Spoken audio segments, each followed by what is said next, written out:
Magic Vanished. Rise of the Arcanist. More Than Magic, Book 5, by Elizabeth Kirke. Read by Starla Huchton.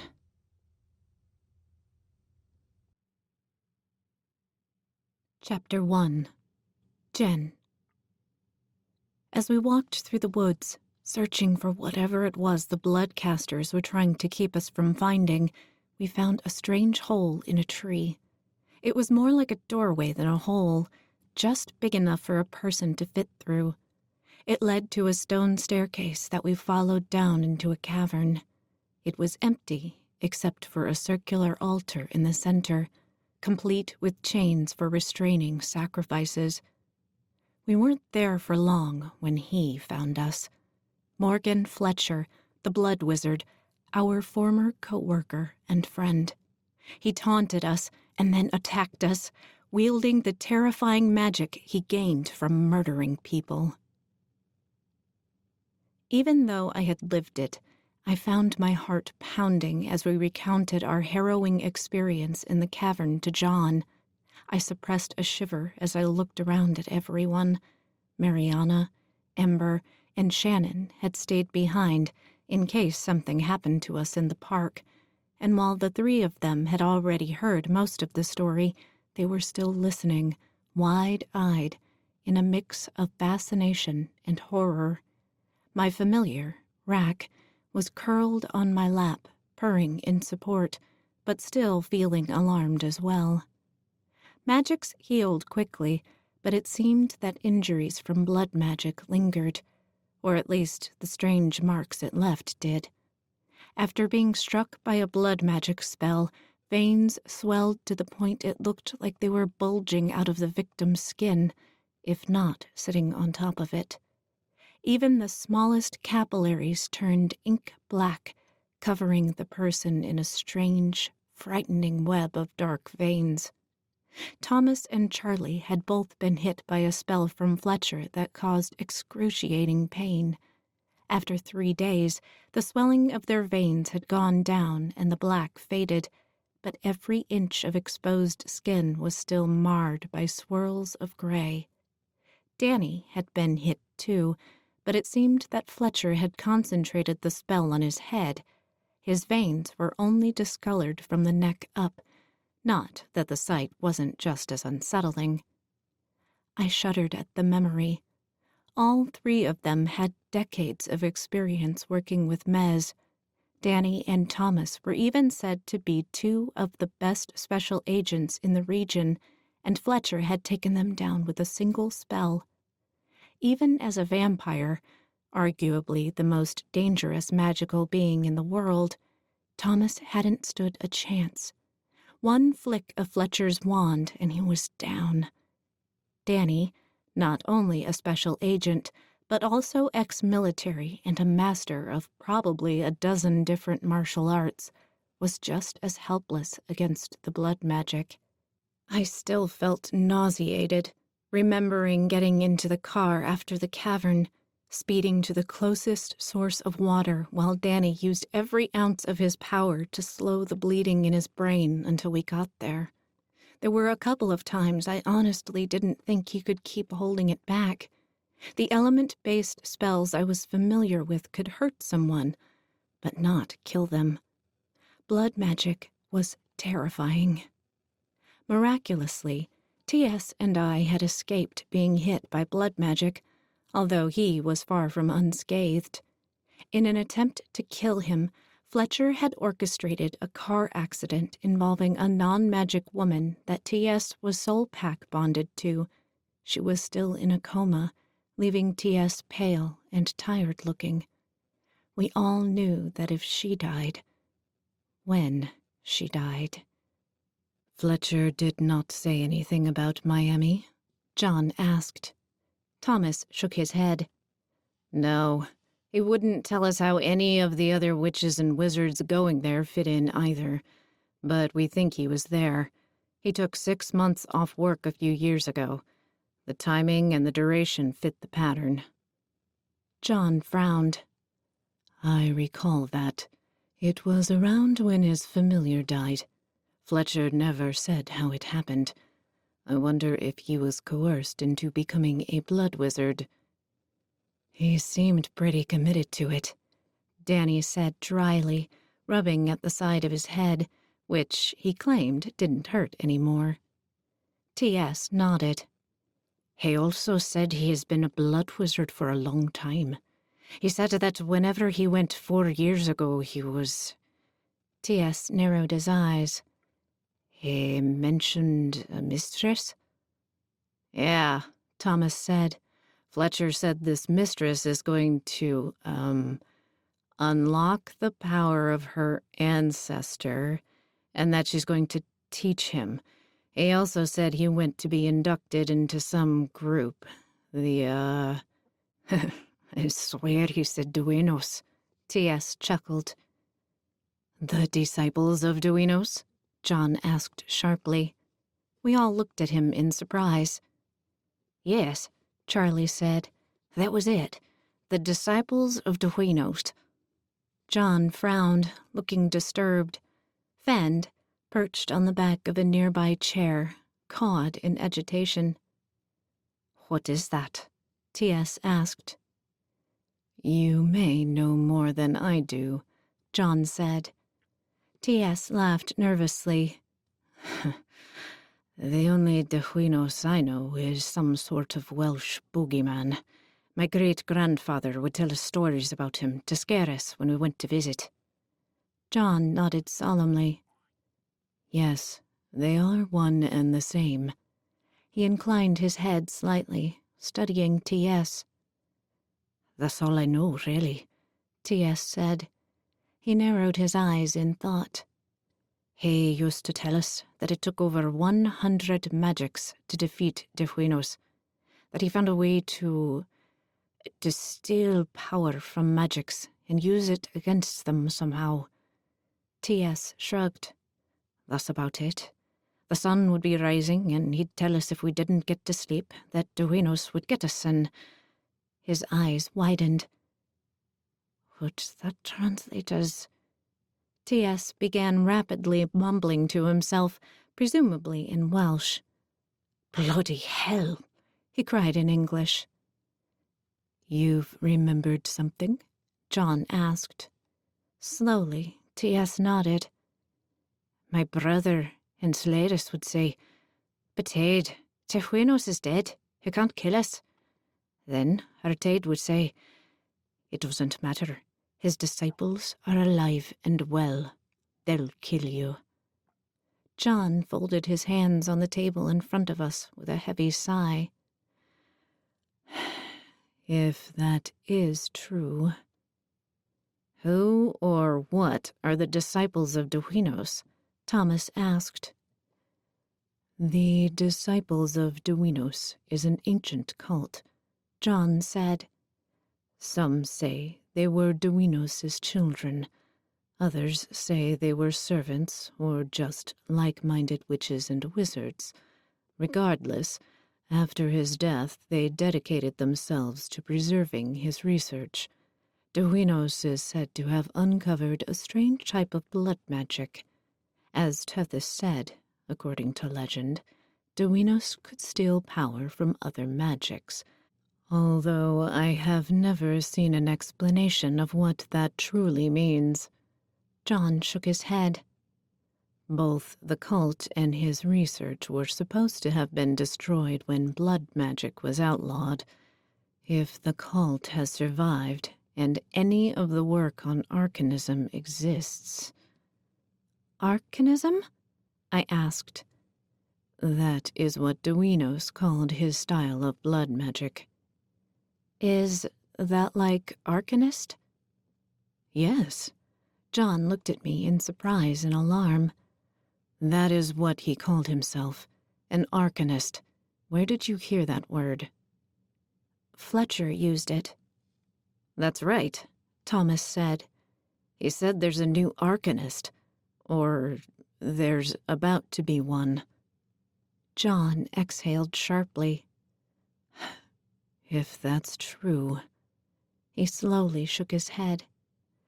I fear we must assume the other witches and wizards who went to Miami are bloodcasters as well, perhaps even disciples. Now, Fletcher was a Mez agent, as is Grayson Turner, who is on that list. Neither should be able to make the changes Ember found in the Mez database. Therefore, we must assume that they were not the only Mez employees involved. Now, more than ever, it is of the utmost importance we keep this investigation secret. Did Fletcher say anything else that may give us a clue? I cleared my throat, and all eyes turned to me. For a couple of minutes, I was the only one conscious. He talked to me. What did he say? John asked gently. I took a deep breath. He was trying to get me to join him, I said. Thomas hissed, and the others gasped. He kept saying I'd be a powerful blood witch and stuff like that, and... And? John prompted. He told me if I want to become a blood witch, I have to find a mystic key. A mystic key? Thomas echoed. John slowly shook his head. I have never heard of that. Then he gave me something and said to tell them Fletcher sent me, but he never said who they are. What did he give you? I crossed the room to my purse and fished out the strange stone and held it up. It was shaped like a small droplet and bright blood red. Brows furrowed curiously. John joined me and took it. He turned the stone around, examining it. I've never seen a stone like this. He pulled out his wand and cast a couple of spells. It seems innocuous. Anyone else? Thomas came over and sniffed. Smells a bit like blood. It's not strong, but there's a faint bloody odor, like the rotten blood magic scent. It's warm, Charlie said. Warmer than it should be, even with you holding it. Danny held out a hand and John passed it to him. His eyes rippled with blue as he studied it. I'm no expert on solids, but I think this is blood. Inside it? I asked. The whole thing. It's a stone made out of blood. Here you go. Danny flashed me a weak smirk as he held it out. What should I do with it? I asked, reluctantly taking it back. Put it somewhere safe, John replied. Be careful with it and be careful around it as well. We must figure out why Fletcher gave it to you. Did he say anything else? We followed him back to the table. That was it, I said as we all sat. He told me to find the mystic key and gave me that, stone. T.S. caught my attention with a pained groan as he sat heavily, prompting a memory of that night. He did stop using blood magic, I said. That's why T.S. wasn't hit. Fletcher used it on him and it didn't work. Interesting, John said. He didn't use it at all toward the end, did he? Thomas said. Not that I remember, answered Charlie. Maybe he got tired? I suggested. Using regular magic made me tired, although I had a lot more stamina than I used to. Possibly, John said. It bears further research. Let us... He trailed off and frowned. We stayed quiet as he thought. At last, he nodded once, more to himself than to us. We must continue your investigation and follow any leads. However, I do not want to pursue Grayson Turner until we have exhausted every other avenue. If he truly is in league with Fletcher, I do not want you confronting another blood wizard if it can be avoided. With luck, we can discover a way to combat it before we encounter him." He bowed his head a moment. "I am sorry." Slowly, John looked at each one of us. "This is far more than I wanted to ask of you, any of you. The last thing I want is to put your lives at risk." "If not us, then who?" Danny asked softly. John sighed. "Thank you."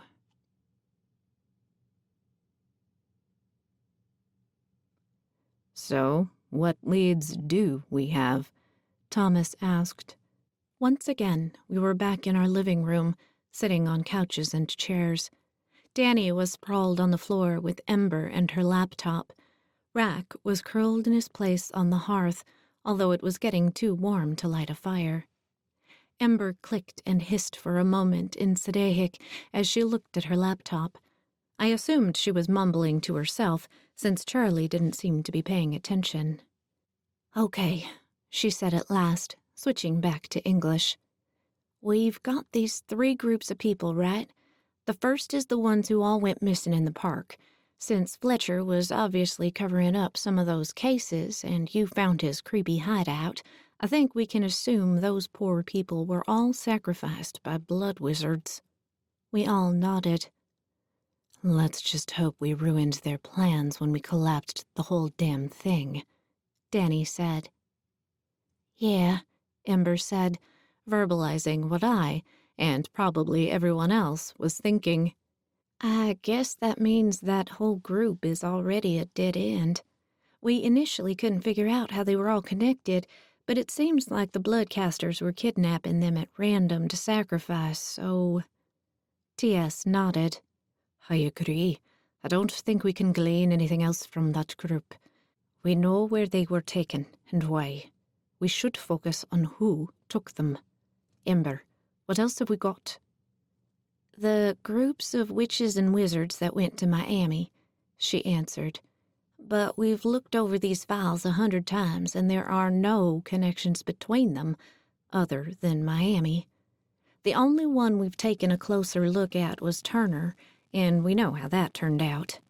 Her eyes flared, then darkened, and I knew she was remembering being attacked by a man Fletcher hired to kill her for checking into Turner, the same reason he tried to have T.S. and his soul packmate killed. T.S. growled softly. "Right. John doesn't want us looking deeper into that yet, if we can avoid it." "I don't know what else we can do with the Miami bunch," Mariana said. "Short of going to Miami." "You did go there, didn't you?" Danny asked. "With your family for that cruise?" "Yeah," Mariana said. "But I wasn't exactly watching for bloodcasters." "I think that one's out too, for now," Thomas said. "We barely beat one blood wizard. I'd rather not go to where an entire group of them may be congregating, without knowing more about how to combat blood magic." "That just leaves the CVLR group," Ember said. "And we don't even know if that's related." "We didn't look into it much, though," Shannon said. "We were focused on the park." "Maybe we need to review CVLR again," T.S. said. "If it is related, we might find something, and if it's not, well, it's the only lead we have right now. Char, any ideas what CVLR is?" Charlie shook his head. "I went over all the businesses I have the other day, before this chaos with Fletcher. CVLR is an accounting code, but I don't have anything with that on it." "I checked too," Mariana said. "And I asked my boss about the codes. Peridot said they're generated through the bank. We don't have any way of finding out what they are in accounting. But I could call around to the credit card companies and see." "Do that," T.S. said. "Carefully. See if John will give you a different cell phone. We don't need anyone else getting targeted. Mariana nodded. What about that name? Shannon asked. We turned up one name in the CVLR group, right? Ember flipped through her notebook. Reeve, she read. It's mentioned once. We also have a couple mentions of a farm and a vampire. Let's take a look, Danny said, nodding toward her computer. Ember rapidly typed away for a moment. There are 3 Reeves, she announced. One is a wizard from out of state. One looks like he's been dead for 20 years. Oh, this one is a vampire. From Utica, Danny cried, reading over her shoulder. Is that in New York? Shannon asked. Yeah, T.S. said. It's about, a couple hours away? At least 3, Charlie said. My sister taught out that way for a few years. His eyes flared. A lot of farmland. Hey, Ember gasped. His feeding activity is gone. He isn't listed as deceased or missing, but according to his activity log, he hasn't registered to feed with Mez in 5 years. The CVLR people have that deleted too, right? Yes, Mariana said, but none of them have theirs deleted that far back. They're all 4 years or less. Seems like whatever's happening, this Reeve may be at the center, T.S. said. Sounds like a good place to start. Let's get some property records. Find out if Reeve Mitchell, Danny read. Find out if Reeve Mitchell has a farm. Danny hummed something that sounded suspiciously like E-I-E-I-O. Thomas threw a book at him.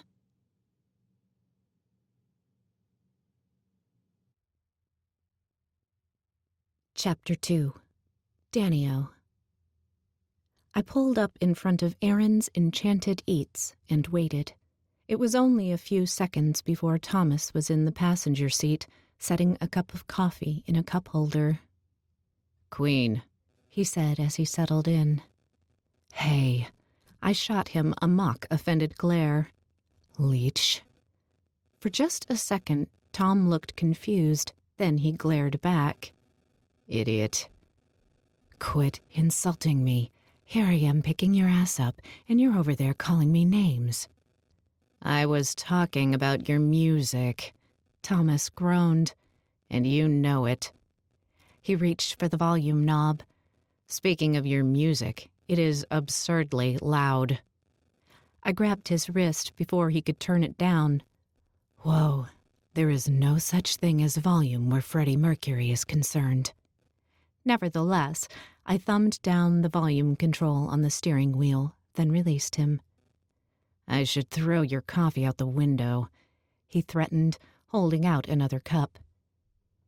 Thanks for picking me up, I said with his voice, taking the cup and switching back to my own default one. You're welcome. Thanks for the coffee. Just remember which one is mine. I warily eyed the coffee that probably contained blood. You are quite committed to making sure I stop stealing your coffee. I didn't add that it was nice to see him embracing the whole vampire thing. He knew. He chuckled darkly and took a sip of his coffee. Let's go. Do you have the address? I asked. Yep. He pulled out his phone and fiddled with it. Where are we going first? Farm, he sighed. Then Turner's. I nodded and turned toward the highway. So, care to explain why I'm dropping everything on my night off to pick you up to do this, instead of going there all together this weekend like we planned? As it turned out, the vampire, Reeve Mitchell, did indeed have some acreage in Utica. We all had a night off coming up soon and were sketching out a plan to go together. Instead, I got a somewhat cryptic call from Thomas telling me to come pick him up at Aaron's and be prepared to hit Reeve's farm and drop in on Grayson Turner. Not only was I surprised that suddenly it was just the two of us heading to the farm, but I was under the impression John didn't want us checking out Turner yet. Thomas groaned. Well, John's currently in his office with Ash Forger and Tim McHenry. Whoa, what? I asked in surprise. Not what I expected to hear. Forger was the head of Mez Midwest, and McHenry was head of the Mid-Atlantic region. We've been getting the most disappearances in our region, but it seems they've been hit as well, and they've also made the connection to the park. The two of them have been corresponding with John since their regions border it, too. Thomas took a deep breath. Someone went missing 4 days ago. What? I yelped, nearly swerving off the road. Why the hell didn't I know? John didn't even know until Forger showed up an hour ago and told him. It was someone in her region. Scata, I muttered. How is that even possible? I thought we trashed Fletcher's little murder cave. It's completely collapsed, he confirmed. None of John's wards have been broken. Nobody has been there since us. Granted, I was a little unconscious, but I was under the impression Fletcher couldn't have escaped, right? Tom nodded. There was only one way out. We used it. I was back there with John within a couple of hours and it was untouched. Unless that storage room... He trailed off and shot me a wary look. No, I said quickly. It was barely even a closet. There was no way out. He thought it over, then shrugged. The stairs leading to it were destroyed while we were still in there. He couldn't have made it anyway. I shook my head. Then why the hell did someone else go missing? You can't tell me there are 2 completely unrelated reasons that people are vanishing in that damn park. Who knows? What do Forger and McHenry want? I asked. Thomas groaned. Seems word has gotten around that John was trying to set up a large-scale investigation. Forger wants it done. Tonight. Impulsive freaking fire elementals. I spat. He nodded in agreement.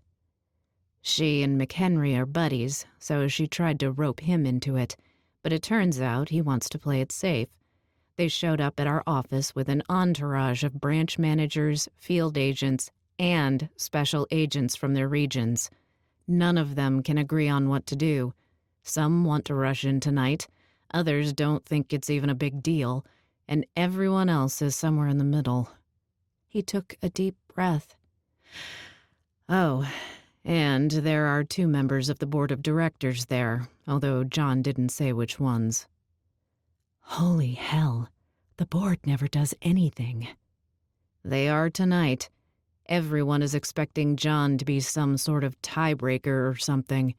He needs to convince them all that what's happening in the park is something that needs to be dealt with, but he needs to do it while holding Forger back until there's a solid plan in place. Of course, with at least 1 blood wizard within Mez, we can't trust anyone, so John has to do all of that without revealing just how much we know, in case someone at this meeting is in on it. 1 language didn't seem sufficient, so I cursed in 5. Which leaves us. We need to see if the farm connects to this somehow, and then we need to hit Turner. With any luck, we can dig up something to help John deal with this fiasco, preferably before anyone else goes missing. Great, I groaned. Thanks for asking if I had plans tonight. Did you? No. Thomas chuckled and took a few sips of his coffee. What's Charlie up to tonight? Still working for another. I glanced at the clock. Hour.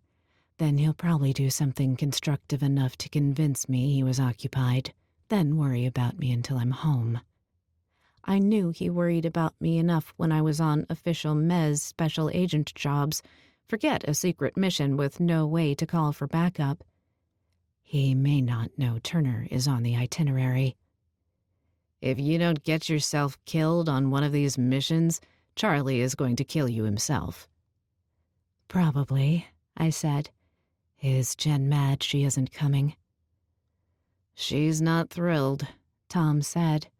But she agreed we don't want to call attention to her leaving early. Everyone is keyed up enough about Fletcher. I nodded. In the week since the incident, people at Mez were going nuts about it. We were quietly doing our best to steer rumors away from the park, not wanting to draw suspicion. Luckily, the bastard did a good job of leaving us a false trail when he went creeping in the forest, which made things easier for us. Of course, if I get hurt, I'll get an earful, Tom added. I grinned.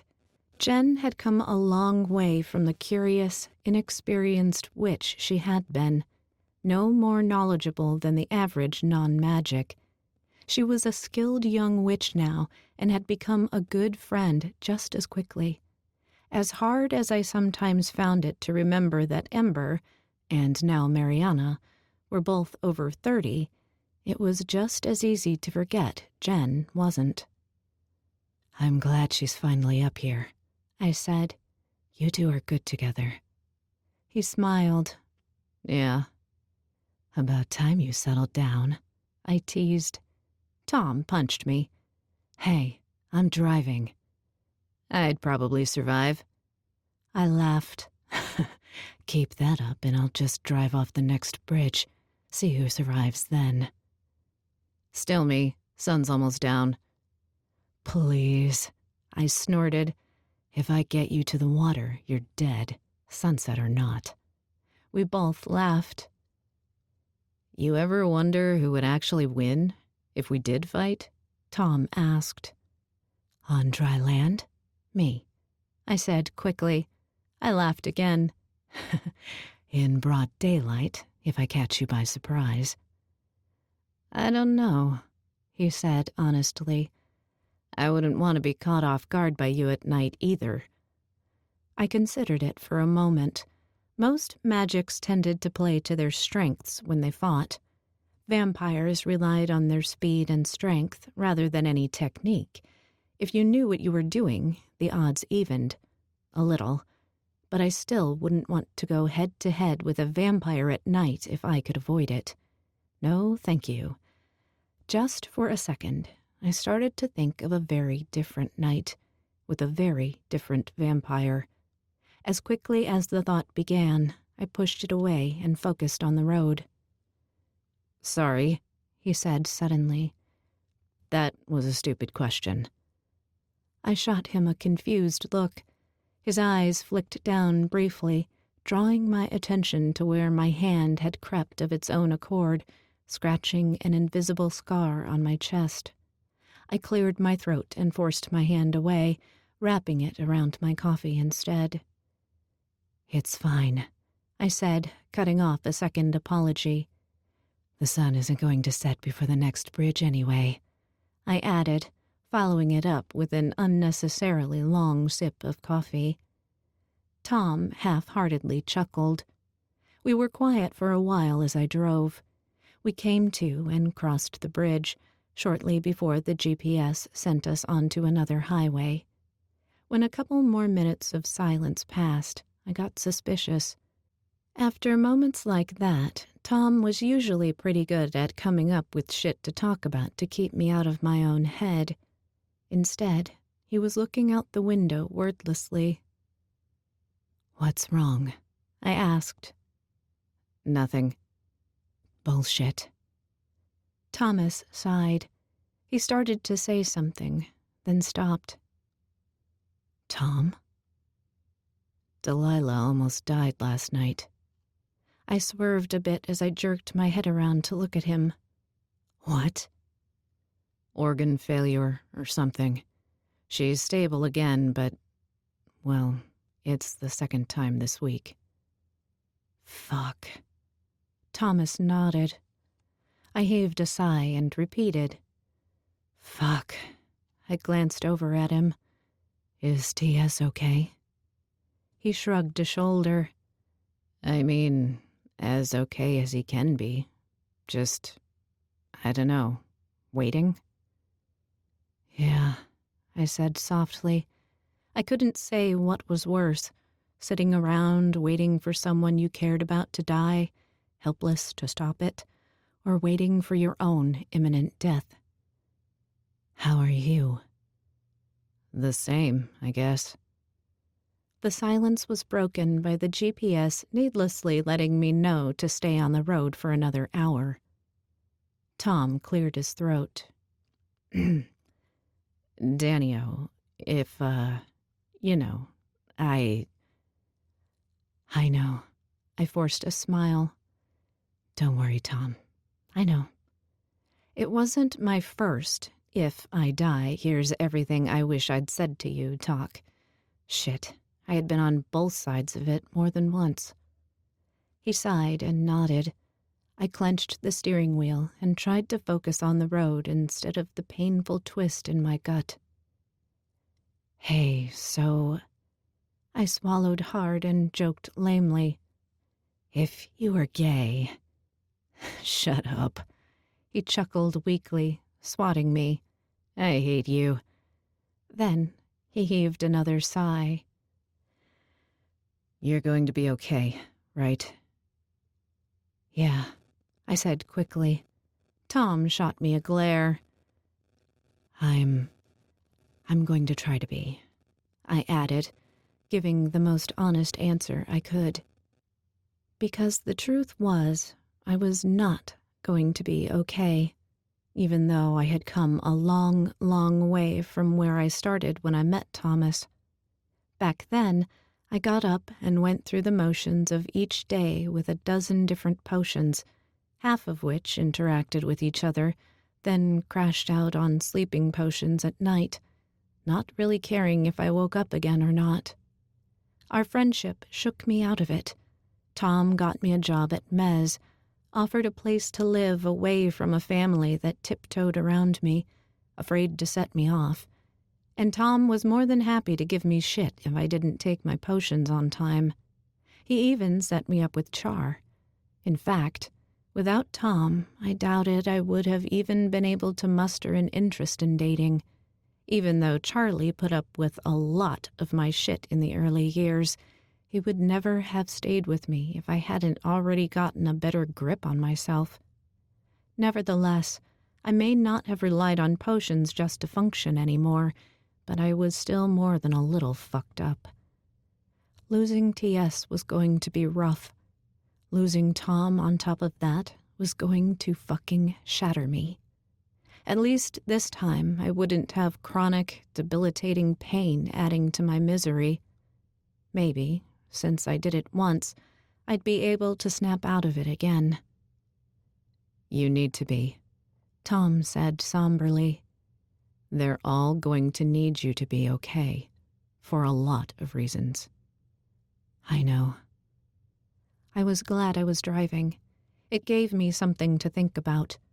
I counted a few mile markers as they went by and read every single sign. My coffee was long gone, but I picked it up and sipped the dregs a couple of times for something else to do as the morbid silence stretched on. So when are you getting those horses? Thomas asked. I laughed, maybe a little too hard. Too soon, if you ask me. Although Ember wants to make hinges or something first. For the horses? For the stables, I snorted. She wants to make some specific style of hinges for the doors for the aesthetic or something like that. She got sidetracked with this vanishing people shit. Didn't we all? He muttered. You think this is connected to Fletcher and the others? Who knows? It's all insane. Oh yeah, I added as it occurred to me. I talked to Mariana about CVLR. She made a few calls. Learn anything? What do you think? I asked. Thomas sighed. Another dead end? I nodded. The company chooses how it gets listed on billing records, and it seems that tracking down how they want to be listed is absurdly hard. Mariana got bounced around operators for hours trying to find out who has access to the full list. I didn't bother to hide my frustration. Every time she was told she was being connected, they bounced her back to someone else she had already spoken to. I don't know if I'm hoping this actually leads us to a connection to the park or not. It's all we have, I said grimly. If it is connected, I just hope we don't get hit by blood magic. Again. Same.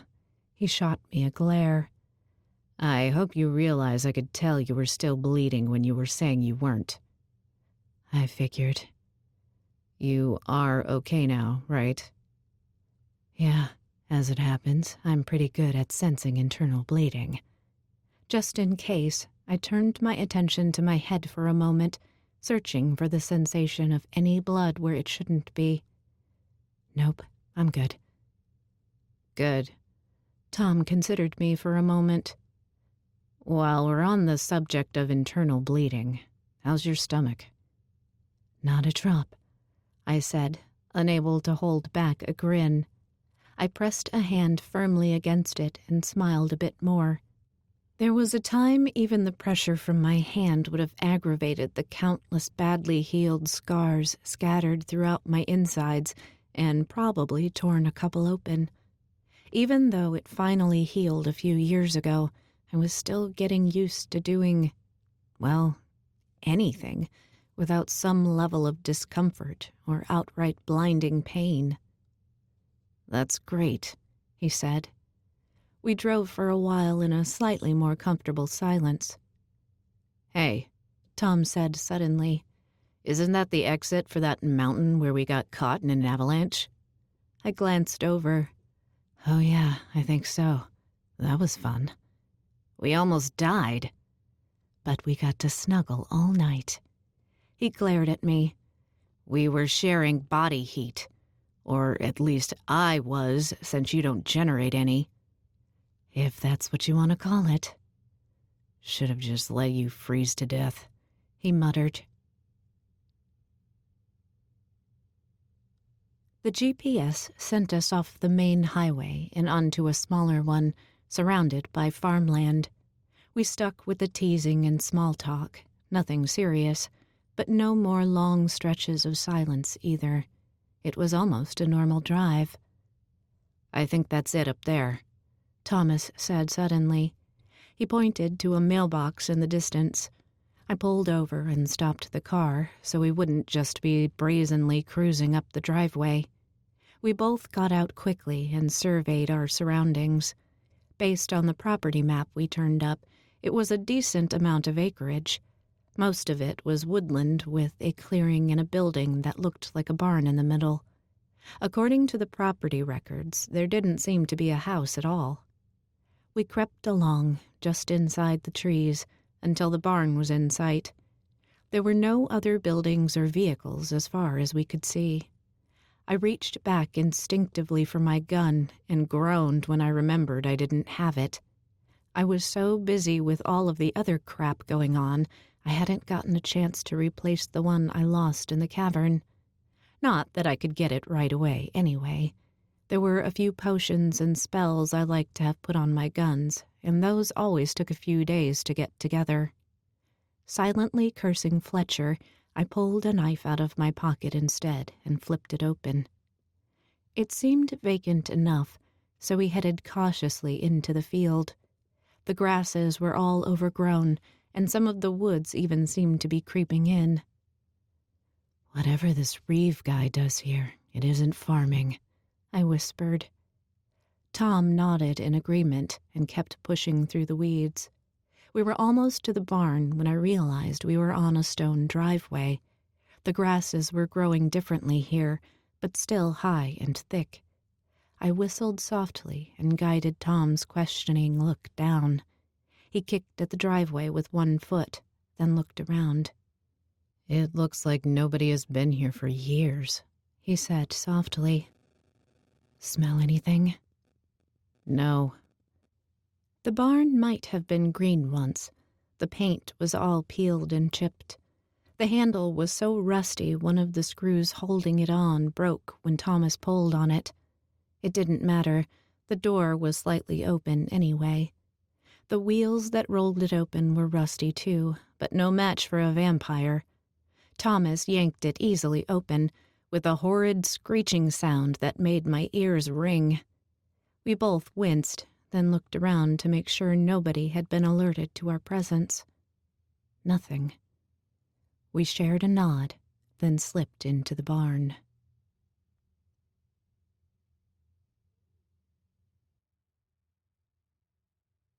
Chapter 3. Danio. The floor of the barn was coated in dirt and dust. There were cobwebs and bird shit everywhere. Whatever the barn had been used for, it wasn't animals. It was a wide-open space with several worn and dusty couches and tables scattered around. I spun the handle of a foosball table as I walked by, then wiped the dust off on my hip. Nobody's been here in years, Thomas said. I almost jumped at the normal volume of his voice. Yeah, I agreed, loosening my grip on my knife. What is all this? No clue. Not what I expected, that's for sure. Tom stopped by a bar with some long empty glasses on top. He sniffed, sneezed, and made a face. I smell blood. My hand tightened on my knife again before he added, Old. Really old. But I think people were drinking it. He knelt down behind the bar and I heard glass clinking. Along with some other stuff. Got some alcohol and a bunch of potions. Nothing illegal, just recreational. Oh, I take that back. There are a few sketchy potions back here. I opened a cabinet and was showered in a cloud of dust. Board games, I announced, holding back a sneeze and swatting at the dust. A ton of board games. There didn't seem to be anything else, so I shut it again. Video games here, Tom called, closing a similar cabinet. That wall over there looks like it had a TV on it. Yeah, I'll be honest. I was expecting something a lot creepier than a vampire frat house. Thomas chuckled, but cast another look around the barn that made it clear he didn't disagree. I wandered into one of the stalls along the back wall. There's a bed here, I called. There was also an upside-down milk crate with a stack of magazines on it.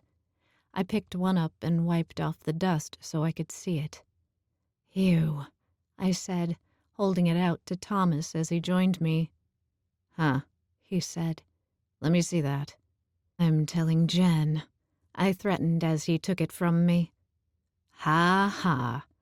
Tom flipped it over and wiped some grime off the back. I'm checking the address label.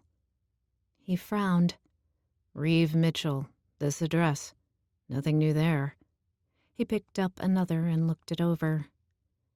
I can't believe people actually get this crap mailed to them, I muttered, gingerly picking up another and looking for a mailing address.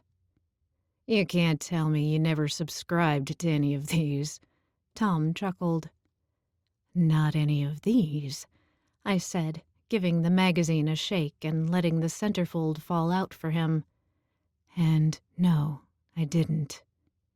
He tossed one aside and looked at me skeptically. I didn't. I couldn't, I said. My interests haven't always been popular, you know. Nobody in my target demographic was subscribing to this stuff when I was younger. Hell, nobody was even willing to print it for half my life. I checked another one and set it aside. Besides, I wasn't about to risk an incriminating magazine showing up on my doorstep once a month. Oh, that's... He awkwardly tapped the magazine he was holding against one hand. It is what it is, I said before he could apologize or something. Fitness magazines were good enough. Fitness magazines? Why would... Oh. He frowned for a moment, then his eyes widened. You don't mean like the ones you used to keep in your bathroom? Maybe. Did they have mostly naked guys on the covers? I asked, raising an eyebrow at him. I used to read those, he cried. Yeah, I wasn't buying them for the articles. It was nice, in a weird way, to finally admit that. He rolled up a magazine and smacked me. Gross. Hey, that's what you get for using my bathroom. You think I want your bloody piss in my toilet? That's gross. It's not blood, it's digested.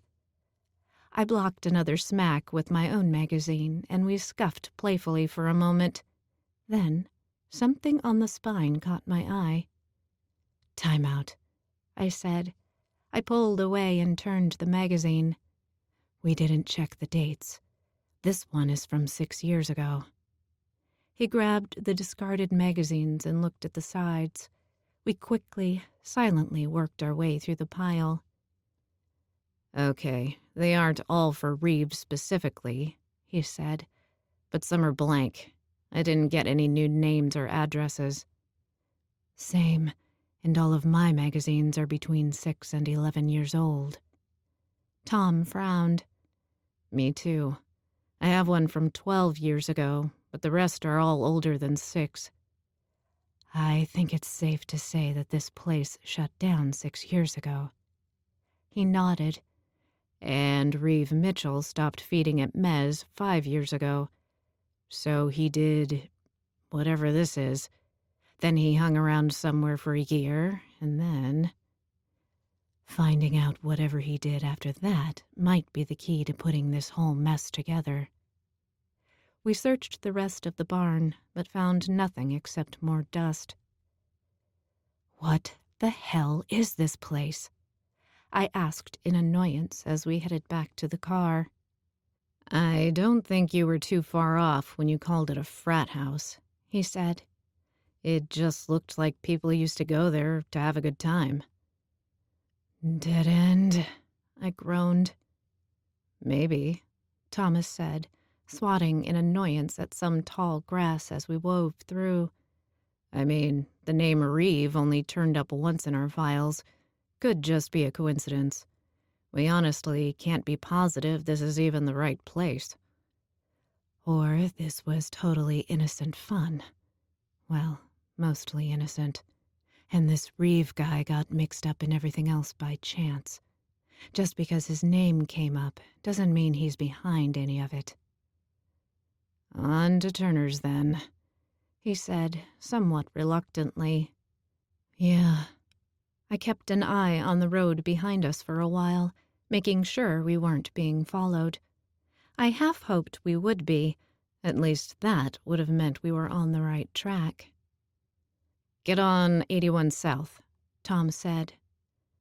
"Where exactly are we going?" "Turner's a little west of Elmira." "Ew. When I picked you up, you neglected to tell me we were driving all over the freaking state." "I'll buy gas." I chuckled. "Deal." He started to smile, then his eyes narrowed in concentration. I watched him in concern. Something was up with TS. "Field agents just got called out," he announced. "Park?" "God, I hope not. Can't tell." A minute or two later, the stand-by text came in. I sped up a bit. We needed to get to Turner's quickly, especially after another dead end.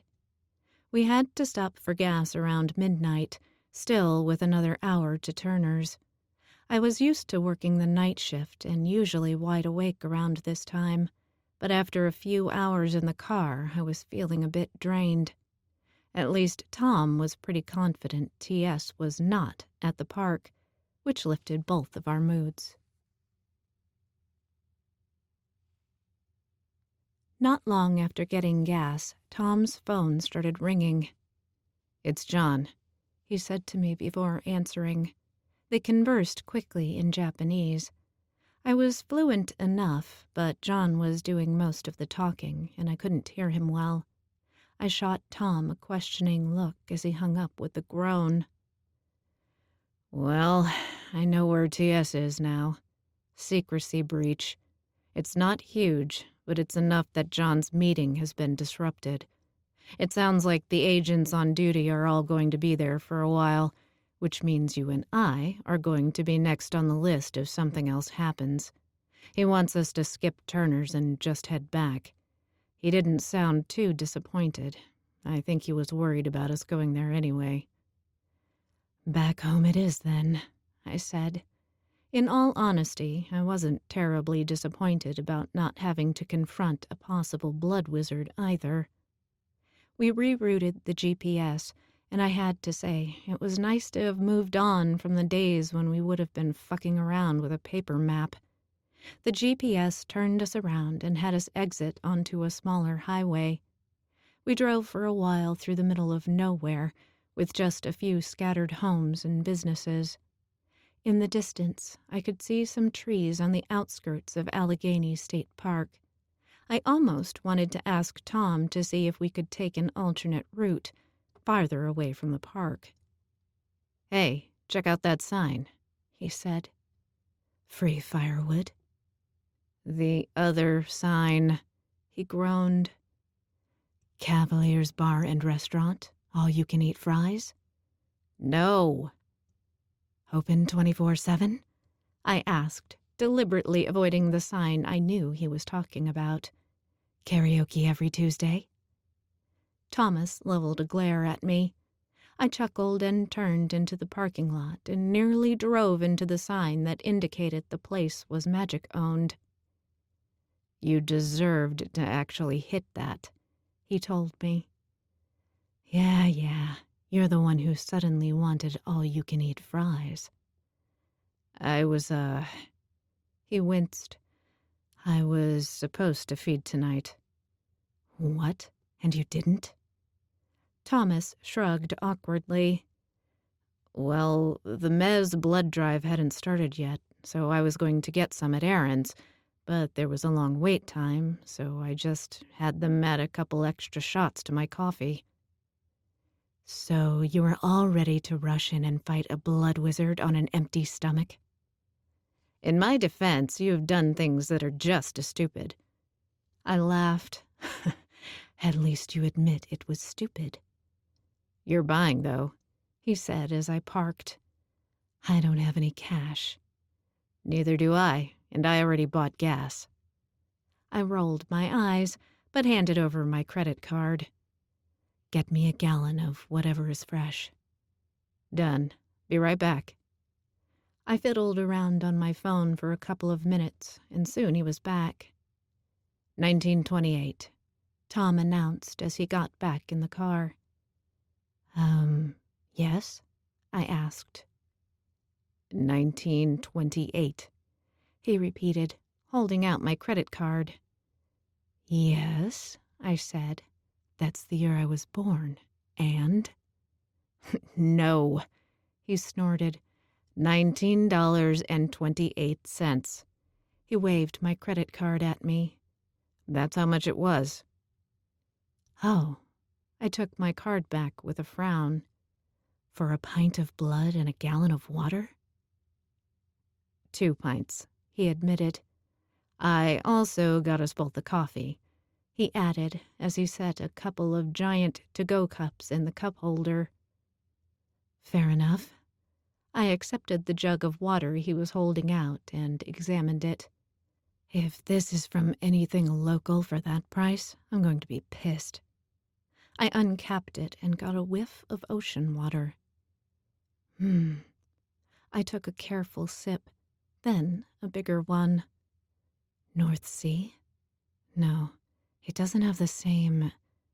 I took a few more sips. Norwegian Sea. Is that good? It's not bad, I chuckled. It's no Ionian, but it has a more... I paused, trying to think of how to describe the difference between the sea where I grew up and this one in English. I decided it couldn't actually be translated, so I just switched to Panthalasish instead. When I was done, I decided to keep going and just started narrating everything we passed. It was actually somewhat challenging. Despite the endless ways to talk about water, there weren't a lot of words for things like trees and roads and power lines in Panth. My creative descriptions probably would have raised a few water elemental eyebrows. I did it mainly to annoy Tom, but he took advantage to somewhat discreetly turn away and feed. I couldn't resist glancing over. It didn't bother me when he drank blood from bags. It was seeing him bite people that still made me uncomfortable. Of course, just thinking about it sent a shiver up my spine, and I quickly redirected my attention back to trying to describe land-based objects in Panth. Are you still talking about the water? Thomas demanded after a few minutes. Yes, I lied, switching back to English. Guess it was worth $20, he chuckled, balling up his discarded blood bags and tucking them out of sight. I laughed and drank some more. It's pretty fresh, and I do enjoy some more exotic waters now and again. I switched to coffee and was pleased to find it was brewed with the same water. Full now? Yeah, sorry to do it in the car. It's fine, I said. Bags don't bother me. If you say so. Just, let me know. I will. His phone started ringing, and he answered. Agent Clark. His eyes narrowed, and I watched him in concern. Actually, I'm with Agent Pelagos right now. We're, He looked out of the window. Yeah, we can be there in an hour. Less with the way Pelagos drives. He waved his hand at me, and I hit the gas. What else do we know? Okay. Tom hung up and briefly looked like he was considering throwing his phone. Shit. What's wrong? I asked, pressing my foot even harder on the pedal. He blew out a long breath, then sucked in a deep one. We're going to the park, he said tightly. Shit, I groaned. What happened? Thomas shook his head. Couple of shifters were camping. They were running around, and one of them never came back to camp for a snack. Never known a shifter to miss a snack, I joked weakly. No, he agreed. He heaved a sigh. There's more. What? We're short because of Fletcher, so everyone on duty tonight, field agents and special agents, is wrapped up with the secrecy breach. You and I are the closest ones. We're going to be the first on the scene. Great, I spat. Lucky us. His phone buzzed. Coordinates for the parking lot. Just tell me where to go. I chugged the last of my water, then downed half of my coffee. Glad we stopped for drinks. Me too. We drove in tense silence. Something started nagging at me, like a distant sound I couldn't quite make out. I focused on it for a second, and then cursed. Tom shot me a questioning look. It's going to rain. When? Soon. I focused back on it, trying to figure out how far away and what direction it was in. I double-checked my compass, but I already knew. It's heading east. It might already be raining at the park. Thomas cursed, too. How heavy is it? It was a little too far away to tell, but I could sense something big in the distance. It's going to get bad. I rarely described water as a bad thing, but in this case, I gunned it. How long till we get there? The GPS says 36 minutes. Time to play beat the estimated arrival time. I muttered, speeding up even more.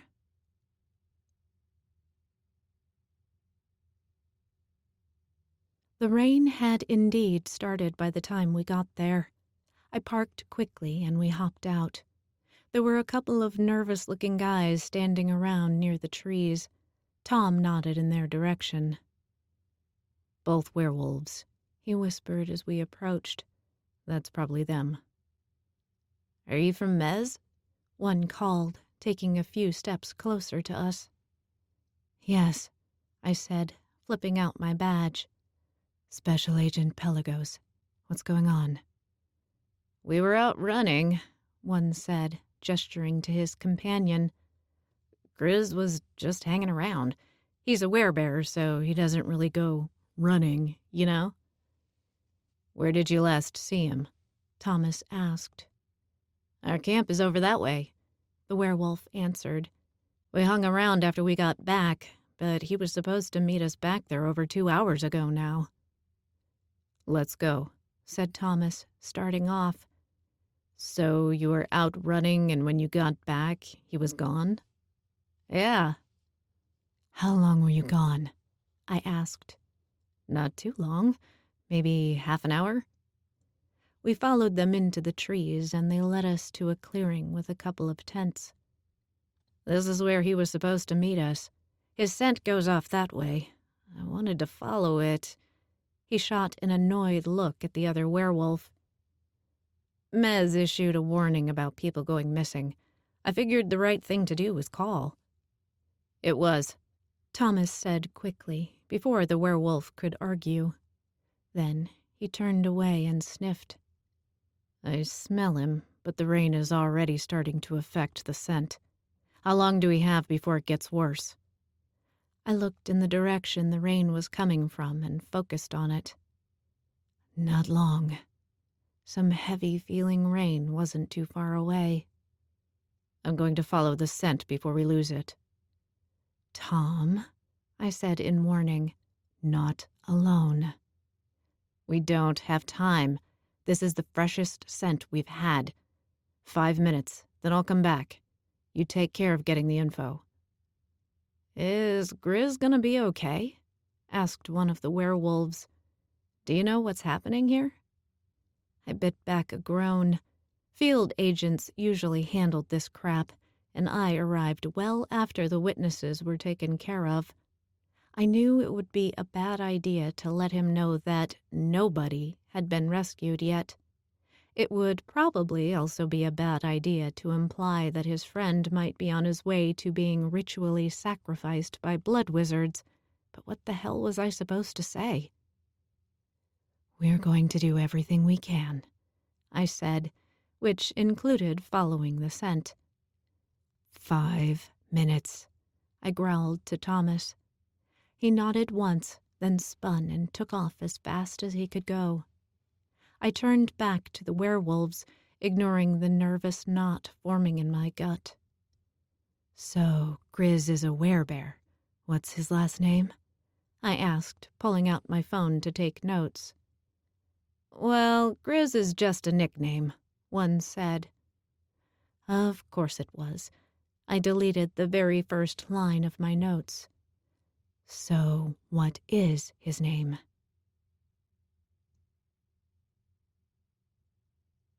I quickly wrapped things up as my phone stopwatch went off after 4 minutes and 30 seconds. I sent them to go wait in their car and called Thomas.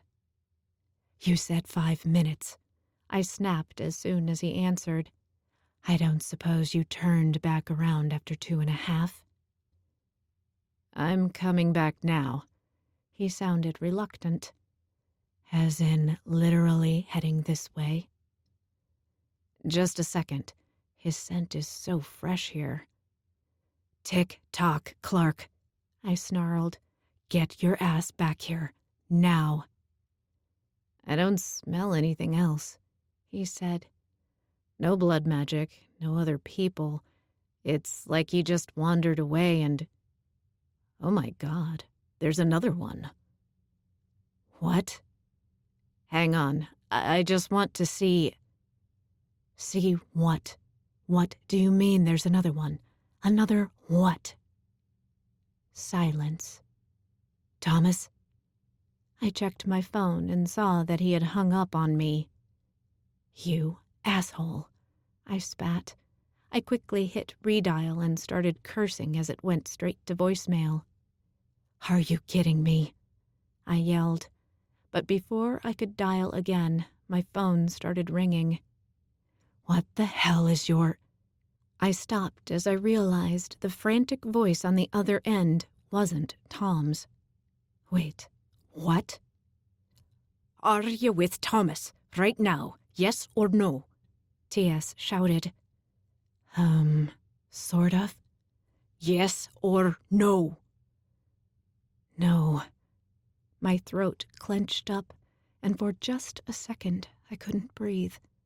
I forced out a choked, why? I can't sense him, cried T.S. He's gone.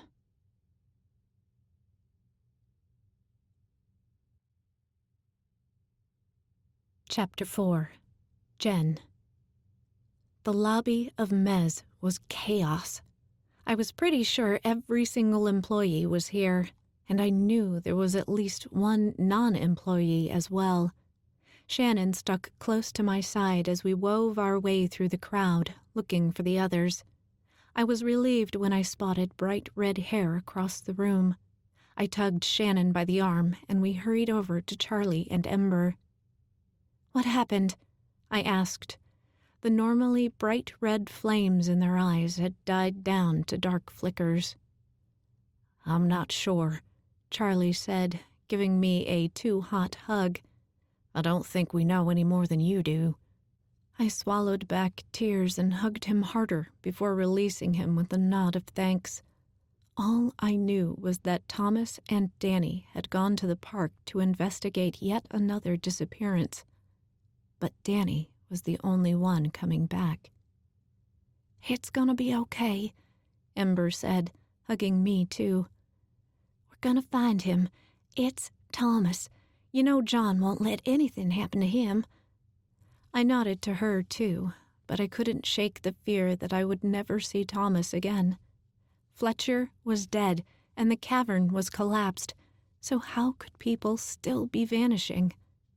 Rack brushed against my leg, radiating a mix of worry and sympathy. Where's John? I asked. He's in a meeting, came Mariana's tearful voice from behind me.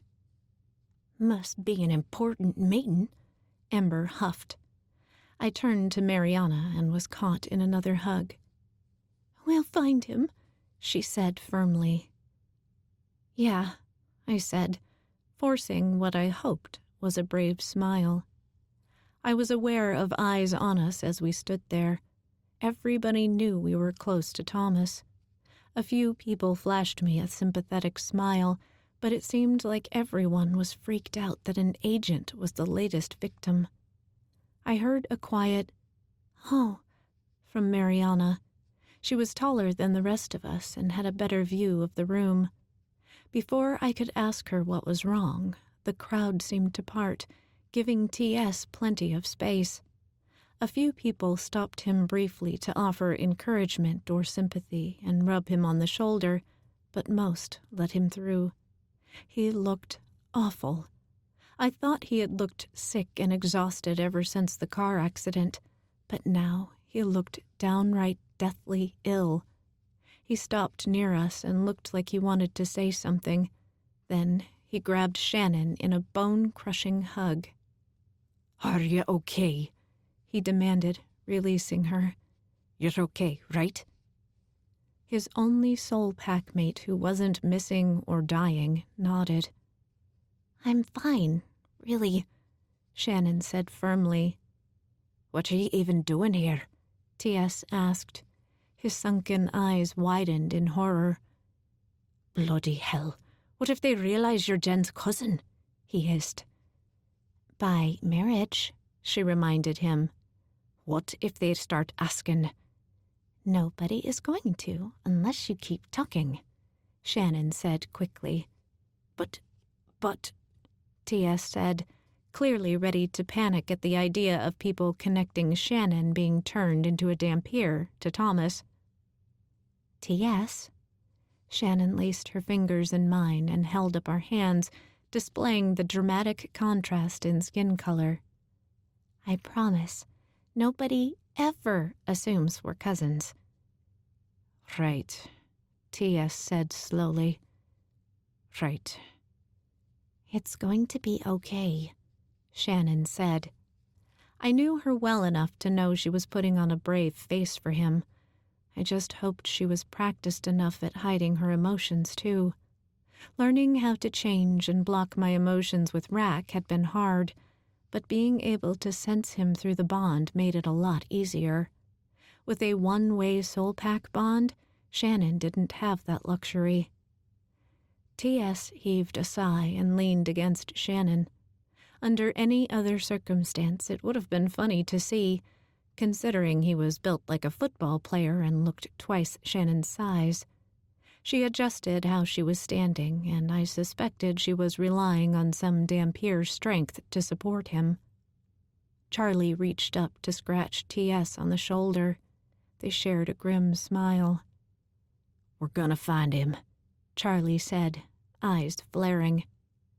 T.S. nodded half-heartedly. "You can't sense him at all?" Ember blurted. She immediately clapped a hand over her mouth. Charlie hissed something in Sedaic, but it was too late. T.S. bowed his head. "I can sense that he's there, out there, somewhere, but I can't tell where. I can't sense any emotions at all. I can't tell if he's in any pain. I would think that he's unconscious, except it feels just emptier than that. Gone is the best way I can describe it." He heaved a ragged sigh that sounded more like a suppressed sob. "Danny!" Mariana cried suddenly. We all spun in the direction she was looking. I swear, he looked as bad as T.S. I hadn't ever seen his eyes so gray and motionless. They roved silently over all of us. Then he came forward and threw his arms around T.S. This time, T.S. did sob as he hugged Danny back. Somehow, I hadn't actually cried since finding out Thomas was missing, but a tear escaped Danny's eye just before it shut, and suddenly, tears were rolling down my cheeks. I felt Shannon hug me from the side, but couldn't look away. "I'm sorry," Danny gasped into T.S.'s shoulder. "God, Tethys, I'm so sorry. It's all my fault." T.S. hugged him back harder. "No, it's not, mate," he choked. "I know it's not." Danny stepped back, slowly releasing T.S. "I'm going to find him. I swear. I'm going to find him."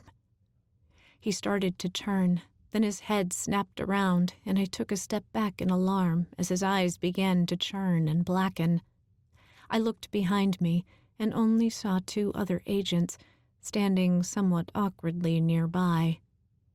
"You already dragged me out of the park," Danny snarled at them. "Unless you're supposed to make sure I don't go back, get the fuck out of here." Clearly, neither one wanted to deal with the typhooning water elemental. They both quickly excused themselves. "Dan," Charlie said softly, reaching out a hand. He put it carefully on Danny's shoulder for a moment. Then Danny spun and pulled him into a tight embrace. They were still until Danny's shoulders started heaving as he buried his face against Charlie's neck. Ember quickly threw her arms around both of them. For a long time, we all just stood there silently. Slowly, reluctantly, Danny straightened and stepped back. His gray eyes fell on me. "Jen." His face twisted with guilt. "It wasn't your fault." Like T.S., I knew it wasn't. Danny would never have let anything happen to any of us. not without doing everything he could.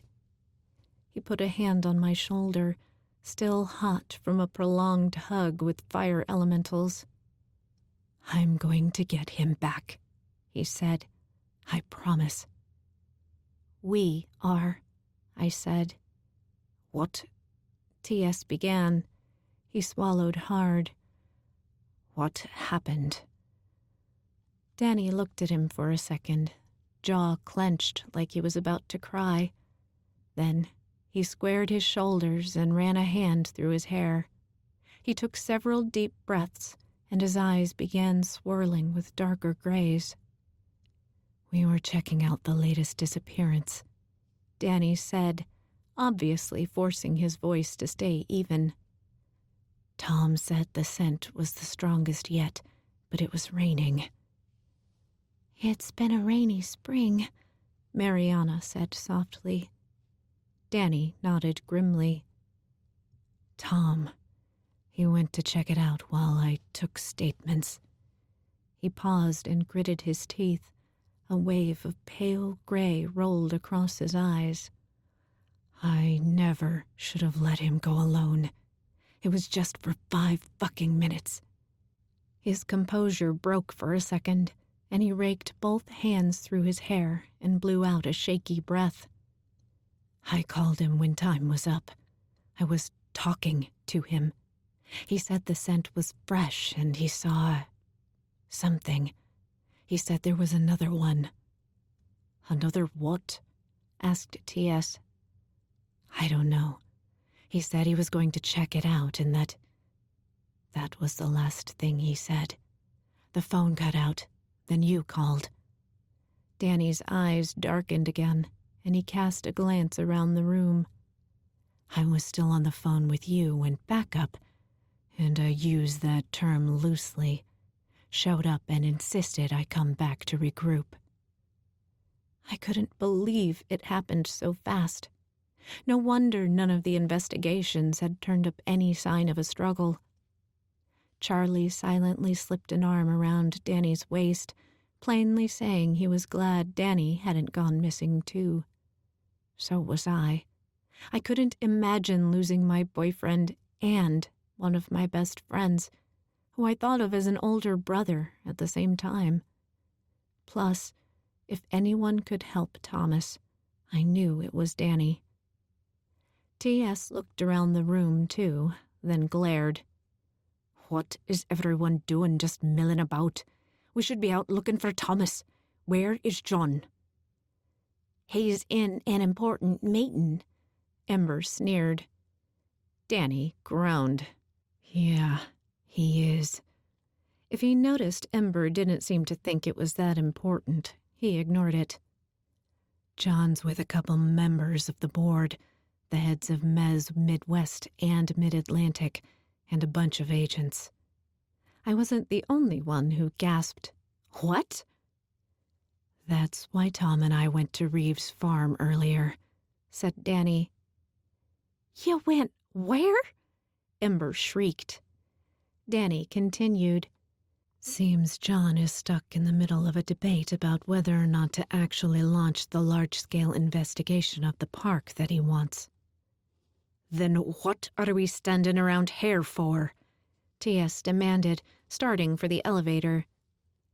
"I wasn't finished," Danny said, hurrying after him.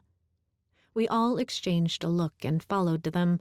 The crowded elevator seemed somehow empty without Thomas. The heat from 2 upset fire elementals made it feel like a sauna. Danny finished explaining the frustrating politics behind John's meeting and, to everyone's alarm, revealed he and Thomas were supposed to have paid a visit to Grayson Turner as well. At first, I was relieved that had been canceled, but then found myself wondering if Thomas would still be here if they had gone. Surely he and Danny would have had a better chance surprising a possible blood wizard than he had against whatever took him in the forest.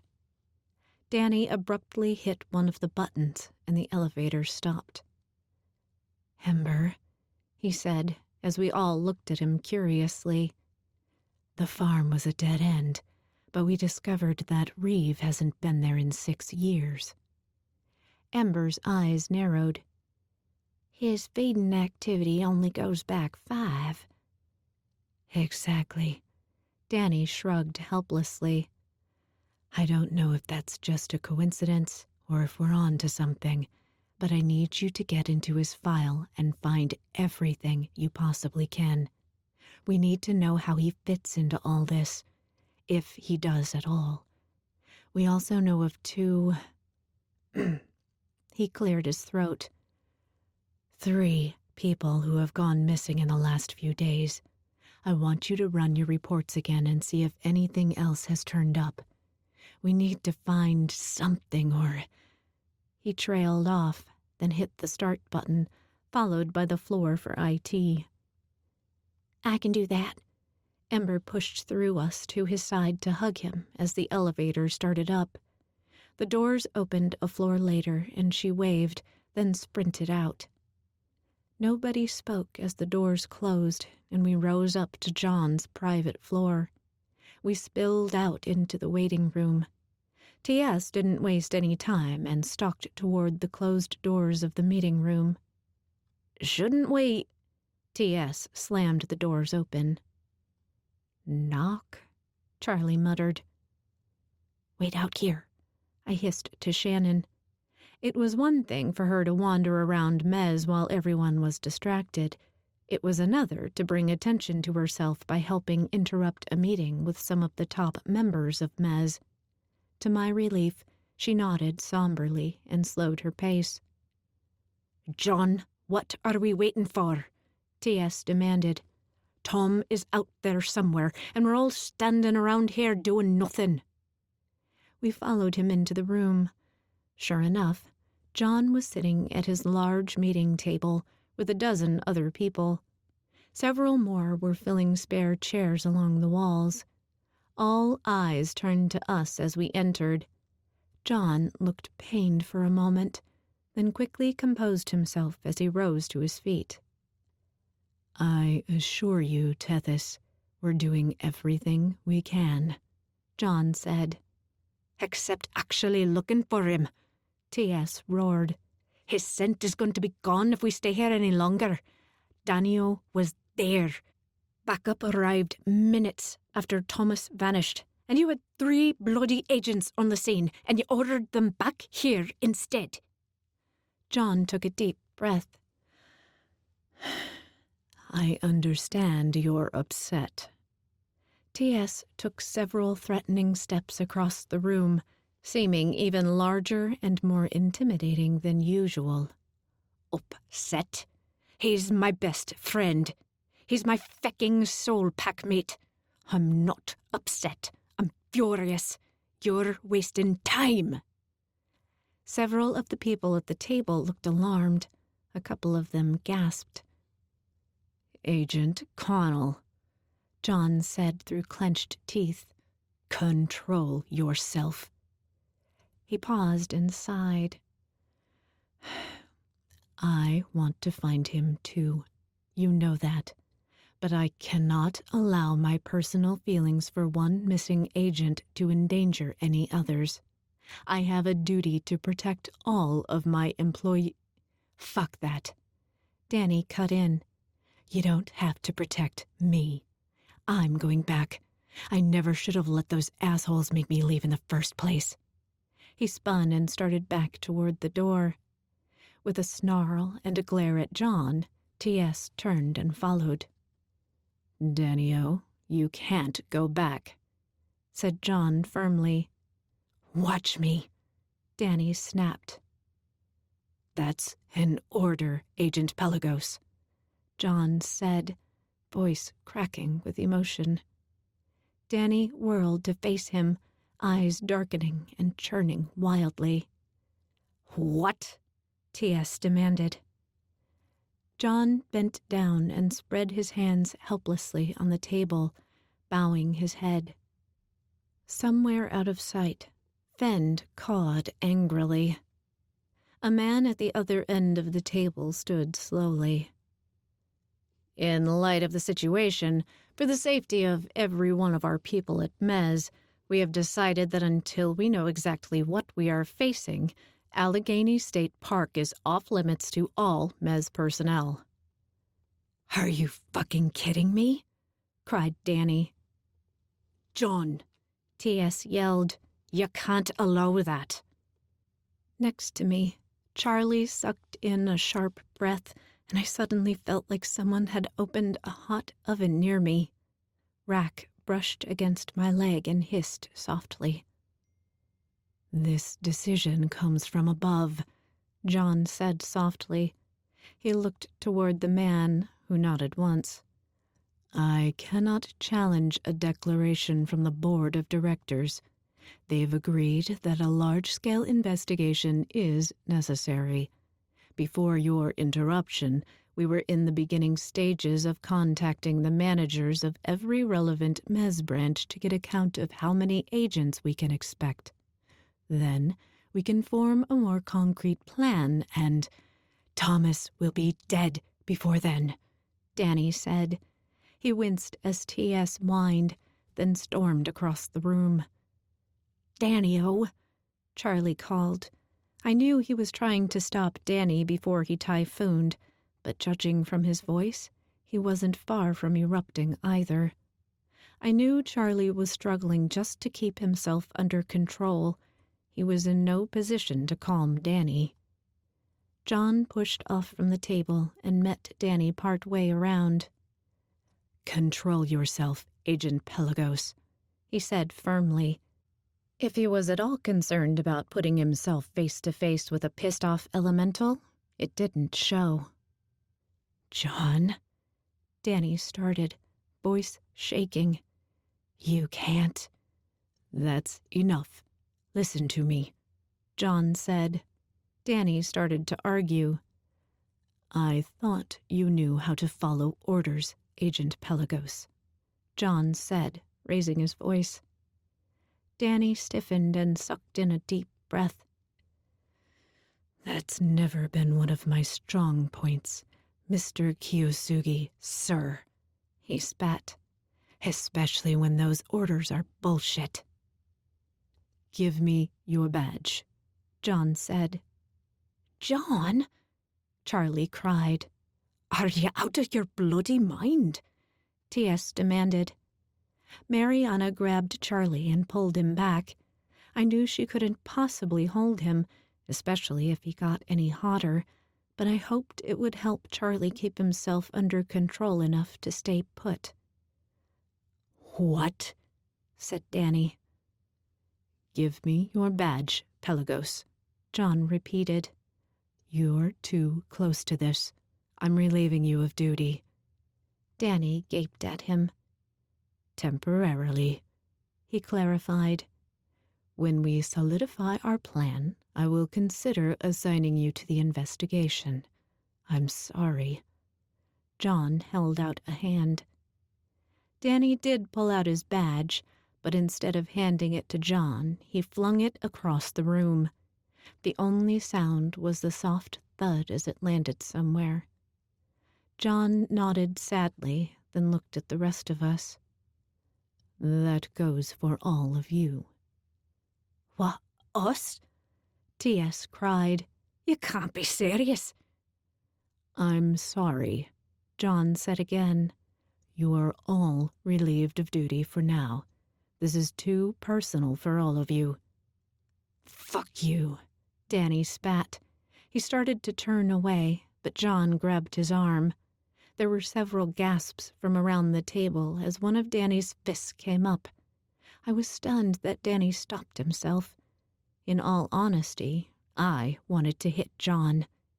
Danny lowered his arm, although his fist was still clenched. John straightened his shoulders and, despite being quite a bit shorter than Danny, somehow managed to get right in his face. "I want you to listen to me now, Danny-o. Very carefully. Are we clear?" Danny took a long, shuddering breath, but nodded. John leaned even closer. He had to be raised up on his toes. "You are relieved of duty. I don't care where you go or what you do, but Mez is not where you need to be right now. Do you understand me? Yes, sir, Danny said slowly. He sounded oddly calm. I do. John inclined his head slightly to us. Take care of them. Please check in with me soon. I will. To my surprise, Danny bowed slightly. John returned it, then watched solemnly as Danny crossed the room back to us. Danny's expression was blank, but his eyes were churning wildly. Daniel, you can't just... T.S. began. Danny took his arm and pulled him. Let's go before they have us dragged out for trespassing. Daniel, T.S. cried. He wrenched his arm away, then stared, looking shocked, as Danny kept walking. Dan? Charlie said, reaching out as Danny passed. I said, let's go, Danny said. We're obviously not wanted here. We followed him back to the elevator in stunned silence. I kept expecting him to turn back around or typhoon or something. Instead, he maintained a maddeningly neutral expression and calmly waited for everyone to join him on the elevator. Even T.S. seemed too shocked to say anything. Shannon rejoined us, asking me 1,000 questions with her eyes. Her keen Dampier ears had heard everything, of course, but I shook my head and shrugged one shoulder. It wasn't until the elevator doors opened into the parking garage and Danny started off that T.S. exploded. Daniel, have you lost your feckin' mind? He yelled. You're just gonna walk away. You're giving up. I'm not giving up, Danny said without slowing. Who's driving? What? T.S. asked. Danny turned back with an unexpected ghost of his usual smirk. My car is still at the park. Who is driving? Driving where? Mary Anna asked when it became clear T.S. was too angry to. To the park, of course. Am I the only one who actually listened to John? When he relieved us of duty, you mean? Charlie asked. Or when he ordered us to stay away from the park. I didn't think that would stop you, but... Danny actually laughed. It was a somewhat hollow, forced chuckle, but it was a laugh nonetheless. I mean, when he ordered us to go to the park. We all exchanged a baffled look. T.S. said, thankfully sounding a little less furious. Danny chuckled darkly again. We're wasting time. He started walking down the aisle, and we had no choice but to follow. The park is off limits to all Mez personnel, he said. John just relieved us of duty. In front of all those witnesses, I might add. Which means technically we're not Mez personnel right now. He said, and I quote. He switched to John's voice. I don't care where you go or what you do, but Mez is not where you need to be right now. Danny changed back to his voice. He's right. Mez is not where we need to be. We need to be at the park, looking for Tom. Bloody hell, T.S. breathed. And he wants us to check in, Danny added.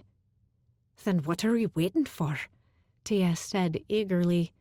He sped up until he was even with Danny. My car is big enough, Mariana said. I drove my station wagon today. We quickly veered across the garage to her space. Danny wordlessly held out a hand for her keys, which she gave him. He got into the driver's seat, and Mariana sat next to him. I ended up in the back seat, in the middle between Charlie and Shannon. T.S. climbed into the cargo space in back.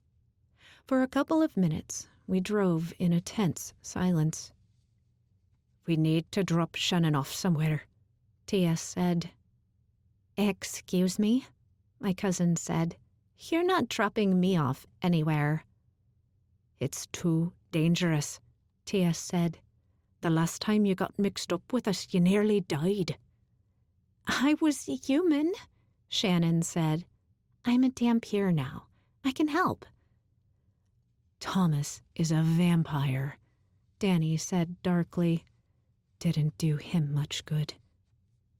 "So I'm not as strong or fast," said Shannon. "But I'm another pair of good ears and a powerful nose. I can help." "Shannon," T.S. pleaded. "You're my only soul packmate who isn't in mortal danger. I can't—" He whimpered and swallowed hard.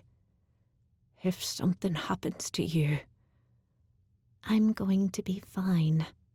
Shannon turned a little and reached her hand back behind her seat and rubbed his shoulders. "I'll be careful, but please understand, I can't stay back here again. Not when my cousin is getting into trouble. Thomas saved my life. I want to help him." T.S. growled softly, obviously struggling with a compulsion to not argue with a soul packmate. Shannon's expression softened. She understood. Her eyes narrowed slightly as she tried to figure out a way to make both of them happy. While I would have hated for my cousin to get hurt, I didn't think it mattered much as far as T.S. was concerned. If we couldn't save Thomas, T.S. would die whether or not Shannon was somewhere safe.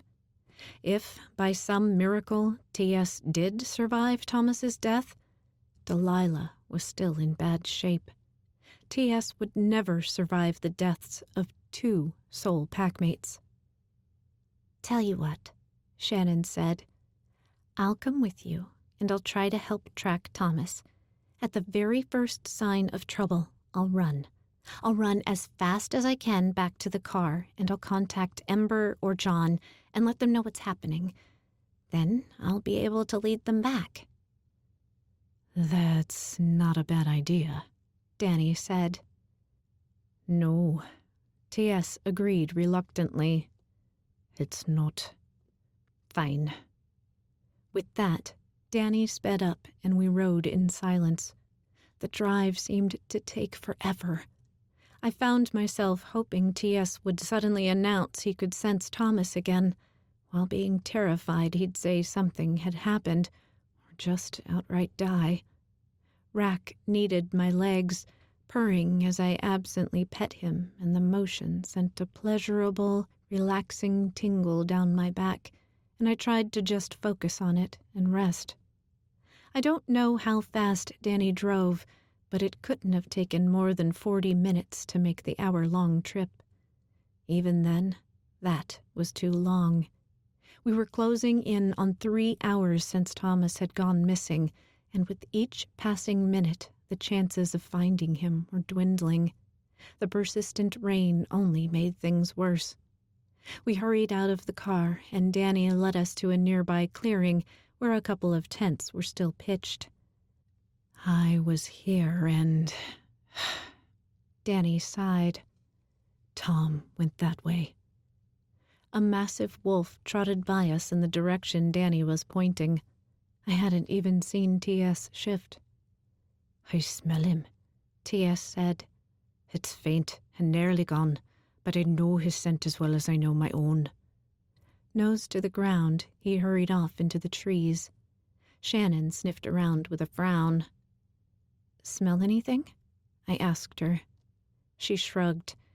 "I think I smell him, but T.S. has a better nose. Besides, I'm sure he can smell his soul packmate better than I can." I thought of the last time I was in the park and how badly it nearly ended. Our cautious trip through the forest felt so different than this one. Last time, we took our time, following the scent cautiously. This time we were practically running. Every moment counted. T.S. lost the trail a couple of times and had to circle around to find it. My heart was in my throat each time, dreading the announcement that he couldn't pick the scent up again. I wasn't sure how far a vampire could get in 5 minutes, or how fast Thomas had been running, but after nearly half an hour, I was starting to get discouraged. The rain was getting harder. Charlie was hunched into his sweatshirt, and Danny dried him off every couple of minutes. T.S. insisted the scent was still there, but I could tell I wasn't the only one who was getting nervous. That said, I had no intention of giving up, not even if we were wandering around the forest all night long. The trees opened into a clearing, and we paused, making sure it looked all clear. T.S. snuffled along the ground, out from the cover of the trees.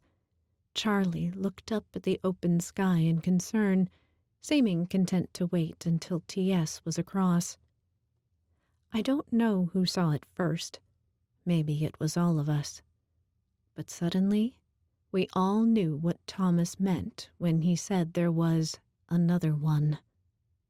There, across the clearing, was a large tree with a human-sized hole in the trunk, exactly like the one that led to the Bloodcaster's cavern where we fought Fletcher.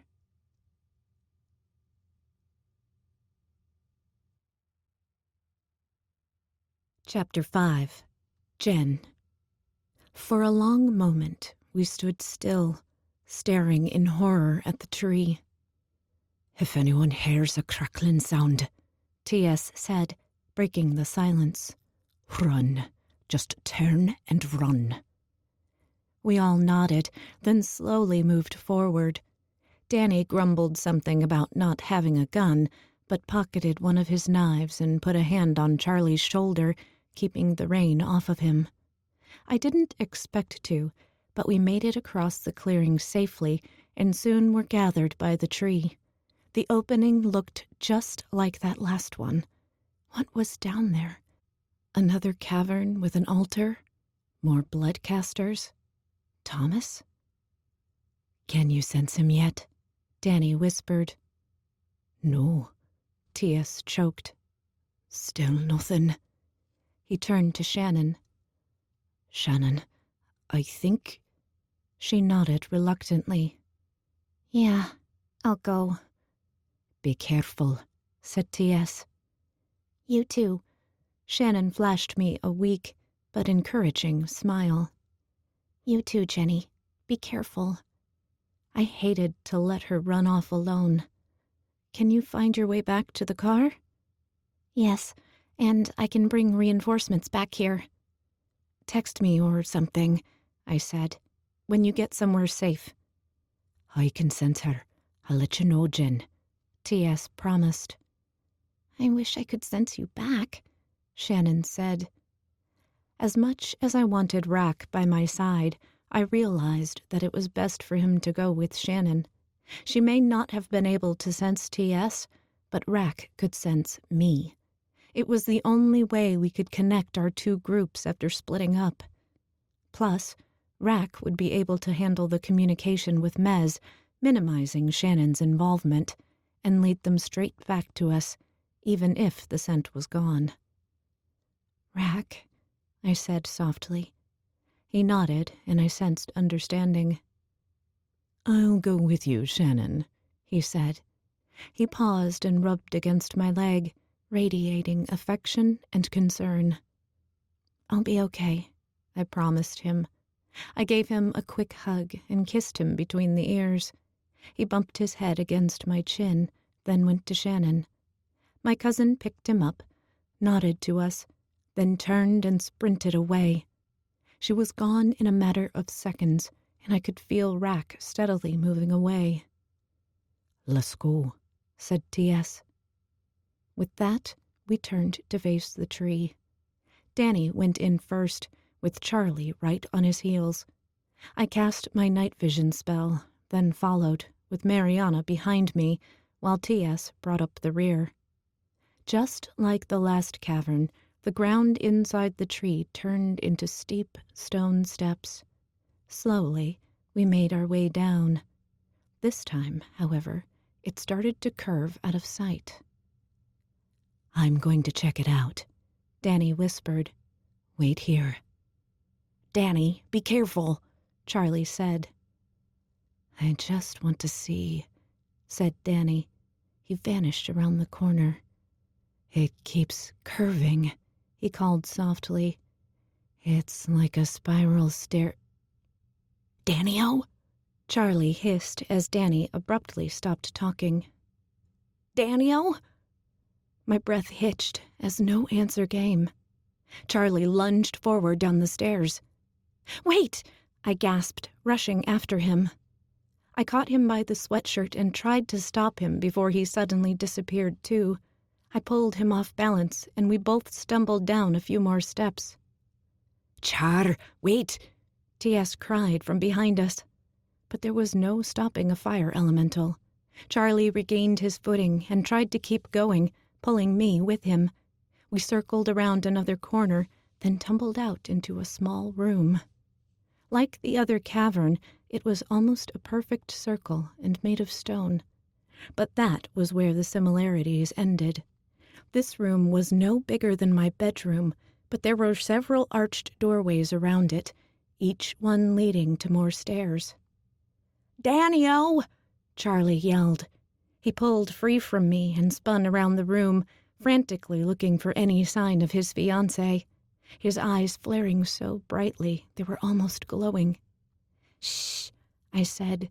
"We don't know who else is here. You've got to calm down before you erupt." "Ah, no." He squeezed his eyes shut and took a deep breath. Then it hit me. Like suddenly realizing the TV you stopped watching had turned off, or the person you thought was sitting near you had left. Rack was gone. "Charlie, I can't sense Rack," I shrieked. "We have to go back." Several words I honestly wasn't sure he knew burst from him as he rushed to my side. With one last, terrified, longing glance over his shoulder, he nodded to me, and we rushed up the stairs. We ran up and around the corner. I didn't know why T.S. and Mariana hadn't already followed us. We circled another corner. Then another. And another. Confused, we both stopped. "Did I erupt and forget how far down we came?"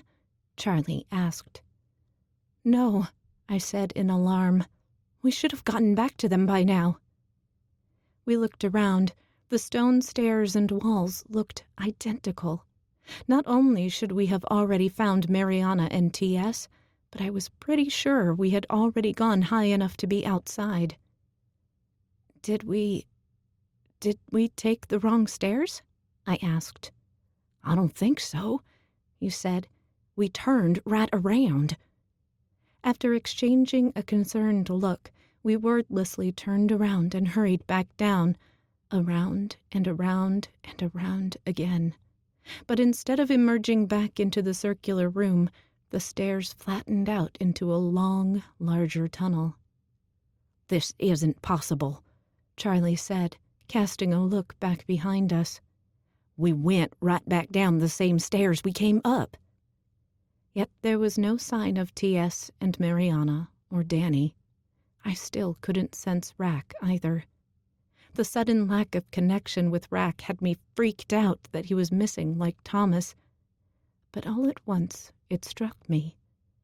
What if it was us? I pulled out my phone to see if Shannon had texted yet. Surely she was at the car by now. No service. "The line went dead," Charlie said suddenly. "What?" He was looking at my phone, eyes flaring. "Danny-o." He paused and swallowed hard. "Danny-o said he was on the phone with Thomas and thought that Thomas hung up on him." "But the line went dead," I finished, suddenly feeling like I was going to be sick. "If he lost service." "Whatever happened to both of them?" Charlie and I stared at each other in horror. "It's happening to us," I cried. We turned around again and rushed back up the stairs. This time, they curved around once and came out in another long tunnel. Charlie angrily hissed and clicked in Sadehic. Here I thought that being trapped in the cavern by Fletcher was scary. This was terrifying. "How is this happening?" I demanded. It was like a nightmare. "I don't know," cried Charlie. This time, we cautiously started down the tunnel. It was silent except for the echoes of our footsteps. I felt like we were deep, deep underground, but honestly couldn't tell. I don't know how long we spent walking. Rack was still just gone. His emotions were always like music playing in another room in my mind, easy enough to ignore unless someone turned up the volume or I stopped and focused to figure out what song it was. When he slept, it became muted and turned into general feelings of contentment and even sleepiness. I could also still feel him physically. If he was sleeping by the radiator or the fire, I could sense the warmth.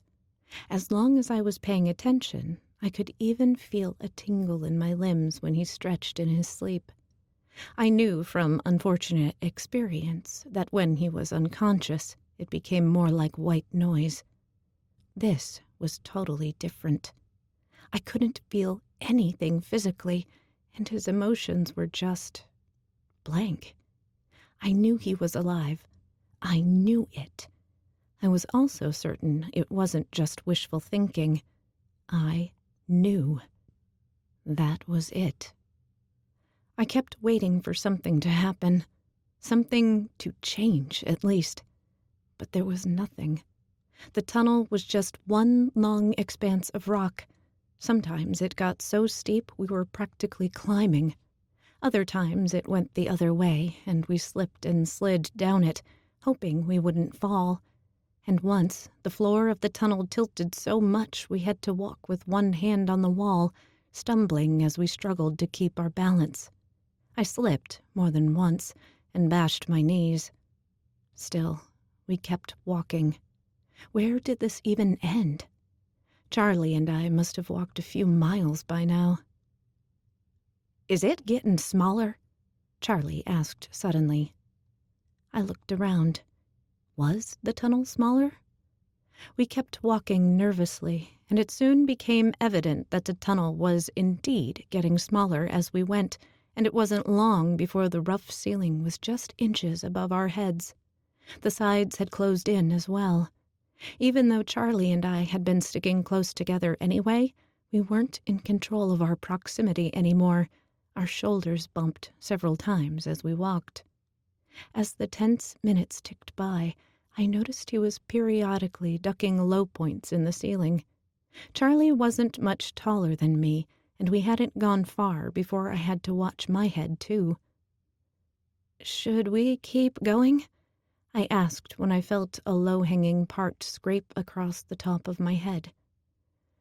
"Honestly, Jen, I don't know."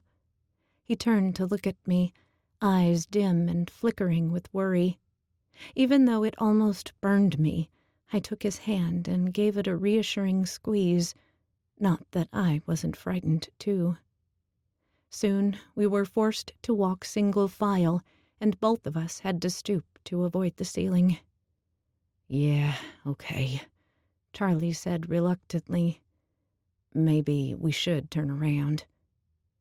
We did, and walked for a few more minutes, but instead of gradually getting larger again, it seemed like the tunnel was still shrinking around us. "Is it just me?" Charlie began. My heart sank. "Or is it still getting smaller?" "It is," I whispered. Now I was really scared. An awful voice kept nagging at me, wondering if Thomas had been here too. Had Danny? Were they both wandering these horrible, shrinking tunnels alone? It wasn't long before we were forced to crawl. The rough stones hurt my hands and scraped my knees through my jeans. My heart pounded as we slowly made our way through the small passage. Something scratched across my back, and I gasped in alarm. "Charlie, it's even smaller," I cried. "I know," he said grimly. "I can't decide if we made it worse when we turned around, or if it would have gotten smaller anyway, somehow." The walls were hardly an inch from both of my shoulders, and I tried to look behind me. "I don't think it matters. I'm not sure we can turn around anymore," I said, struggling not to panic. The ceiling scraped along my back again and again. Ahead of me, Charlie lowered himself down and began to pull himself along on his stomach. After a few more feet, I had no choice but to do the same. Even then, the ceiling began to get lower. "Charlie?" I called softly after hitting my head again and banging my chin on the ground. "What if we get stuck?" For a long moment, there was no answer. Maybe he hadn't heard me. Just before I gathered up the nerve to repeat myself, he whispered, "I don't know, Jen." I heard him sigh. Just stay close to me, okay? I'll protect you." "Okay." I kept painstakingly scooting along on my stomach, heart in my throat. I couldn't believe Charlie could still fit. The tunnel was starting to get tight. Although he had slowed down even more, he was radiating so much heat I couldn't even tell what the actual temperature was. I felt like I was crawling through an oven, and I was dripping sweat. I was pretty sure I was dripping blood, too. I knew I had cut myself more than once on the sharp rocks. I fought the urge to panic. I wasn't claustrophobic, but the tunnel was getting so small and so dark. What if it just kept shrinking? We couldn't turn around. Wait, the tunnel was dark? I gasped in horror. My night vision spell was wearing off. My arms were trapped by the walls, and as much as I tried to roll and wiggle, I couldn't reach my wand. "Charlie," I said, "I can't reach my wand, and my night vision is fading." He cursed, but if I couldn't even turn around, there was no way he could. "Keep going," he urged. "I'll make sure we don't get separated. Here." A tiny light flared up in front of me.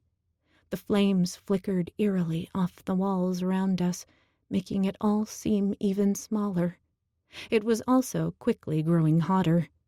As much as I hated to crawl in the dark, I knew the flame would start using up Charlie's energy. "I'll be okay in the dark," I said. "Don't waste your strength." The fire died down quickly, confirming that he was worried about that too.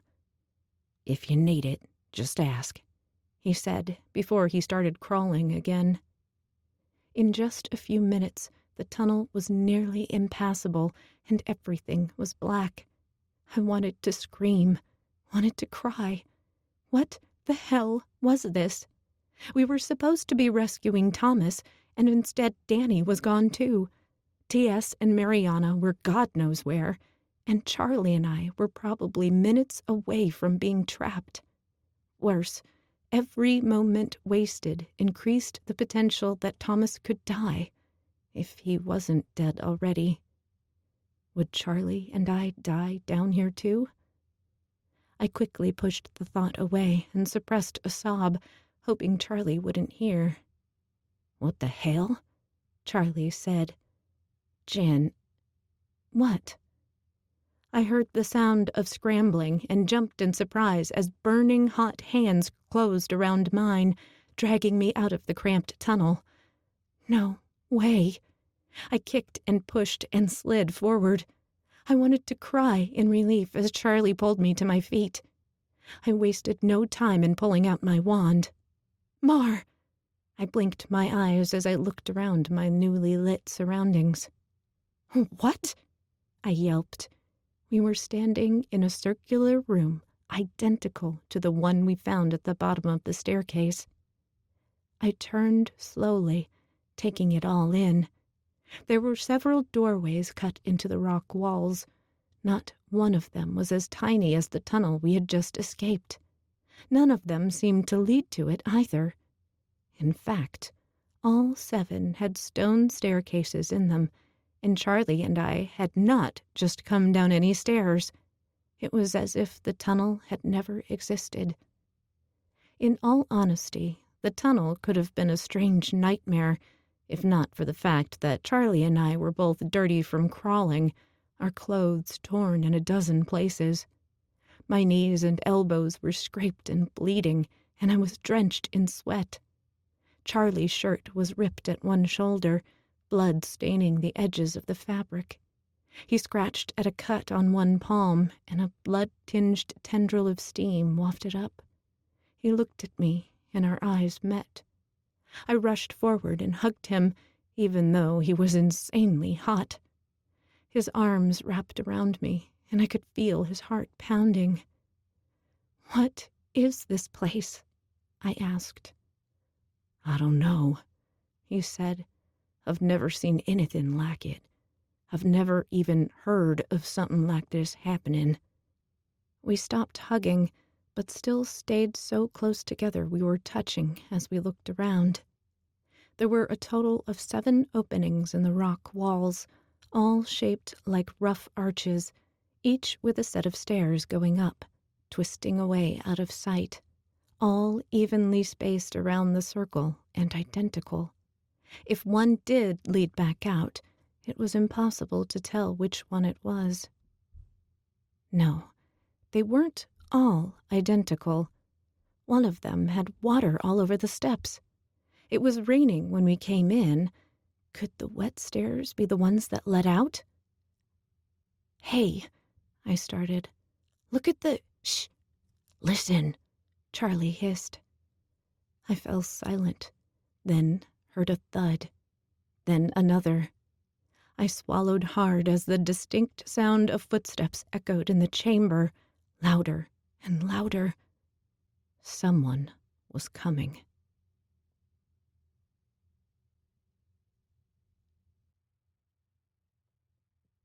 Chapter 6.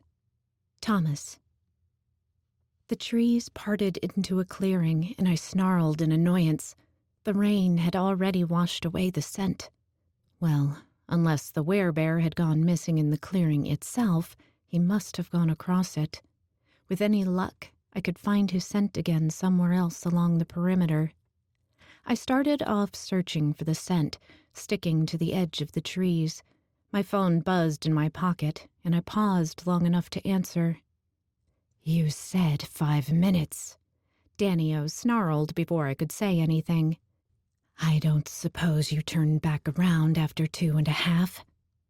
"I'm coming back now." Even as I spoke, I caught a whiff of the scent and jogged a few more feet. "As in literally heading this way?" asked Danny-O. "Just a second. His scent is so fresh here." I sniffed again and tried to follow it. I had a strange, uneasy feeling and took a quick look around to make sure I was alone. "Tick-tock, Clark. Get your ass back here. Now."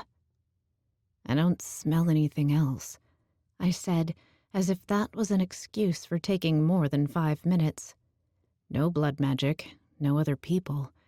It's like he just wandered away and—" I scanned the trees again, and my breath caught. "Oh my God," I gasped. There, hardly 10 feet away, was a tree with an opening just like the one where we found Fletcher. "There's another one." "What?" Danny-O asked. I sprinted over to it and examined it quickly. Identical. I caught a whiff of the werebear. Had he gone inside? I stuck my head in and sniffed. "Hang on," I said absently, remembering Danny was still waiting. "I just want to see." I knew going into the tree was a bad idea, yet I just... really wanted to. I felt like I had to. Just a quick peek. "See what?" Danio demanded.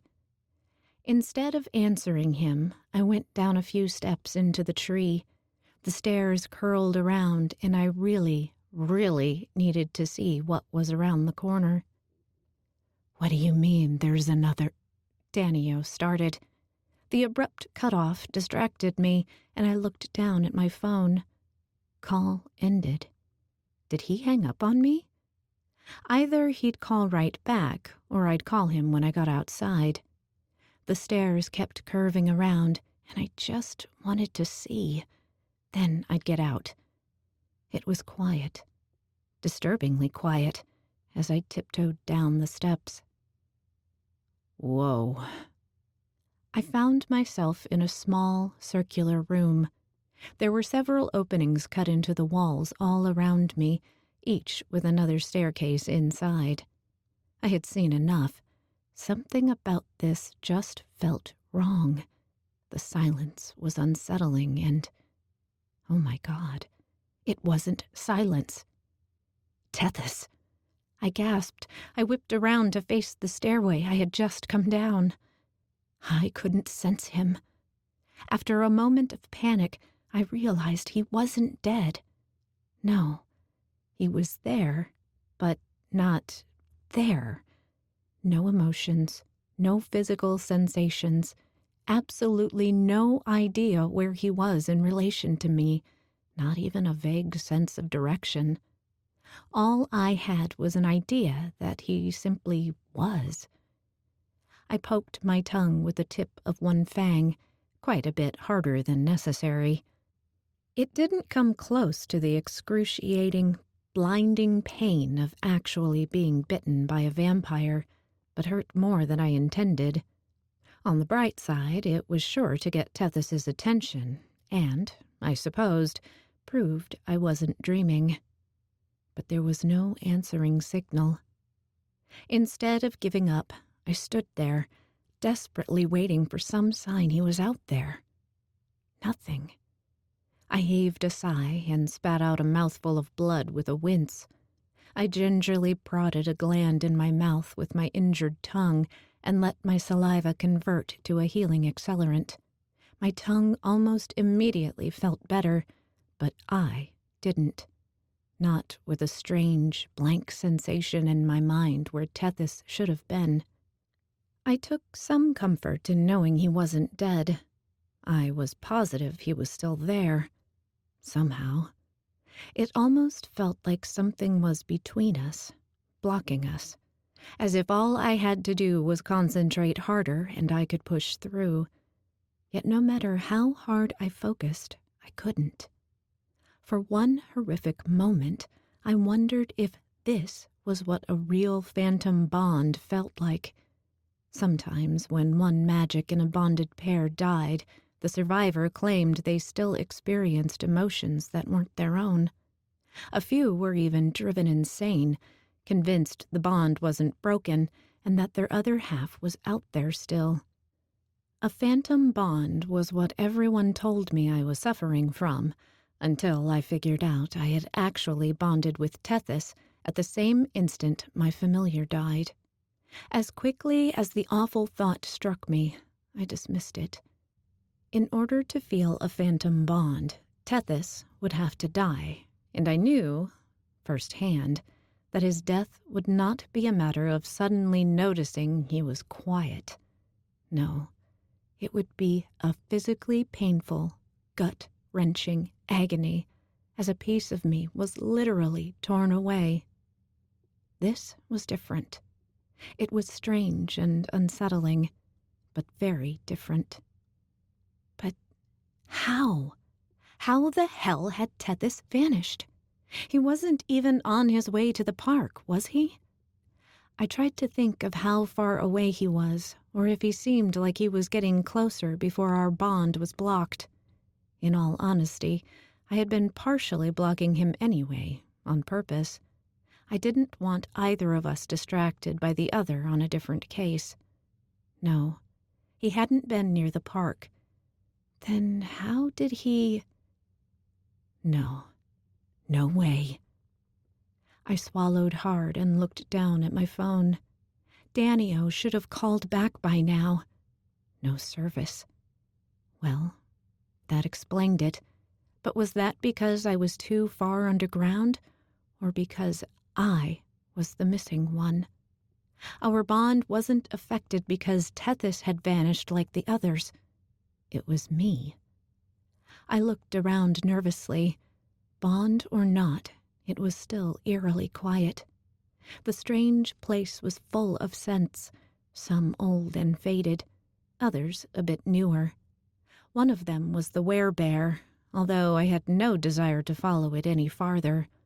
If it weren't for the fact that the entrance looked just like the one that led to the Bloodcaster's cavern, I would have wondered if there was something less sinister going on, like people simply getting lost down here.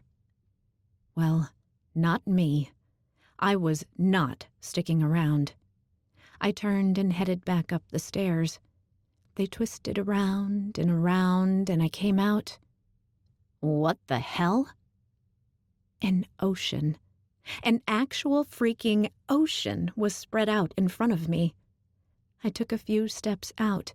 The rock floor beneath me changed to sand, and there I was, standing on a beach. There was nothing like this anywhere near the park. Forget the park. There was nothing like this in the entire state. Long Island, I supposed, but that was on the other side of New York.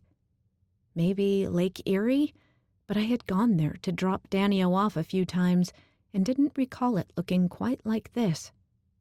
I turned slowly, and my jaw dropped. Okay, scratch the Long Island or Great Lakes theory. A cliff loomed up behind me, so high I couldn't even see the top, despite bending back as far as I could.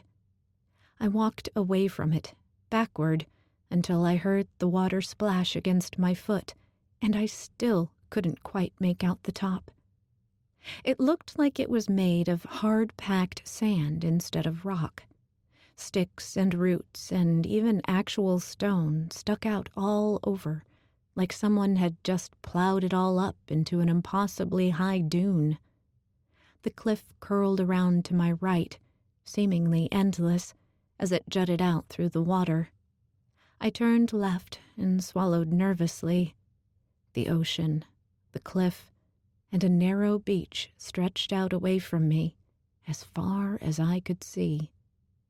I realized abruptly that it was broad daylight. Stranger still, I couldn't for the life of me sense how close sunset was. That was unsettling. I always knew. "This is impossible," I said out loud. Was it a dream? It sure as hell couldn't be real. A bit of chilly water sloshed above my shoe, and I frowned down at it. It felt real enough. I backed away from the water and knelt down to gather some sand in one hand. Yes, it felt very real. I could feel the sun beating down on me and the sand between my fingers.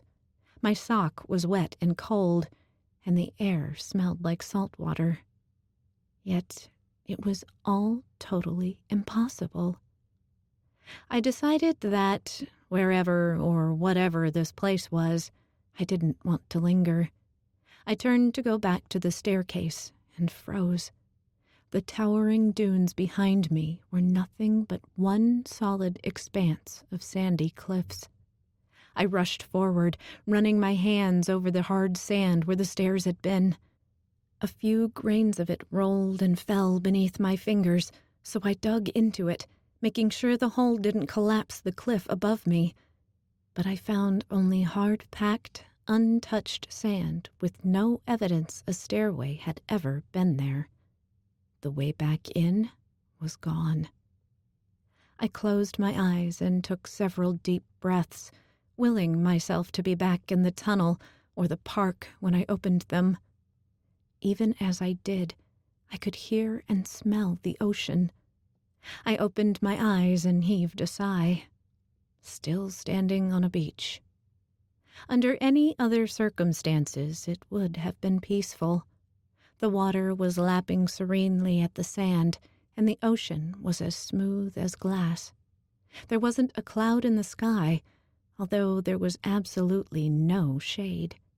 It was actually uncomfortably hot, especially in jeans and a sweatshirt.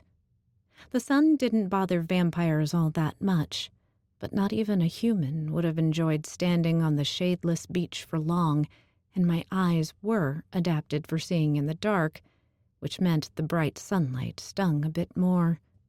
I turned away from the light glinting off the water, blinking.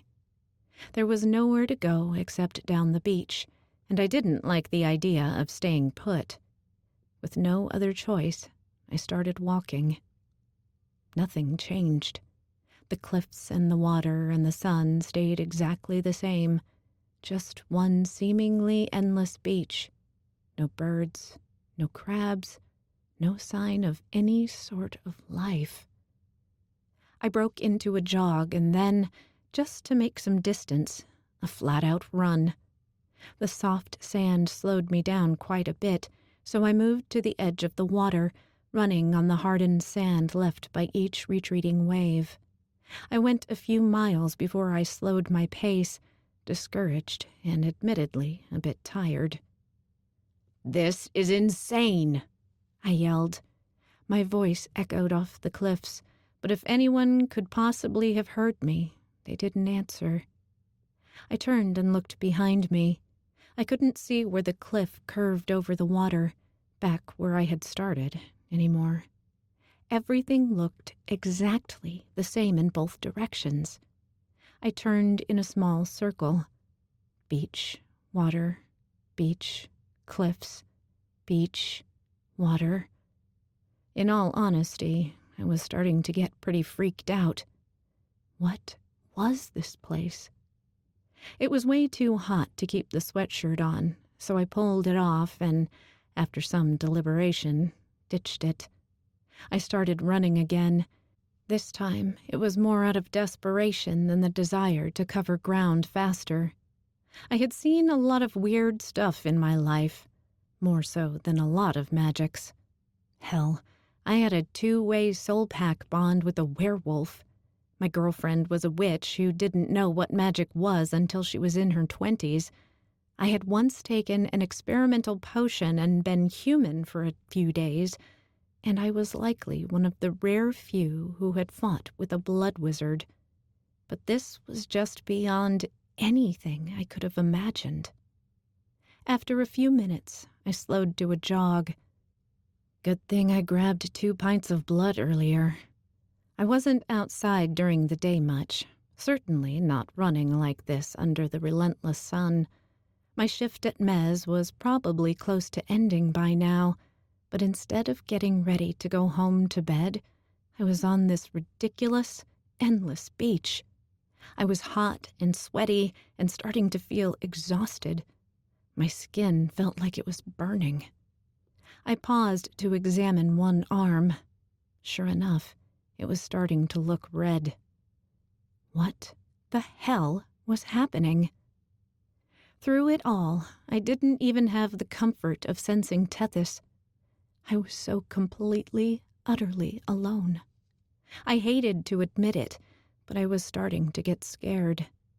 So much for vampires being one of the toughest magics in the world.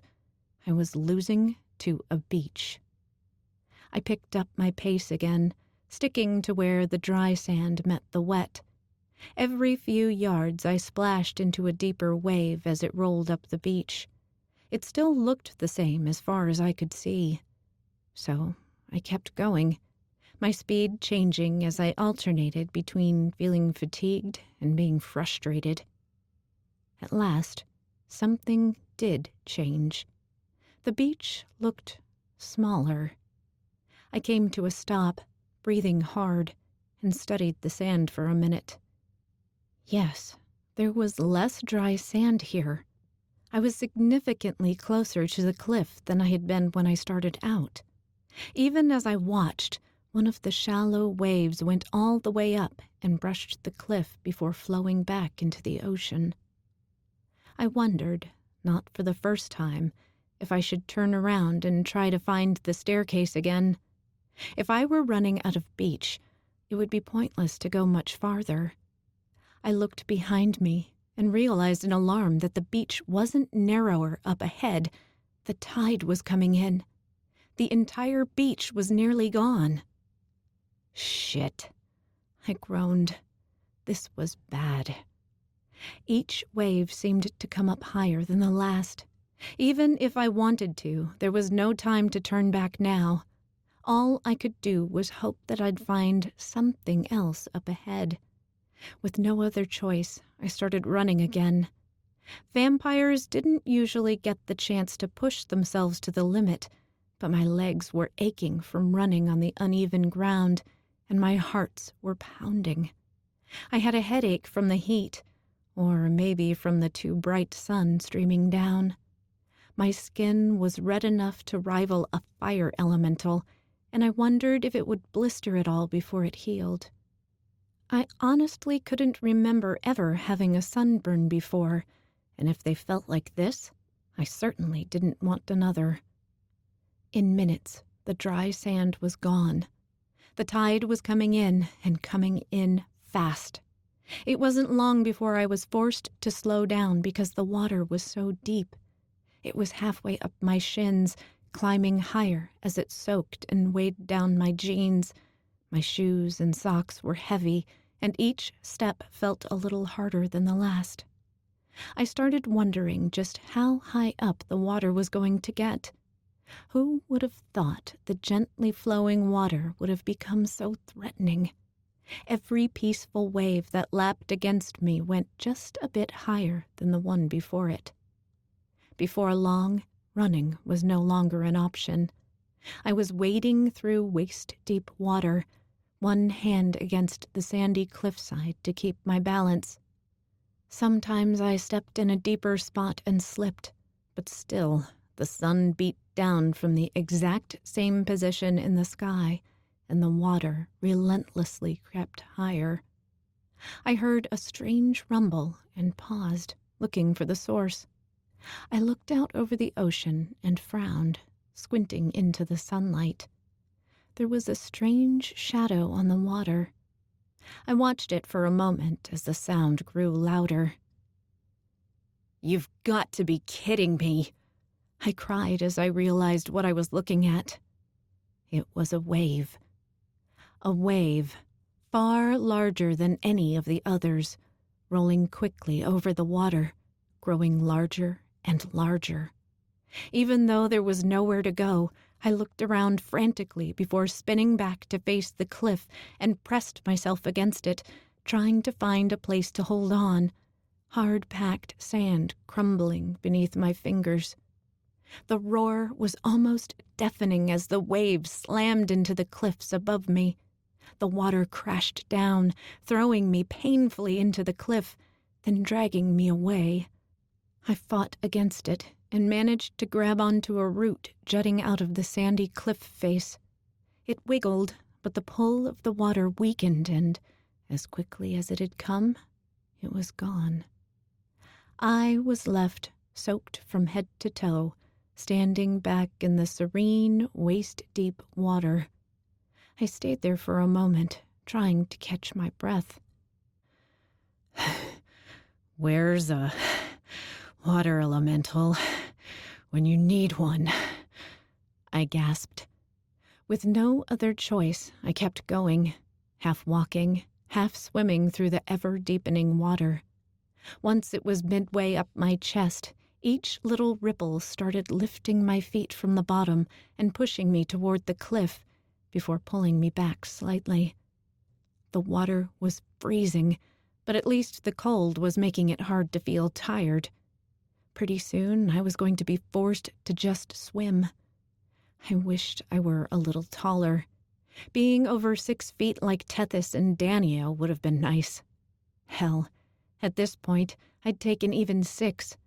Anything to gain a few more minutes with my feet on the ground. I wondered suddenly If I could go up. What I was doing certainly wasn't working. I really didn't have anything to lose at this point. I turned and reached up, trying to get a good grip on the cliff. They were made entirely of hard sand, and instead of finding a handhold, I just dug my fingers in and made one. It crumbled as soon as I put my weight on it. I tried again and again. The water crept up to my shoulders, but with some practice, I mastered jabbing my fingers and kicking my feet deep enough into the cliff to pull myself up, but not so hard that I broke through it. Slowly, I started to climb. I was actually somewhat impressed with myself as I came completely out of the water. A couple more feet and I could reach a tree root. I grabbed it and tugged gently. It wasn't a root, it was a branch, and it slipped completely free of the cliff, and I lost my balance, splashing back down into the water. I tried to stand up and ended up dunking myself. Cursing, I angled myself onto my tiptoes, keeping my face just barely above the water. Well, if climbing didn't work, that was it. I took a breath, as deep as I could with my face half in the water, and glared up at the cliff. I was not going to let the stupid beach beat me. I returned to my technique of punching the cliff and soon was back up. At least I was getting somewhere like this. Somewhere different, anyway. This time, I skipped the roots and just stuck to making my own handholds. A low rumble started echoing off the cliffs. No. I turned nervously and, sure enough, spotted another wave rolling across the water, gaining height and strength as it went. It was like something out of a nightmare as it drew closer, looming above me as it started to fall. For a moment, it seemed to hang there, bathing me in foreboding shadow. Then it crashed.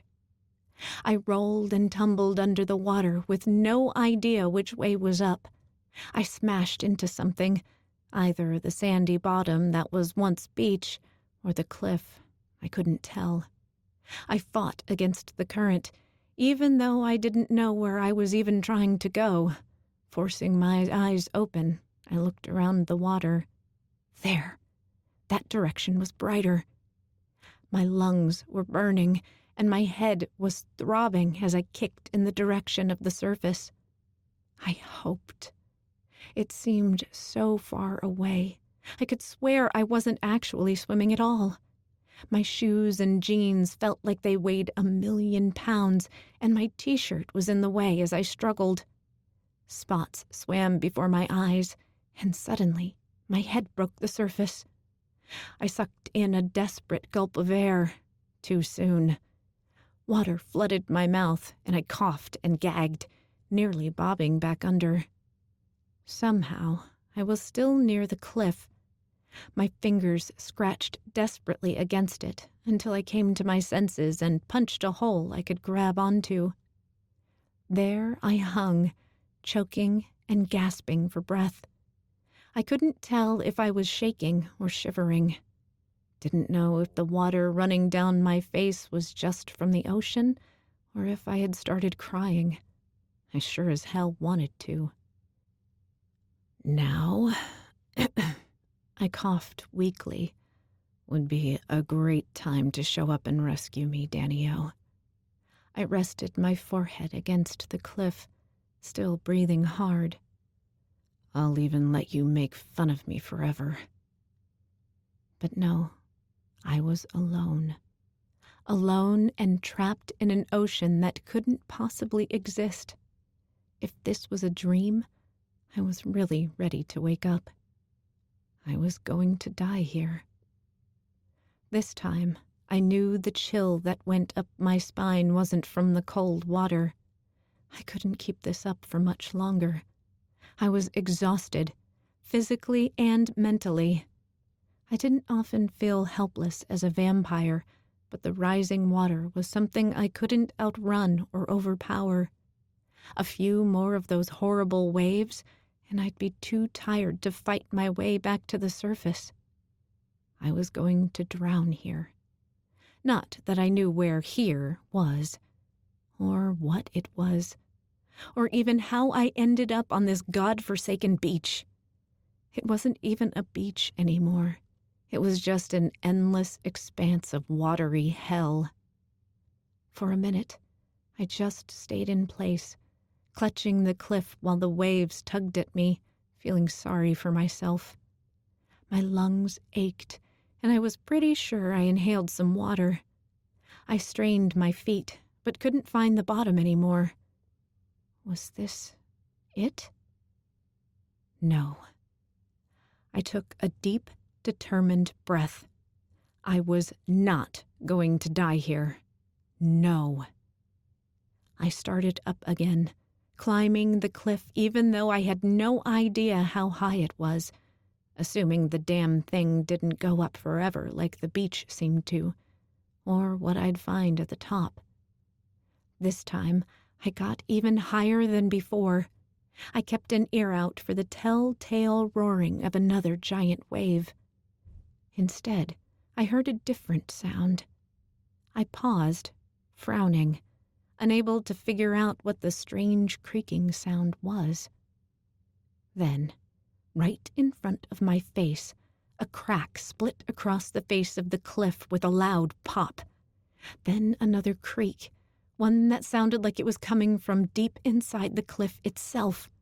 The crack popped again and jumped another foot across the cliff. With a curse, I hurried to get to the side, but when I punched a new handhold, a crack shot out from the hole. The creaking intensified, and several more cracks formed. With one last echoing bang, a huge chunk of the cliff broke away, tumbling down to the water below, taking me along with it. All I could do was try to protect myself from the falling cliff as I crashed back into the icy water. This time it was like swimming through mud as the sandy cliffs broke apart. I opened my eyes and regretted it immediately.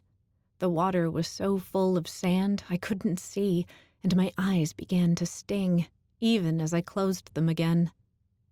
Exhausted, torn by frustration and helplessness and desperation, I swam back up. This time, I made sure my head was far enough out of the water before I took a breath. This was insane. The water around me was thick and murky from the sand. Smaller clumps were still falling, splashing around me. I looked up to make sure another large one wasn't on the way and gasped. The falling sand had exposed what looked like solid rock. Unless it was my imagination, there was a ledge. Something brushed my leg. What the hell? I squinted down into the cloudy water. Was it a branch or something from the cliff? It wrapped around my ankle and tugged. Nope, not a branch. Shit, I gasped as I went under, kicking frantically, trying to hit whatever had me. My free foot connected with something. The grip loosened, and I yanked my foot up and splashed back to the surface. How could this situation possibly be getting worse? I spun and tried to get back up the wall. One hand, two hands, one foot. Reach! I raised my second foot, and it kicked into the wall. But before I could pull myself up to get another foothold, the thing wrapped around my ankle again. This time, something like teeth sank in. A scream tore from my throat as it yanked me off the wall again. I hit the water, and something else grabbed me by the wrist. Pain radiated up my leg. Well, two could play at that game. I forced my wrist up and sank my fangs into whatever was holding me. A foul taste exploded into my mouth, but it recoiled and released me. I couldn't get back to the cliff fast enough. With each inch I gained on the wall, I was sure I'd feel the thing grab me again. At last, I got high enough that I risked looking down. The water still looked infuriatingly calm. I heaved a sigh. My limbs were all shaking, and my leg was killing me now, and the air was thick with the scent of blood, but I was in no position to stop and examine the wound. I had to get to that ledge. My next handhold gave out, and I almost fell. Nearly crying from frustration, I desperately clung to the cliff, breathing hard. My lingering hope that this was some sort of awful nightmare or hallucination was finally fading. Surely I would have snapped out of it by now. This, somehow, was really happening to me. Well, if nothing else, the thing in the water gave me the adrenaline boost I needed. Now to just keep climbing. Wait, adrenaline boost. Why was I such an idiot? I supposed I didn't exactly do it often. I tongued a gland in the back of my mouth and converted my saliva to a numbing agent, then carefully let go of the cliff with one hand so I could lick my wrist. I couldn't afford to waste any time letting it get fully numb, so as soon as I felt a tingle, I prodded a different gland, switching to a form of adrenaline. I waited long enough for the taste of my saliva to fully change, then, with practiced ease, sucked it up into my fangs before sinking them into my wrist. Pain shot through me, and I nearly let go of the cliff. I cursed silently as I forced myself to keep my fangs in place. I was not nearly as numb as I should have been. Judging from the temperament of the one blood wizard I had encountered, I wouldn't have been surprised to find out that vampire bites were excruciatingly painful by design. I quickly injected the adrenaline, then converted my saliva to a healing accelerant. Since I already had 2 gaping holes in my wrist, I went ahead and injected that too. It wasn't as if I couldn't use it. With any luck, it would help my leg. Even as I licked the punctures closed, I could feel the energy coursing through me. Now that's what I was talking about. Feeling invigorated and more determined than ever, I dug another fist into the side of the sandy cliff and hauled myself up. Hand, foot, foot, hand, foot. Up and up and up, pausing now and again to feel above me for the solid rocks I saw from the water. Just as I was starting to worry I had imagined the rocks, my fingers found something solid. I tugged carefully.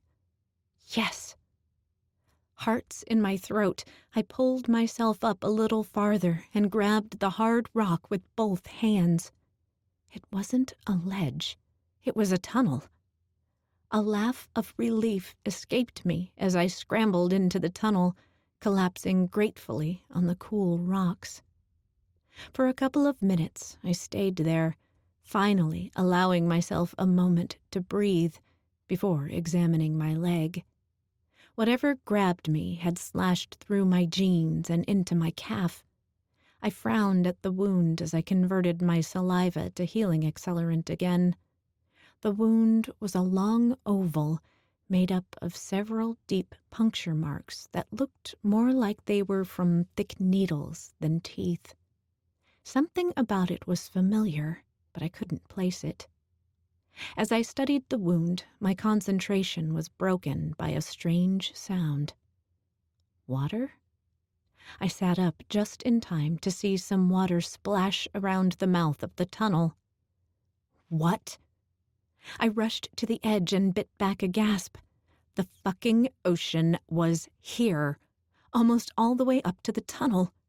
The damn water was still gently lapping as far as I could see, rippling in the bright sun. At least I escaped that.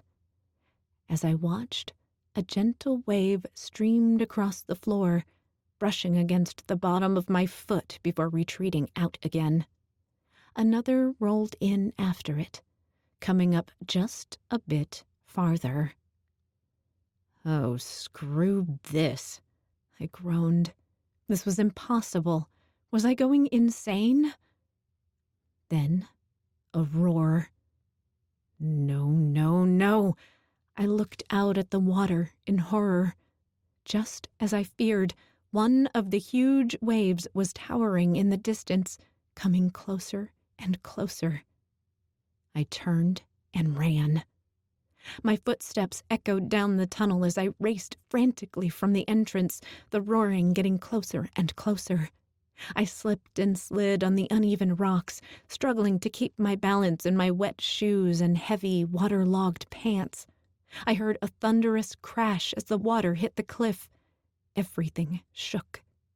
I could hear the waves splashing and roaring down the tunnel toward me. There was no way it was faster than a vampire, was it? I turned a corner, not caring where it led. I spared a glance behind me and gasped in horror as the water came crashing into view.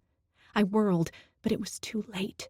The wave slammed into me, throwing me off my feet and careening down the tunnel with me, bashing me mercilessly into the walls and floors and ceiling.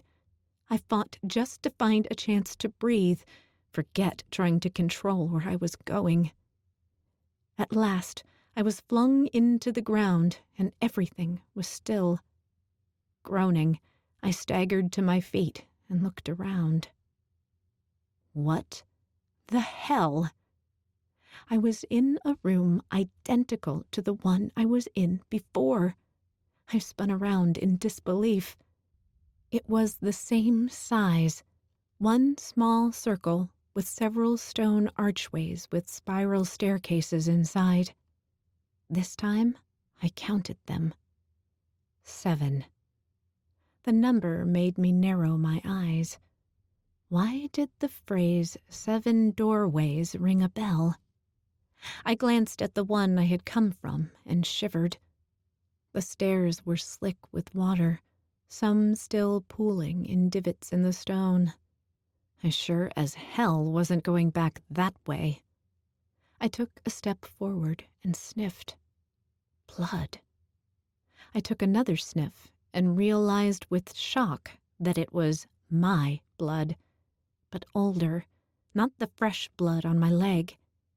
I followed the scent and found a small stain on the ground that smelled like a mix of my blood and saliva. How? I suddenly remembered spitting after cutting my tongue, but that was... It wasn't identical to the place where I was before, miles and miles away. It was the same damn room. This just kept getting stranger. But if I was back, that meant I could get out again. I crossed the room, sniffing, trying to figure out which one was the original staircase I came down. A sound. I jerked my head around in time to see a shadow behind me. One of the puddles on the stairs was rippling a little. I probably could have easily taken down most magics, even tired and sore, but I really wasn't in the mood to have to fight someone. I turned and ducked into the closest doorway, sprinting up the stairs and around the corner. I waited a couple of minutes, but heard nothing. Carefully, I tiptoed back down the stairs and around, and around, and around. What the... I broke into a run and went around several more times. Impossible. I turned and ran back up the stairs. Had I missed the doorway somehow? I hurtled around spiral after spiral and nearly tripped over the threshold as I stumbled out into a very familiar forest.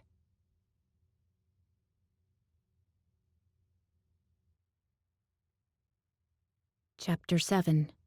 Mariana. "Danny, be careful," Charlie said. "I just want to see. It keeps curving. It's like a spiral stair." Just like that, his voice cut off. "Danny-o," Charlie whispered. "Danny-o." Silence. My heart was in my throat as I leaned around Jen, trying to see. Charlie rushed down the stairs. "Wait!" Jen cried. She hurried after him. I saw her grab his sweatshirt and pull. For a moment, I thought she had him. Then they both stumbled around the corner and out of sight. "Char!" T.S. snapped. "Jen!" He lunged forward with a curse. "Stay here," he ordered, shouldering me aside. But the stairs were too narrow. I gasped in surprise as he crushed me against the wall and knocked the wind out of me. "Feckin' hell," he spat. We were both jammed together on the stairs like something out of a stupid movie. People actually got stuck like this in real life? We wiggled for a moment. Then I grabbed his back and tried to pull myself up. That worked. I fell sideways, clutching his fur, hiked up my skirt, and swung a leg over him. The moment I was on, he hurried forward. I rocked wildly as he went down the stairs and around the corner after them. "Charlie," he called softly. "Jen." We went around another curve, and I nearly bashed my nose into his shoulders as he leveled out onto flat ground. I sat up and looked around. We were in a round room with a bunch of archways with staircases in them. One of them was wet, and the floor had a few small puddles. But there was nobody else here. "Where are they?" I cried. T.S. shook his head, shaking me in the process. "I smell them, but—" He went rigid and gasped. "T.S.?" "Shannon," he cried. "I can't sense Shannon." He whirled around, and I twisted his fur in my fingers and tightened my legs as he hurtled back up the stairs. I started to get dizzy as he whipped around the spiral staircase.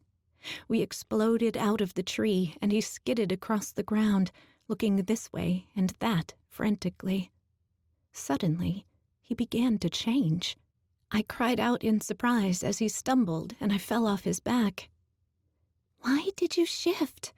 I asked, climbing back to my feet. "I dinna mean to." T.S. looked down at himself in alarm, then around the forest. "Bloody hell, it's daytime." "The sun's up already?" Even as I asked, it didn't make sense. It seemed way too bright to be close to sunrise. I could see the sun through the leaves, high in the sky. I can't tell," he said, frowning. "I can't sense it. That's not what shifting at sunrise feels like either." "Are you human?" I asked nervously. "Like daytime human or non-magic human?" "I don't know." T.S. looked around again, and I had a feeling he was on the verge of panicking, which did not make me feel better. "Everything looks normal. Have you got anything red?" I examined my clothes, then fumbled through my pockets. Oh, my Mez ID was on a red lanyard. I tugged it out and held it up. "Here." T.S. glanced at it, then shook his head. "Right. So I'm technically still a werewolf." He frowned up at the sky. "Dunno why I can't sense the sun's position then." I frowned, too. During the day, he turned into a human, but still retained werewolf traits, like being colorblind. There was no reason he should have lost the ability to sense sunrise. "I didn't think sunrise was so close." "It wasn't," he said grimly. "Can you sense Shannon or Thomas?" Anguish washed briefly over his face. "No," he choked. He took a deep breath and closed his eyes. I reached up and gently rubbed his arm. "Right," he said, pulling out his phone. "We've got to call John and let him know. Bugger, I've got no service." I checked my cell phone, too. Neither do I. What do we do? Did we go back to the car and drive the entire hour back to Mez, or until we got service again?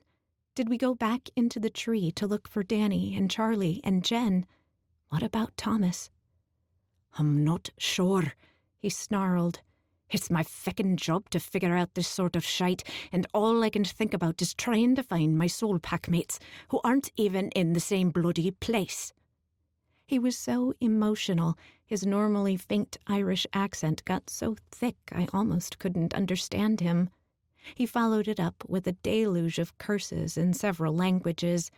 I caught a few familiar Japanese and Greek ones that he probably learned from Danny. My heart caught in my throat at the thought of Danny. I did love Thomas. He was a friend and like a brother. I'd be devastated if something happened to him, especially since it would probably kill T.S. and crush Jen, one of my best friends. But Danny, he was the older brother I technically never had. He could have mailed my parents the letter my real brother wrote before he died. He could have just forgotten about it altogether. But no. Even while struggling to recover from a horrific injury, he remembered to get the letter and my brother's dog tags. Practically bedridden from injuries, physical, mental, and emotional, he had hauled himself all the way to Maine to hand-deliver the letter personally. Then, even though he could have easily walked away and never seen us again, he chose to stay in touch, to stay close. Our mothers became friends, and my family even moved to Michigan. Then, when I was born, he was there. As far as I was concerned, he was always there. He was my babysitter, my godfather, my brother. And now that I was finally old enough, he was a true friend. The way his voice just cut off kept echoing in my head. I expected to find him at the bottom of the stairs, dead. But vanishing was honestly almost as upsetting. I assumed all of the people going missing were being taken, but Danny was just gone, right in the middle of a sentence. Now it seemed like Shannon was too, and Charlie, and Jen, and Thomas. This was terrifying. I turned back to the tree and froze. "T.S.," I gasped. "The stairs!" He whipped around and gasped, too. The stairway in the tree we had just come out of, the one that hopefully led back to Danny and the others, was nowhere to be seen. "What do we do?" I asked. T.S. sighed and looked reluctantly at the tree. "We have to try to get back to the car and alert Mez. They were right. This is too big. Whatever is happening, we need more people. It's just..." He looked at me sadly. "It's just you and me now. We've lost them." "We're going to find them," I said firmly, even though my voice wavered. "We have to." "Come on, then." He sniffed, then frowned. "Right. Can't smell anything. It was this way, though." We hadn't gone far when he stopped. "Does this look right to you?" I looked around. It all looked the same to me. I hadn't really paid much attention to where we were going before. "I don't know," I admitted. "No," T.S. said slowly. "The trees, they're different." I studied the trees and quickly realized he was right. I couldn't see a single pine tree, and these trees were huge. Massive, gnarled roots curled up from the ground, twisting all around gigantic trunks, and even with the sun peeking through the dense leaves, from treetops far higher above us than they should have been, it was eerie and quiet. This was not Allegheny State Park. Not even close. "Where are we?" I gasped. "I have no idea." We exchanged a look of alarm, then warily started forward again. This time, there was no easy passage through the trees. We had to climb over roots and duck under limbs and hanging moss. It was completely silent, not even the sound of birds or wind in the leaves. I was sure it was slowly getting darker as we went, but not so dark my eyes were compensating yet. On we went, with no real idea where we were going, fighting our way through thick underbrush and branches that seemed to cling to us. My legs were all scratched up from thorns, and one even cut my cheek. T.S. stopped suddenly and cursed, shaking his leg. "Are you okay?" "Yeah, just tangled in these bloody vines." He bent to try and free his foot. I started to walk back to help him, but my foot was caught too. I turned to look and watched in horror as the vine began curling up my leg like it was alive. "T.S.!" I shrieked. At the same instant, he roared, "The vines! Run!" "I can't!" I frantically yanked my leg and fell backward. Another vine snapped out and wrapped around my arm as another one lashed across my chest. I grabbed them, tugging desperately to free myself. A few feet away, T.S. was struggling with several other vines. They seemed like they were coming from all around us. I could see more nearby, weaving back and forth like snakes. Driven by panic, I gave another tug and managed to get out of one. I twisted my arm and pulled, somehow getting loose, but the vines still had my leg. I kicked it back and forth, then tried to stomp them with my free foot. To my surprise, they released me and pulled back a bit. I staggered away with a cry and looked up in time to see T.S. bite one, and, as if the vine could feel pain, it swished away and let him go. As I turned to run, I felt a vine drop onto my shoulder.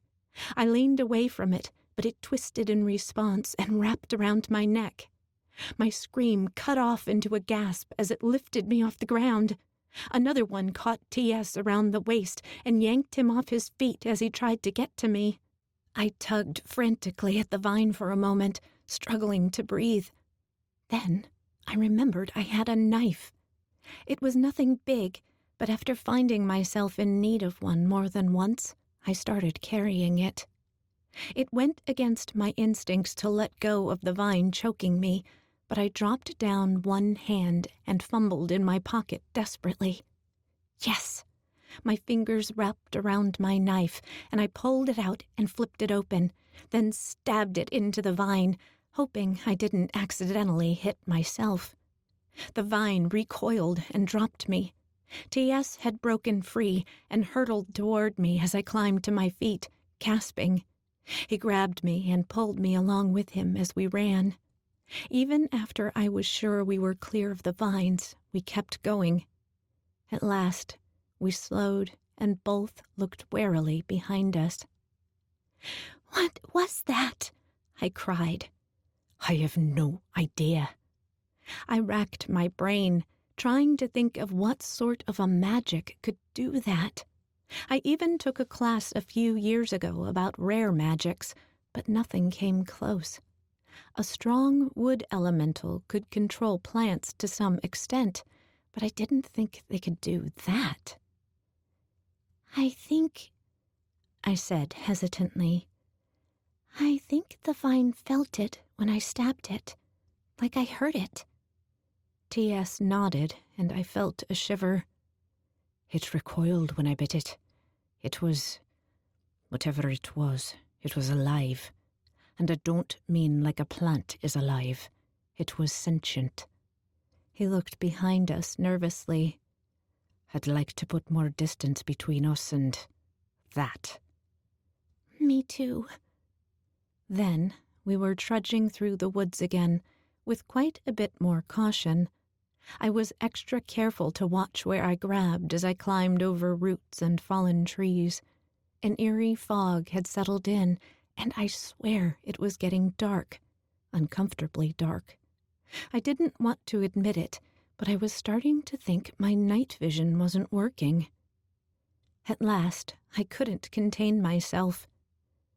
"T.S., is it getting dark?" He sighed. I was hoping it was just me. It wasn't the first time I had ever been in the dark, but those abnormal circumstances were few and far between. Being unable to see at night was unusual and scary, even when I wasn't being chased by a vine monster and actually knew where I was. The idea of not having my night vision here in this place was terrifying. T.S. and I grimly kept going, even as we started to stumble over rocks and roots. With the growing darkness came a chill. I was used to cold weather, but in human form, tired and scared, the temperature was just one more thing to worry about. To make things even worse, T.S. still couldn't shift, even though it was dark. T.S. stopped abruptly, and I nearly ran into him. "T.S.?" Heard something. He looked around warily. Come on. Just a couple of minutes later, I heard something too.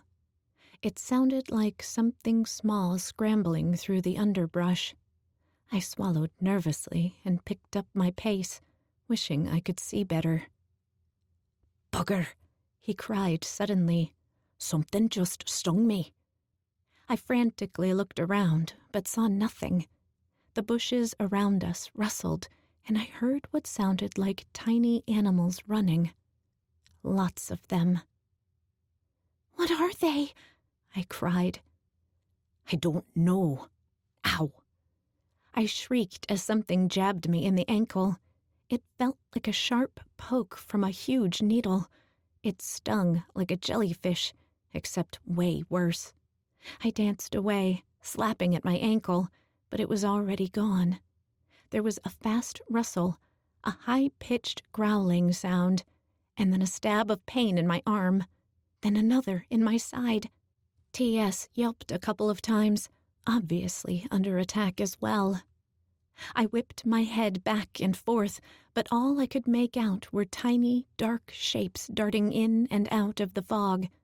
One shot right by my face, and I jumped back, only to feel another painful sting on my leg. We started running. The sound of the things followed us, chasing us. I hoped we could outrun them, but every few seconds I felt one brush past me, stinging me as it went. T.S. cursed as we stumbled and ran. Once, he grabbed one, but dropped it with a cry as it stung his hand. All I got was a glimpse of a shadowy form, and then it was gone. The old stings felt like they were burning as I went. All at once, the sounds behind us stopped. We cautiously slowed, but once again, the dark forest was silent. "Bloody hell!" T.S. panted. He examined the wound on his hand. "What were those?" I shook my head and prodded at a sting on my arm. It was a huge welt, hot to the touch, and still quite painful. "You don't think they were venomous, do you?" I asked nervously. It was hard to see in the dark, but the welt looked like it was oozing something that wasn't blood. "I hope not, although I don't feel so grand." My head hurt, and I did feel really tired. Not just tired, in fact, but heavy. Each sting felt like it was getting more painful, not less. "Me neither." We kept walking, and hardly a few minutes later heard another rustle. We looked at each other. Even in the dark, I could see the alarm on his face. "Run!" We both hissed. We took off, stumbling and racing through the trees as the sound behind us intensified. They were getting closer. "Look," I gasped. "Is that what I think it is?" It was partially obscured by shadow and fog, but there was a large tree up ahead that I could swear had a hole in it. "Can't get any worse," T.S. panted. I hoped he was right as we sprinted to the tree and down into the hole. "Careful, there are stairs," he said as I came in hot on his heels. As fast as we could in the dark, we descended the stairs. I felt like we were spiraling around again. Light exploded before my eyes, and I blinked rapidly. T.S.'s brown eyes met mine. He looked as confused as me. "I can see," he gasped. "Me too." Our night vision was back. We were on a stone staircase, just like the one before. With a nervous glance at each other, we slowly descended. T.S. stopped. "I heard something," he breathed. "Stay close." Just in case, I pulled out my knife and held it ready. We rounded the corner into another circular room. "Charlie!" T.S. cried. "Jen!" The two of them were standing in the middle, Charlie with one hand up and a fireball ready, and Jen with her wand extended. Their faces both relaxed as they lowered their weapons in relief. T.S. and I rushed down the stairs to meet them, and we all hugged for a moment.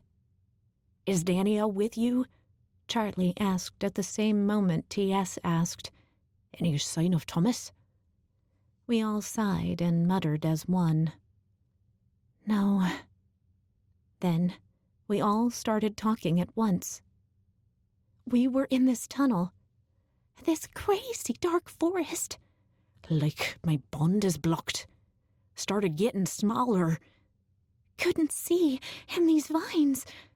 After we calmed down and took turns telling our stories, we stood somberly together, looking around the room. "How is any of this possible?" Charlie asked. "I was hoping one of you knew that," groaned Jen. "I smell them," T.S. announced suddenly. To my relief, he shifted into a wolf, then started sniffing the ground. "I smell Daniel. He was here. Not long ago. Thomas, too." He crossed the room, sniffing loudly. Suddenly, the fur on his scruff stood up, and he stiffened.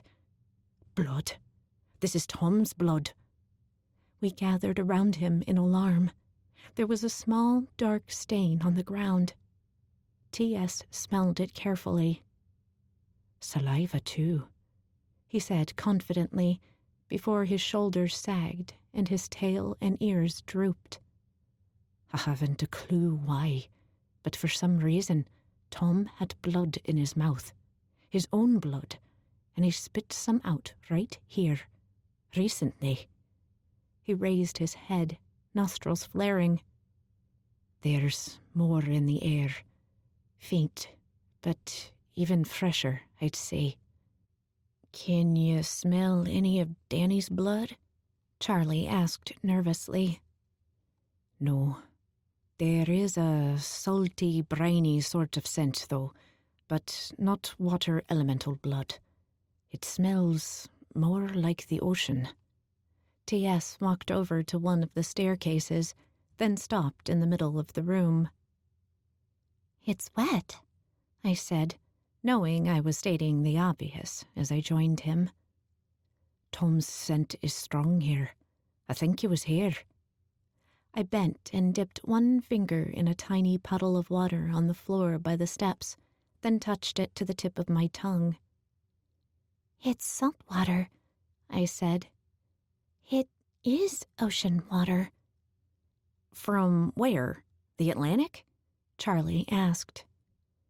"I can't tell like Danny can, not as a human," I said. I didn't always envy water elementals, and I'd never give up being a mermaid, but sometimes... The Great Lakes are freshwater, right? T.S. asked. Yeah, I said. Jen knelt down next to me, frowning. I was thinking, right before you two got here, that maybe this was rainwater. You know, from the stairs that led back out. If it's salt, then what is it doing here, so far from the ocean? I don't know, I said. It tasted fresh, too. Get away from the stairs, T.S. said suddenly. Jen and I jumped up and moved back, looking at him curiously. His hackles were raised, and he sniffed in our direction. There's something else. I shouldn't have let Tom's scent distract me. I smell him, and the salt, and something. I don't know what it is. I've never smelled it before, but it's foul and makes me uneasy. He sniffed again, lifting his nose to the air and moving toward the middle of the room as he did. It came into the room. Oh, I smell us.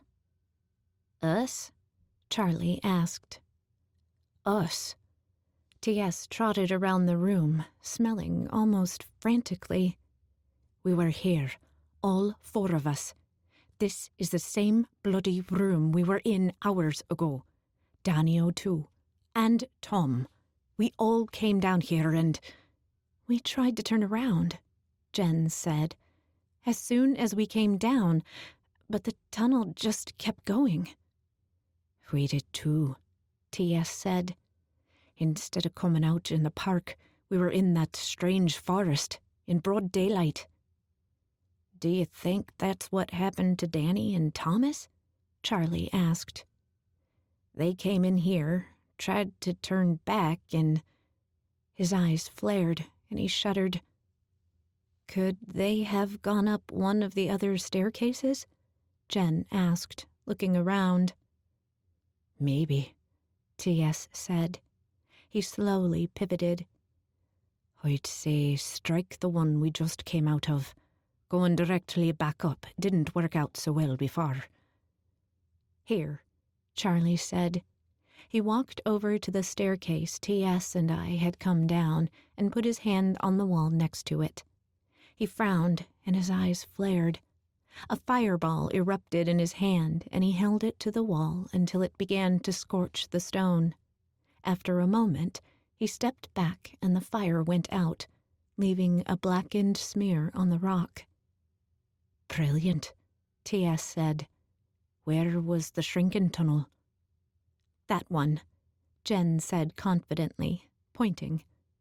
Charlie marked it, too, then went over to the wet one. He scorched the wall there, too, but quite a bit lower down. In case it dries, he explained as he worked. So we know which it was. That's 3 down, T.S. said. We've got 4 more. 7 altogether. I frowned at the number. Something about it was nagging at me. 7 staircases. 7 doorways. No. Oh my God, I cried. We're in a labyrinth. They all whirled to look at me with a chorus of, "What?" A labyrinth? T.S. echoed. Has anyone even seen a minotaur in centuries? Asked Charlie.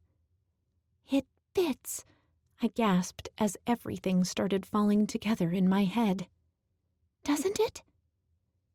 I'm afraid I don't know anything about labyrinths, confessed T.S. Me neither, said Charlie. Don't look at me, Jen said. So, of course, all eyes turned to me.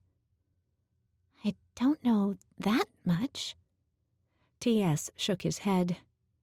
Seems like you know enough to suggest it. During the last year of my internship at Mez, I had to take some classes, remember? I took one on rare magics. I remember, Jen said, as the others nodded. You shared some of it with me, It was fascinating. I wished they were offering it in Maryland. I shrugged. We did a whole unit on minotaurs and labyrinths. I think we're going to need a crash course on that unit then, Mariana, T.S. said. Where did I even start?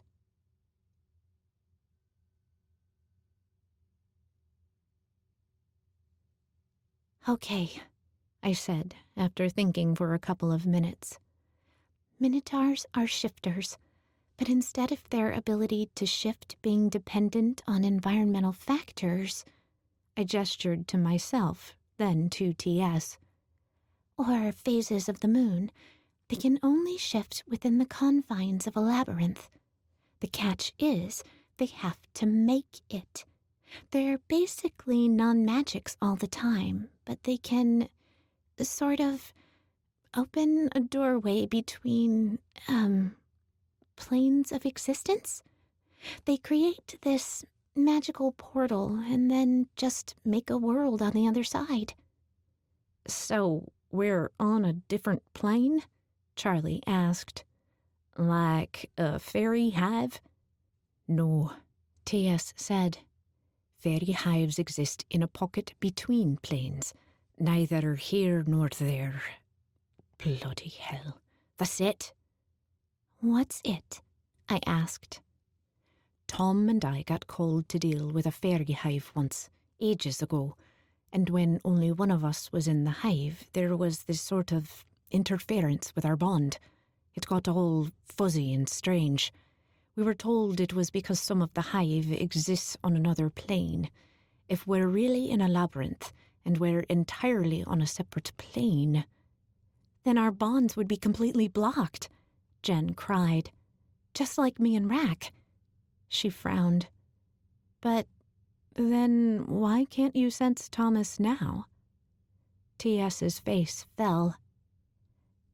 There are 7, I said, trying to recall my textbook. A labyrinth occupies the same space in a weird metaphysical way on multiple planes. 7 doorways that lead to 7 layers. Everyone looked around, obviously counting the staircases. So, which one leads out? Charlie asked. None, I answered grimly. They all looked at me in alarm. Once we're inside, we can only travel between the 7 layers. Each time we get to the end, if you call it that, we return here to choose another. Then how do we get out? Jen cried. One of these doorways leads to the Minotaur. I took a deep breath. We have to fight. If we win, there's supposed to be another door that leads out. If we lose, the Minotaur eats us. Brilliant, snorted T.S. Supposed to be? Jen said. I shrugged. Not a lot of people live to get out. Which means that Danio and Thomas already escaped, or they're wandering around one of these other layers, Charlie said.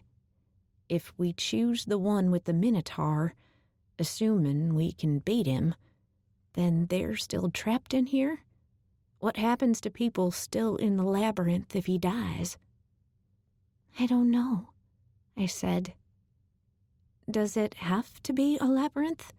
Asked Jen. Are we sure there's nothing else? You said it all fits, T.S. said to me. Is it just the 7 doors in our bonds? No, I said. The Minotaur makes the realities. That's how we were able to travel to that scary forest and why you couldn't sense the sunset. There was no sunset there. Those vines, those shadow things, we couldn't figure out what kinds of magics they were because they might not be real. The Minotaur just made them up. So, nothing here is real? Jen ventured. No, the Minotaur makes it real, I said. Real and deadly if it wants. They say there are also types of magics that like to hang around labyrinths. The Minotaur lets them live here because they scare the people in the labyrinth, and in return, sometimes they get to feed on the victims. Why would the Minotaur want people taking its prey? Jen asked. That's why the rest of this makes sense, I said. Minotaurs have two ways they feed.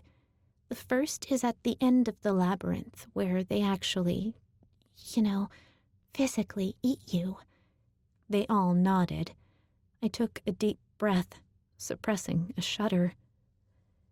The second is that they feed off of negative emotions, like being afraid you're going to get stuck in the tunnel and die, or T.S. and I in the dark with those things attacking us. It scares you, and the Minotaur was actually feeding off of those emotions. The 7 doors, and the fact that all of this seems designed to traumatize us, not to mention that Jen's and T.S.'s bonds are messed up. That's what makes it a labyrinth. I gotta say, Charlie grumbled, that tunnel certainly was terrifying. He wrapped his arms around himself, eyes as dim as coals. I hope Danny and Thomas are all right. Me too, T.S. sighed. I wish I could sense Tom. He brightened a bit. But that means that when my bond with Shannon was blocked, it wasn't something happening to her. It was me. So she's probably safe. Rack too, Jen said, looking relieved. The question now, T.S. said, is do we wait here and hope that Thomas and Danny will make their way here as well, or do we risk going into one of these tunnels and hope that we either find them or that we get back out again? Either way, said Charlie, I think we need to stick together. We won't be able to stay here. They all looked at me in concern. A depiction of a traditional labyrinth is a wandering circle that leads to a center, right? Even though we have our choice of which layer we enter, it's all still leading to the layer where the Minotaur is. We're just going to keep circling through here. Whether you realize you're in a labyrinth or not, you have to go to different layers without knowing what's on the other side. Even though it seemed like T.S. and I were just wandering around in the forest, in reality, we were on the exact path the Minotaur wanted us on. Assuming you don't die in one of the layers, you eventually get out and end up right back here again. But the whole point is that the Minotaur wants you to keep moving. I don't think we can stay in the central area. I don't know what will happen, but I think, by design, sooner or later we're going to be forced somehow to leave. I'd rather leave on our own terms and be able to carefully choose which door we want to go through, T.S. said. We all nodded in agreement. Right then, he said. Well, this is the one we've just come from. He nodded toward the stairway he and I had come down. Assuming that I'll be able to sense Tom when we're on the same layer, and obviously it's possible to meet back up in this room, I think it's safe to assume he wasn't in that forest. What about Danny-o, though? Asked Charlie. He's not in there either, I said confidently. Remember, even though we all turned around, the Minotaur is sending us in the same direction. If Danny was in there at the same time we were, we would have found him. That means we can rule out the one Jen and I were in, too, said Charlie, nodding toward the other one he had marked. Leaving these 4, and the one with water on it, T.S. said grimly. He sniffed at the wet one. I can say for certain Thomas was here, along with whatever else I smell, but I can't be sure if he went in and came out. We all studied it. I felt a little heat from Charlie and knew that he wasn't fond of the idea of going into a stairway that had that much water on the outside of it. I looked at the drying watermarks on the floor, and inspiration struck. I don't think Thomas is still in this one. I pointed to the watermarks on the ground. This water obviously came from up those stairs. They all nodded, and I went on. But the whole time we've been here, there hasn't been any more water at all, and this was a lot of water. So, assuming the lair exists on a separate plane, I don't think the water is coming through unless the doorway is open for someone to actively travel to or from that plane. Makes sense, T.S. said. Now, maybe he wouldn't have been able to, but I think if Thomas started up the stairs, then got hit by all this water, he wouldn't have kept going. No, agreed T.S. But was he already too far up to turn around? Well, this entire place is supposed to mess with us, right? Asked Jen. The tunnel Charlie and I were in seemed perfectly normal for miles before we realized it was getting smaller. It sounds like the forest you were in didn't start off threatening either. I don't think that you'd walk up the stairs and just get hit by this much water right away. I think it would be at the end. That much water would certainly freak me out, Charlie said. That's a good point, T.S. said. I think you're right, Mariana. The water would have come out when Tom did. It's safe to rule this one out. 4 left, Jen said grimly. T.S. slowly wandered the room, sniffing carefully. I'm pretty sure Thomas went into this one. He sniffed again, and his tail wagged. In fact, I think Danio did too. His tail wagged a few more times, then drooped as he nosed the floor. I'm afraid, though, that I think whatever that foul thing I smell is went in too. Then what are we waiting for? Charlie asked. Everyone stay close, T.S. said. Any other tips about labyrinths? I thought for a moment, then shook my head. That's all I can think of. Right then. T.S. shook vigorously, then trotted forward toward the stairway.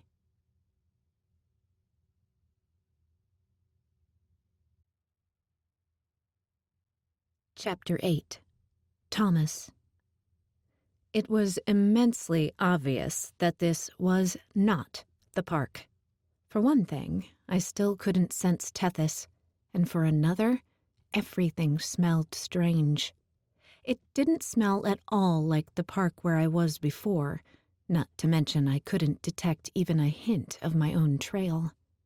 I considered the possibility that the rain had completely washed away my scent, but it was dry here. Far too dry for it to have been raining any time recently. I hadn't spent that much time in the clearing, but even the area surrounding me looked different. Wrong. This was not the right forest. I was confused and, quite honestly, starting to feel scared. I circled the small clearing, carefully sniffing for anything familiar. Nothing. I sensed movement near the tree I had come out of. I whirled, but nothing was there. Carefully, I crept back over. There was a foul smell in the air. It wasn't the rotten stench of blood magic, just unpleasant more than anything else. But it was a strange scent I couldn't identify. Had someone, or something, come through the tree after me? Yet the forest didn't seem different. Everything was still and silent. If something had followed me, it hadn't left a trace. Still, I turned warily in a small circle, scanning my surroundings. A strange crunching sound caught my attention, and I turned in the direction it was coming from. The hole in the tree was closing. "No!" I cried, darting forward. The bark was rapidly covering the hole, moving like it was unrolling from the edges. It was already too small for me. I grabbed it, trying to break the bark open again to make the hole large enough to fit through. It didn't look sharp, but slashed deeply, painfully, into my palm. I released it instinctively, and it rolled back into place, sealing up the tree. "No, come on." Stupid. I should have known the hole might disappear just like the cave on the beach. Should have turned and gone right back in as soon as I realized I was in the wrong place again. I pounded on the tree for a minute. I should have been able to break through the bark. Hell, I was a vampire. I should have been able to rip the entire damn tree down if I wanted to. I didn't so much as chip it. I stepped back, breathing hard with frustration, and examined my sliced-up hand. First that beach, and now this. What was happening to me? Wherever I was, it was clear I wasn't getting back through the tree. I looked around, considering my options. Not that I had many. In fact, I only had two.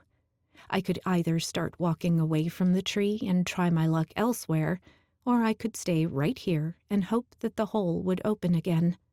Neither prospect felt very promising. I looked around at the trees, taking stock of where I was. It looked like a peaceful enough forest, but the ocean had been deceptively calm, and that hadn't worked out very well.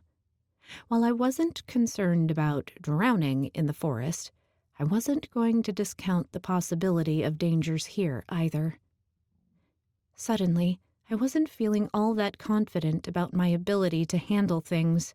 My scorecard for the day against nature, if anything about this could be considered natural, was a big, fat 0. I wondered if I had just stayed put before, would I have had to deal with miles of unforgiving beach? What if I had waited by the cliffs where the stairway had vanished? Probably the tide would have come in anyway, and I would have needed to go even farther to reach the tunnel high up the cliff. But who knew? I sat down by a nearby tree and decided to just wait for a few minutes. The adrenaline I injected myself with was helping, but it was a temporary boost. If I was on the verge of traipsing around a potentially dangerous forest, getting off my feet for a couple of minutes wouldn't be the worst idea in the world. To make matters worse, it was hard to take deep breaths, and my chest was tight, probably from inhaling water. I gingerly licked a little healing accelerant into my palm while I sat, trying to figure out exactly how I ended up in this mess and what could possibly be causing it. I couldn't think of any sort of magic that could do this. For a minute, I tried to figure out why the phrase 7 doorways sounded familiar, but decided it was probably from a movie or something. My leg was still stinging, so I rolled up my wet jeans to examine the strange wound and found that it wasn't healing nearly as fast as I would have expected. I rubbed a little healing accelerant into it and tugged my pant leg back down, wringing out a little water as I did. Yeah, getting off my feet was nice. In addition to some rest, it was giving the blisters from my wet socks time to heal. Of course, finding a way to dry my clothes would have been welcome. It was a little chilly in the forest, especially wet. A wind suddenly kicked up, lashing the leaves and swaying the tops of the trees. I watched in concern until it died down. Was it an innocent breeze, or the start of something quite a bit more sinister? The eerie sensation I was being watched hit me, and I surreptitiously sniffed and looked around. The foul scent was gone.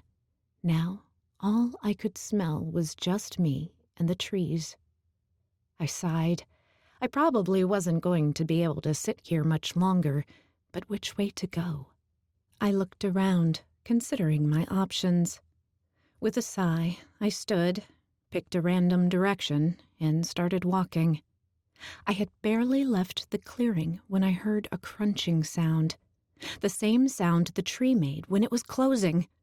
I snapped my head around and, to my surprise, the tree was opening again. Just as I was about to run over so that I wouldn't miss it when it closed, I realized that if it was opening, it probably meant someone else was coming in.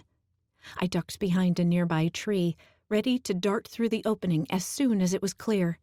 I didn't know what I was expecting, but I was completely caught off guard by the person who emerged. "Danny-O?" I cried. He spun in my direction, looking stunned. Thomas? "You would not believe," I started. He crashed into me and pulled me into a hug that would put a werewolf to shame. His heart rate sped up, his breath hitched, and for a moment, I honestly thought he was going to cry.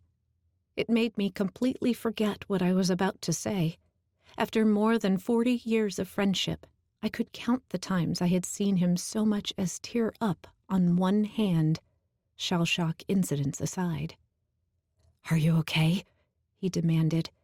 "Shit, I never should have let you. Why are you wet?" He pulled back with a frown, eyes still somber and gray. Before I could answer, he lifted one hand and rubbed his fingers together. "And salty. Why are you covered in salt water?" "There's no time." I grabbed him by the shoulder and tried to shove him back into the hole in the tree. "Ow, why did you—" he started as he slammed into solid trunk. "Whoa, where's the hole?" "Oh no," I groaned. I hadn't even heard it close this time, although the way things seemed to be going, I wouldn't be surprised if it had closed silently. "What the hell?" "We're stuck here. Wherever here is." "The park?" Danny-O suggested. "No, it's not." "It's not what?" "The park," I said with a sigh. "I don't know where we are, but it's not where we went into the tree. I don't even think we're in New York anymore." Danny-O turned back to the tree, then back to me, eyes narrowed in confusion.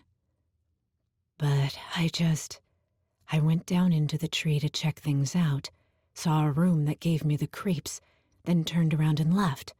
Are you saying I didn't come out where I went? Wait, holy shit, where are the others?" Danny-O looked around in alarm. "They were right behind me." "What others?"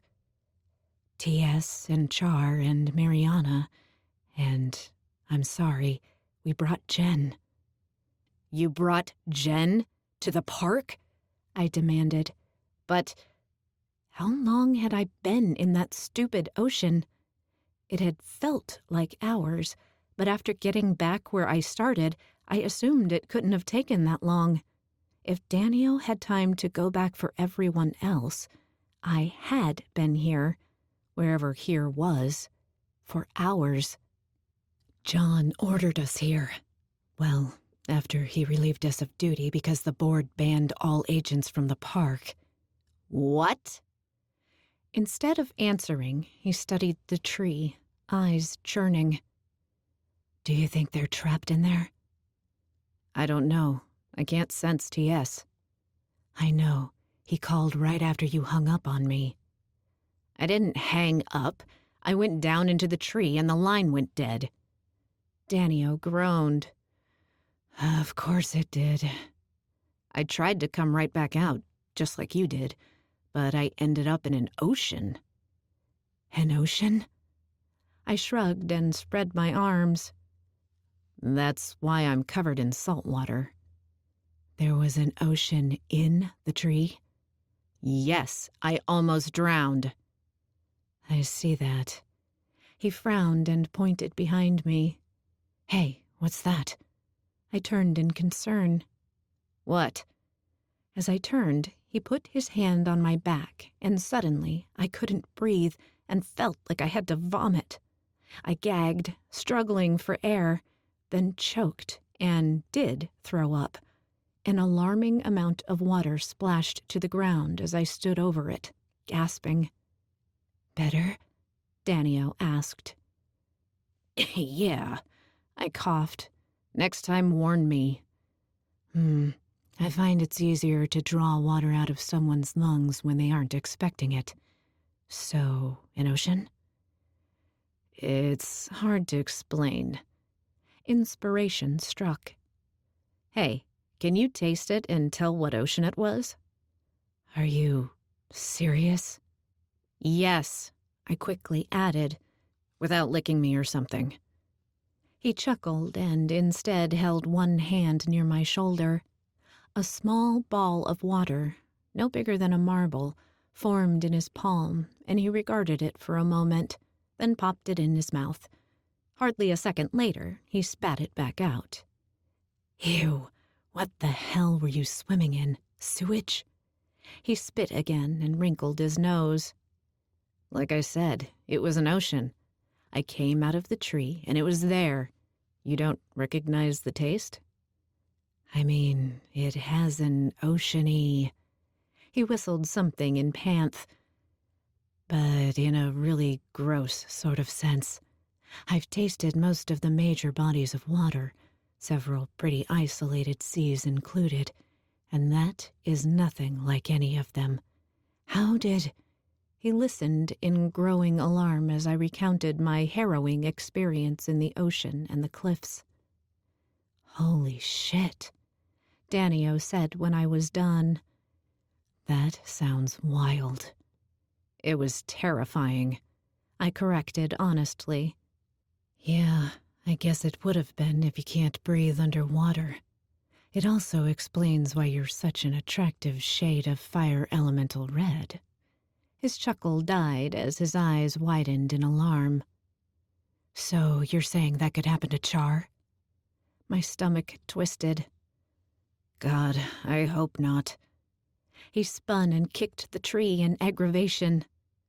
What do we do now?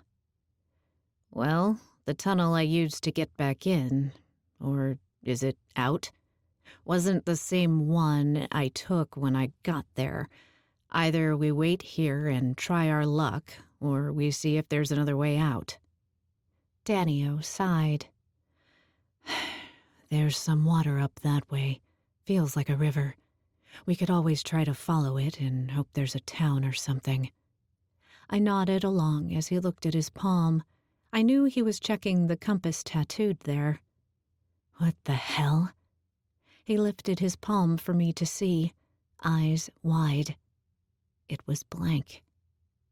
Has your compass ever stopped working? I asked. No, never. He studied it again, brows furrowed. I guess we're not in New York. I shook my head. Then it seems like the river is our best bet. After he dried me off, we started walking in the direction of the river. As we walked, he filled me in on what happened after our phone call. I was still having trouble with the fact I couldn't sense Tethys, and now Jen was possibly in danger. Not to mention Charlie could be on that beach at this very moment. The others might survive, but that much water would kill him in minutes, even with Mariana there. In spite of it all, though, having Danio with me certainly lifted my spirits. Even his tasteless, stress-induced jokes were making me laugh. The river looked normal enough, and we started walking alongside it, but not too close. I caught a faint whiff of smoke and spotted a small plume of it through the trees in the distance. Look. Danio followed my gaze, then veered toward the water. Let's go. A small knot formed in my throat as I realized he intended to swim across, and I thought of the ocean. Why don't we find a bridge? It's not that wide. Come on. Danio started wading in and stopped about halfway up his legs. This tastes gross, he commented, Hurry up, Tom. I sort of... I cleared my throat. Please don't develop a fear of water. I'm not, but this whole place is... I don't know. Come on, I'll get you across in no time. I reluctantly started down the bank to him. With a sudden cry, he vanished under the water. The water splashed a few times, then stilled. Very funny, Danny-O, I snapped. You're such an asshole. I crossed my arms and waited in annoyance, but he didn't surface. I shifted my weight nervously, not wanting to give him the satisfaction of panicking, but also worried that maybe he wasn't trying to mess with me. Danny-O? I called hesitantly, taking a step closer to the water. There was another splash, and a strange shadow moved near the surface. I couldn't see it well, but it did not look like a water elemental. That strange, foul stench filled my nose again, faint but unmistakable. Danny-O! I rushed to the edge of the river and nearly fell backwards as he shot out of the water, landing next to me. Shit! He gasped as he hit solid ground, spinning back to face the water. He trained wide, churning eyes on the water and readied a knife. What the fuck was that? I don't know. Did you see it? No, it was too murky. His eyes narrowed as he studied the water. Unusually murky for this kind of water. I could smell his blood and spotted several dark blue trickles running down his arm. You're hurt. Yeah, it got me. He spat. With one last nervous look at the water, he tucked away his knife and rolled up his sleeve to reveal a series of puncture marks that formed an oval. Whoa, that's... I gasped. I bent quickly and rolled up my pant leg to reveal the same wound. What the hell? He breathed. It's the same thing that attacked me in the ocean. I smelled it here, too. Did it follow you? I don't know. Danny-O frowned as he examined his arm. Why is this weirding me out? It's a bite? I offered gently. No, it's not freaking me out like that. It's like I feel as though I've been warned about this sort of bite before. I think there's a specific kind of magic that leaves it, but I can't remember. I shook my head. Yeah. Let's not cross the river, though. Danny-O chuckled. Good plan. We kept going, staying near the river until the underbrush got so dense it forced us back into the trees. I was just starting to think that this wasn't so bad compared to the ocean. Then the trees opened into a clearing, and I heard the sound of someone else walking. Someone's over there, I whispered to Danny-O just as we broke out of the tree line. Before we could jump back, the source of the sound walked into the clearing too. What the? Danny-O cried. Fuck? Finished the identical Danny-O across the clearing.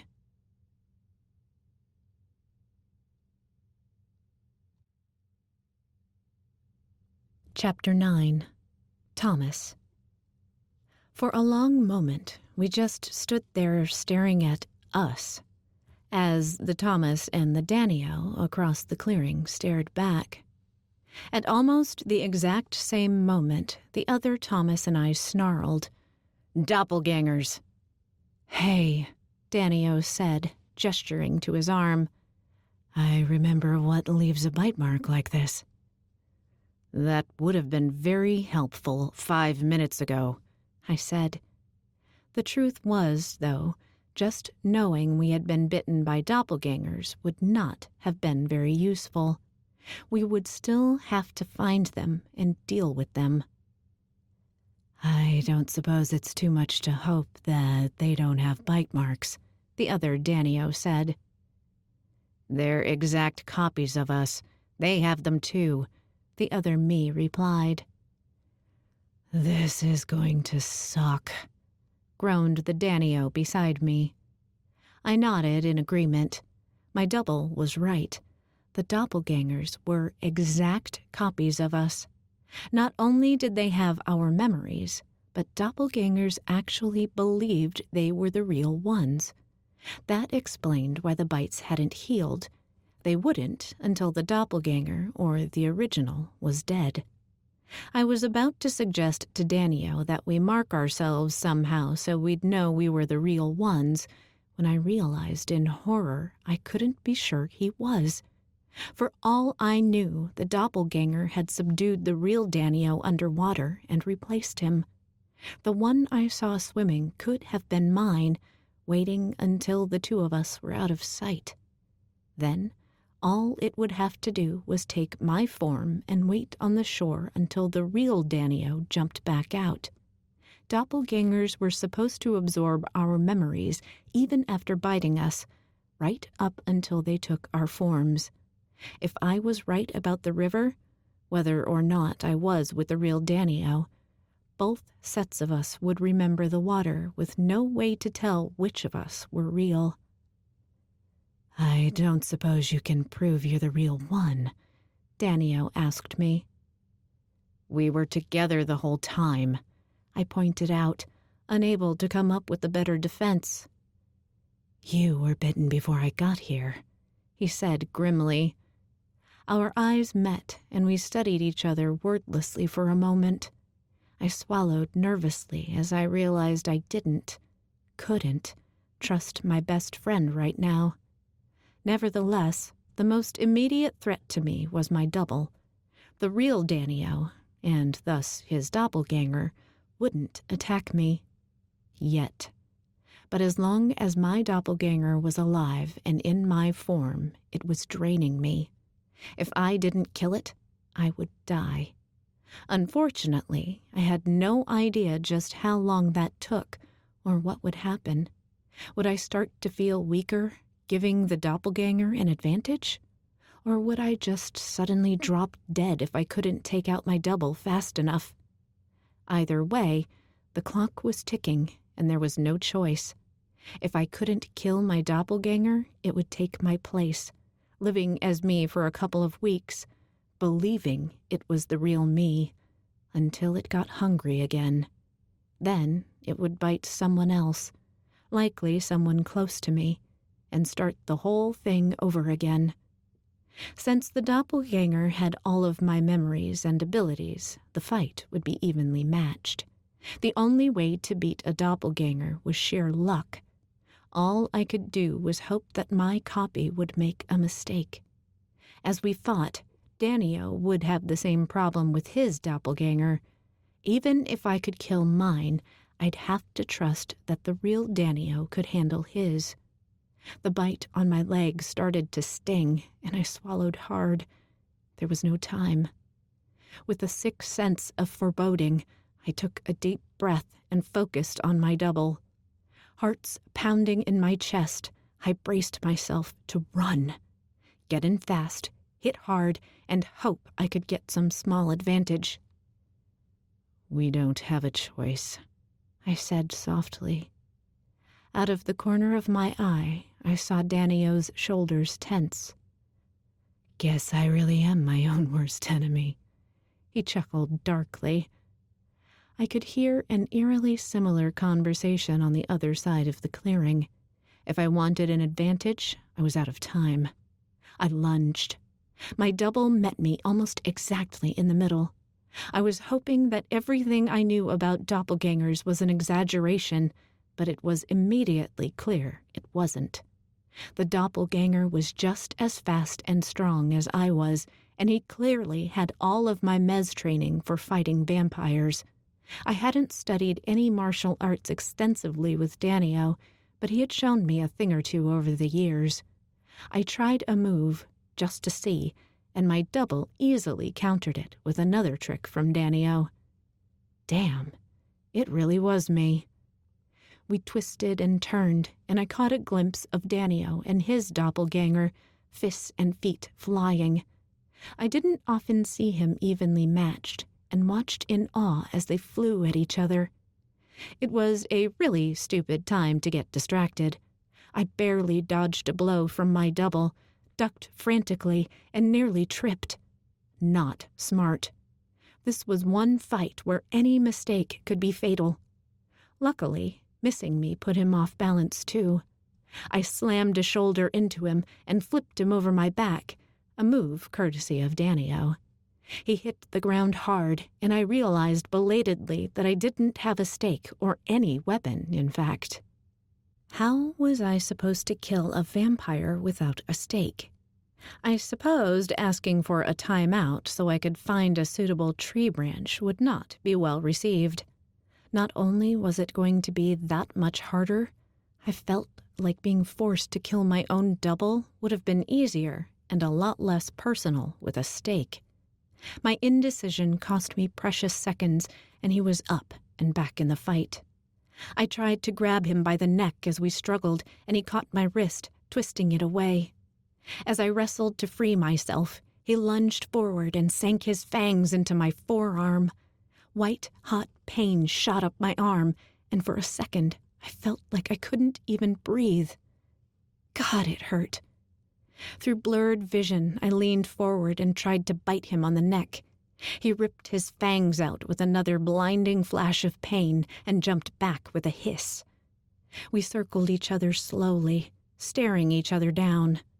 I wondered what he was thinking. Did he truly believe he was me? Or deep down, did he know he was the doppelganger?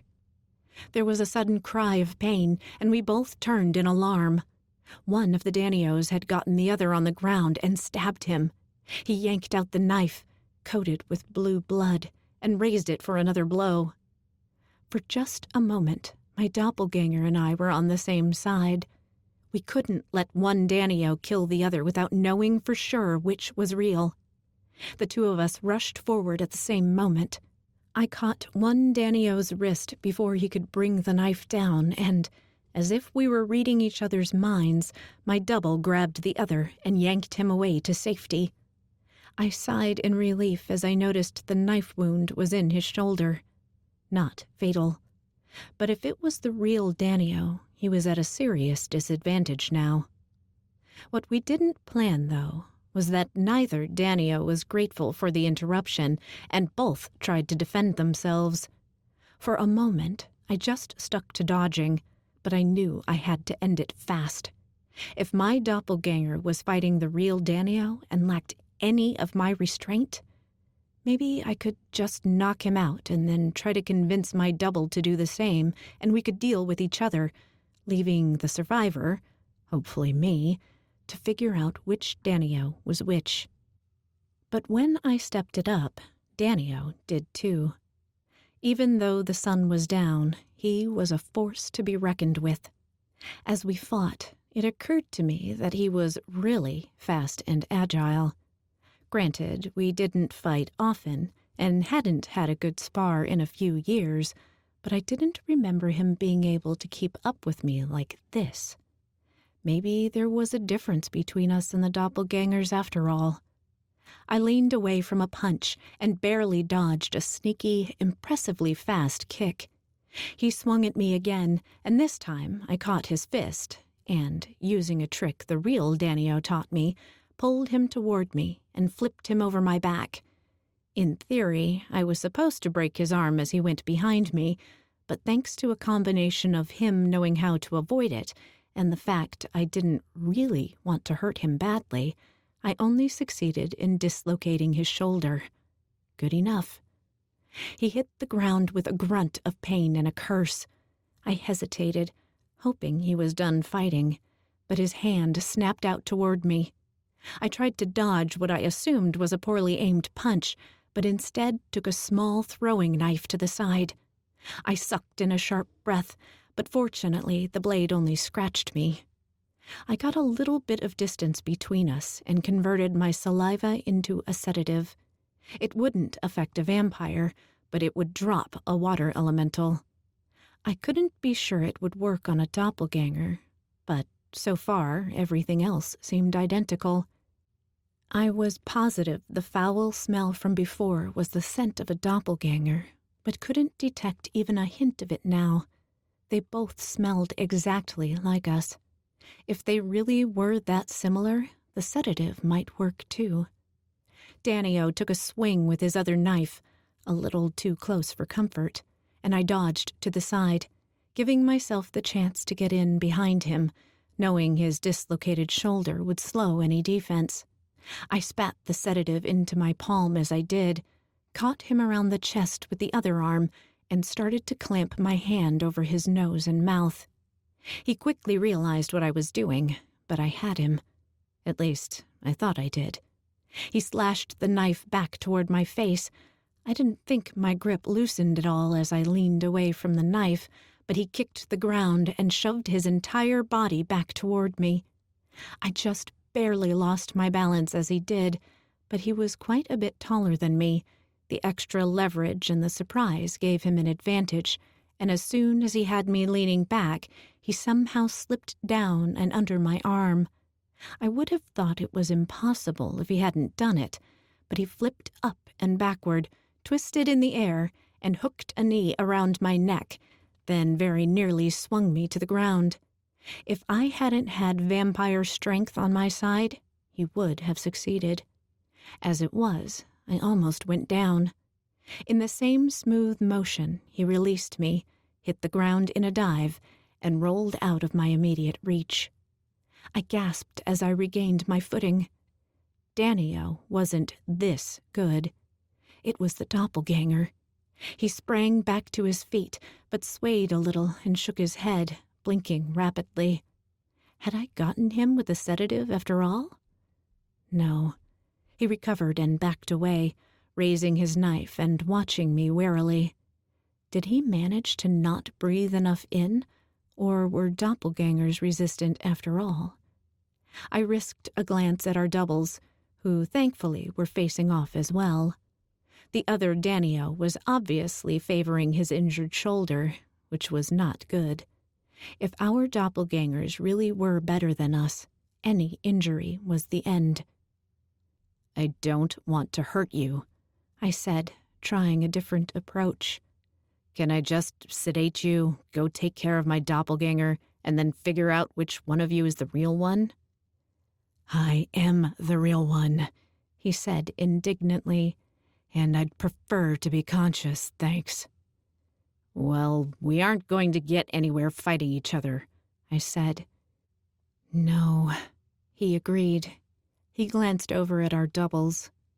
"Neither are they." Our eyes met, and we both nodded grimly, then sprinted toward the other fight. As I ran, I wondered if I should have tried harder to stop and possibly sedate him. If I was right and he was the doppelganger, letting him go head-to-head again with the injured Danny-O was probably not a good idea. It was too late either way. Our doubles saw us coming and willingly backed away from each other. Doppelganger or not, we all knew that we needed to fight our own copy, at least until we could figure out for sure who was real. To my frustration, my double and I were right back to where we started, circling each other, waiting for an opening. Except now I was probably weaker than I had been before, and if what I saw fighting Danny-O was right, then my doppelganger wasn't an even match for me. He was stronger. My only advantage may have been that he didn't know he was the doppelganger. If that was true and he didn't realize he had the upper hand, I could use it. I just had to be careful. Then, like a floodgate, an overpowering rush of emotions slammed into me. Tethys. I could sense him. Without thinking, I snapped my head in his direction with a gasp. He was here. Not right here with me, but not far away either. The surge of emotions made it hard to think, but I could tell he sensed me too. The other Thomas crashed into me and yanked me to the ground, fangs snapping for my neck. I flung my arms up to defend myself and just barely managed to keep him from biting me again, and we struggled for a moment, when he gasped suddenly and went rigid. I took advantage to throw him off me and staggered away, confused. My double struggled to his feet, and I saw a throwing knife embedded in his back. "Tom, what the hell are you waiting for?" one of the Danios yelled. The other one whirled on him. "What the fuck is wrong with you? What if you hit the real one?" I didn't hear the response. I couldn't waste this chance. I yanked the knife out of the other Thomas, then plunged it back in as hard as I could. It wasn't as long as a stake, but I was confident I sank it into 2 hearts. He screamed in pain as I did. Leaving him with 1 working heart was a cruel, painful death, so I pulled the knife back out, flipped him onto his back, and stabbed into the final one. He looked far too much like me, and I was forced to turn away as he died, swallowing hard. Both Danios rushed up and stopped nearby, watching in a mix of horror and shock. With one last gasp, my double went still. I expected him to turn back into his original form or something, but nothing happened. It was just me, dead. With a twist of dread in my stomach, I wondered suddenly if I was wrong. What if I was the doppelganger? No, that was impossible, wasn't it? "Holy shit," the Danio with the knife wound breathed. The other one looked at me, then back at my double, eyes churning furiously. "You," he said, looking back at me. "But—" Then the Thomas on the ground literally exploded. He burst into a horrific-smelling pile of dust that looked like ashes. "That's some Buffy shit right there," said one Danio. "In every generation there is a chosen one," the other said at the same moment. I heaved a sigh of relief. It was unsettling, even for just a moment, to have worried I was the doppelganger. There was no time to relax, though. There were still 2 Danios to contend with. "I don't suppose one of you would just like to confess to being the doppelganger?" I asked. They both shook their heads. I sighed, struggling to think of something that would tell them apart. "Hey," I said as an idea struck me. "Let me see your compass tattoo." You can see my hand," one offered as the others said. "It's not exactly there." They both held up blank palms with eerily identical grimaces, and I sighed again. The only difference I could see or smell was that one had a stab wound and the other was obviously favoring one shoulder. At least I could tell them apart now. Thanks to my fight, I had my suspicions as well. But how to prove it? They warily glanced at each other and tensed. "Can we try talking it out?" I asked. "We know I'm the real Thomas now, right? Let me help you figure this out before Danio gets killed. I think we can all agree that we want the doppelganger dead." They both nodded. "Any ideas?" I asked. "No," said one. "But is it weird I find him really attractive?" "Oh, thank God," the other said. "I was worried it was just me." "Seriously?" I demanded. "Could we take 5 minutes? Yeah, we just need 5 minutes. It's not cheating if it's with yourself, right? I think Charlie would understand." "Are you two really having this conversation?" I cried. "What is wrong with you?"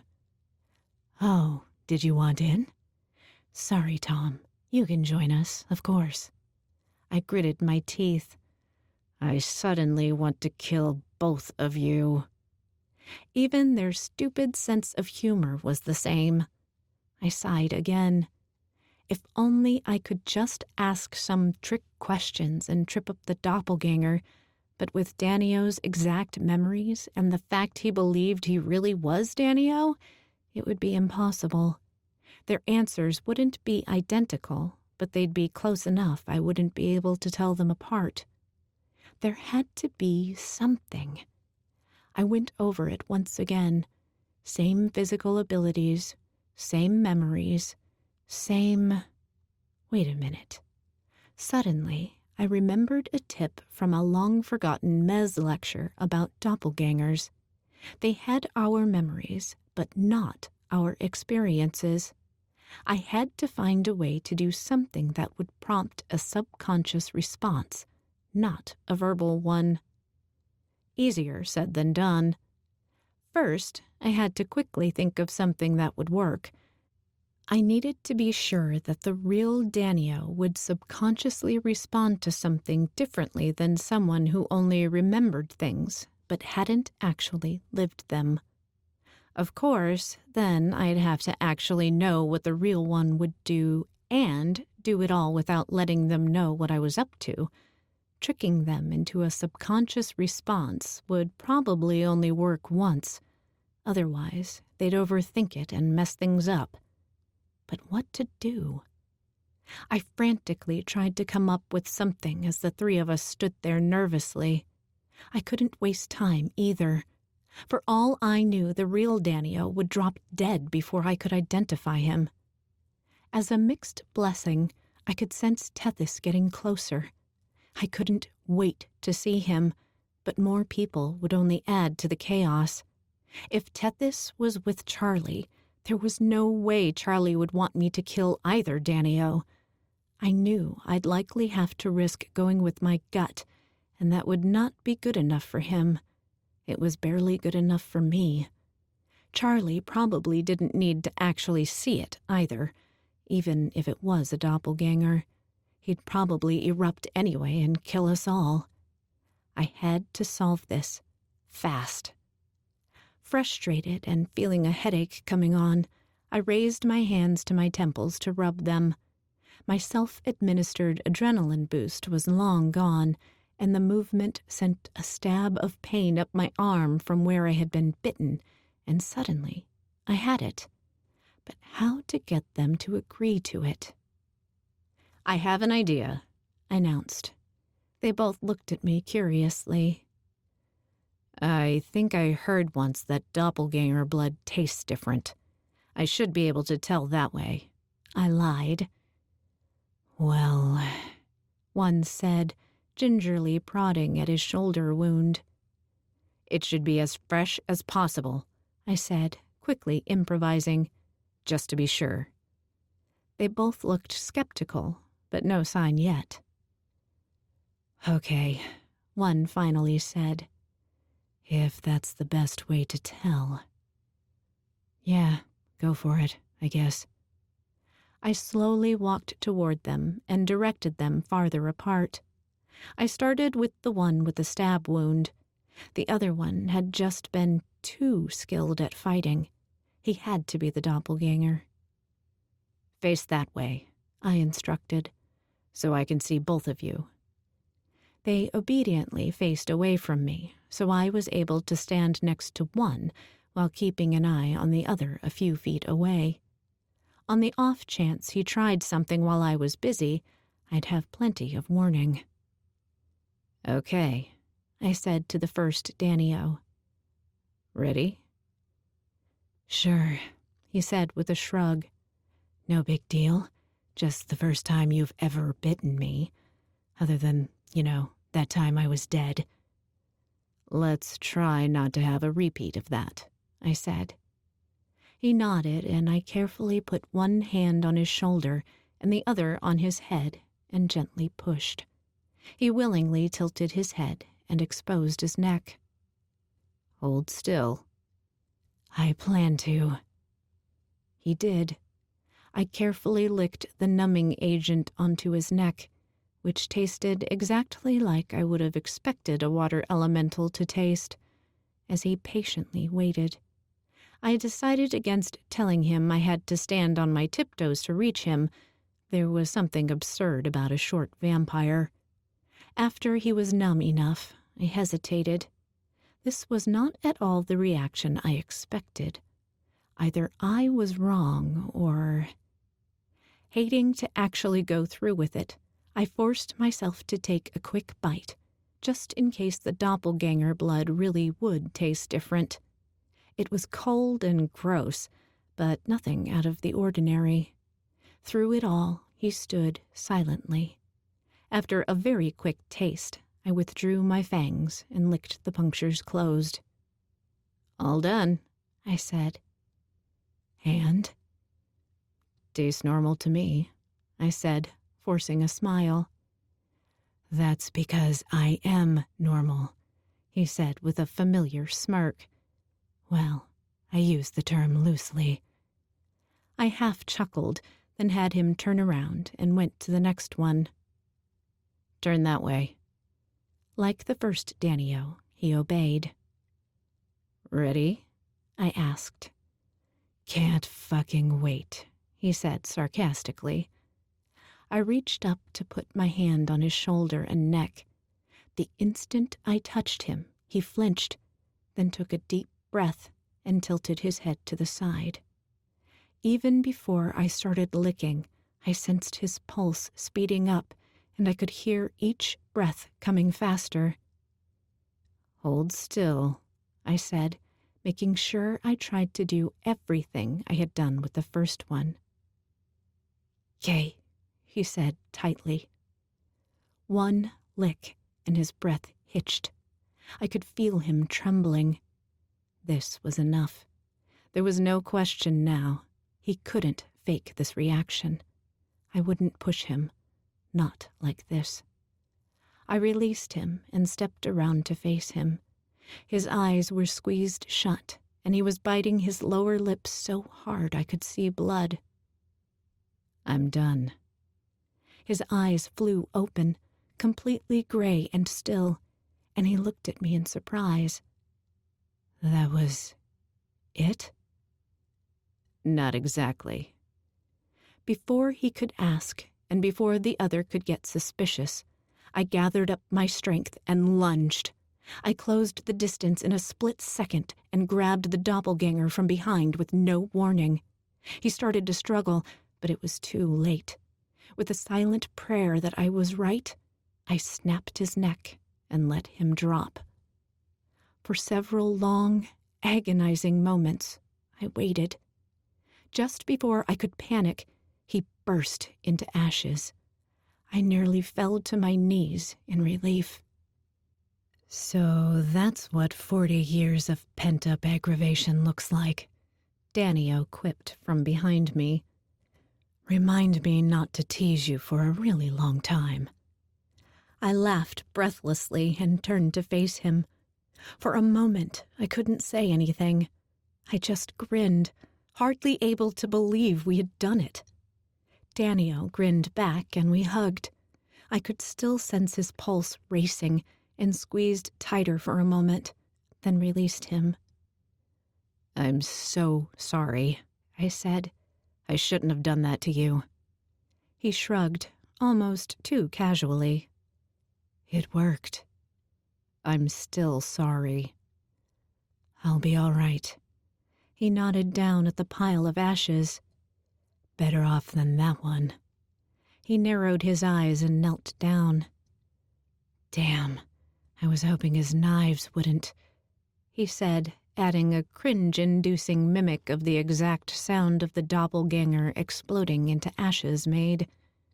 I sensed Tethys getting closer and looked in his direction. "Let's go." "How far away is he?" Danio asked. "What?" I asked in surprise. "TS?" "How?" Danny grinned. "I thought so. I saw you earlier, when you sensed him." Right before I realized I still had the knife that had been thrown at my doppelganger, which meant it belonged to the real Danio. I held it up. "I should thank you." "You're welcome." He laughed, taking the knife back. Is that how you knew it was me? He nodded. I know what you look like when you're doing Bond stuff. The other guy didn't so much as glance that way, so I figured a doppelganger probably couldn't duplicate a soul pack bond. Or unresolved trauma, as it turns out. Sorry, though, I did throw the other one at you. He went over to where we fought and started looking for it. You missed. I chuckled as I joined him. Mostly. Sorry about your shoulder. He smirked and rolled it a little. It's healing. Don't expect me to teach you any more throws, though, asshole. I laughed a little, then studied him as he poked around in the grass, feeling just a little uneasy. I really hadn't expected him to be the real one. Have you been practicing? I asked. Fighting, I clarified. You were, you're pretty good and all, but I've never seen you fight like that. You seemed a little too good, if you know what I mean. I thought you were... Yikes. Glad I didn't let you knock me out then. Ah. He recovered his other throwing knife and came over to me. First of all, when we spar, I'm usually not worried you're actually going to kill me. Good point. Second, well... He shrugged his good shoulder and looked a little embarrassed. It's amazing how much a little pain can slow you down. I reflexively looked at his stomach. You're kidding. Your injury held you back that much? It might have been a little more debilitating than I liked to admit, he said with another too casual shrug. He leaned forward and kept going until he was able to wrap his arms around the backs of his legs. I haven't been able to do this in 50 years. He put his hands on the ground behind his legs and turned it into a handstand, then slowly rolled his legs back up until he was bent back the opposite way, bridge style. That looks so painful, I said. It's not, he said happily, flipping back up. It's amazing. Charlie must be thrilled, I said dryly. He slung an arm over my shoulder and winked at me. There's only one of me now, but that invitation is still... Nope. I ducked away and started walking. Come on, let's get the hell out of here. Your loss, he chuckled as he followed. A strong wind whipped up, and we both looked around the trees in concern as leaves and even smaller branches ripped down. I don't like that, he said. I shook my head. No. I felt a surge of excitement and turned my attention closer to the ground. A moment later, I heard the sound of running paws and a rush of joy so powerful, I felt a wide grin spread across my face.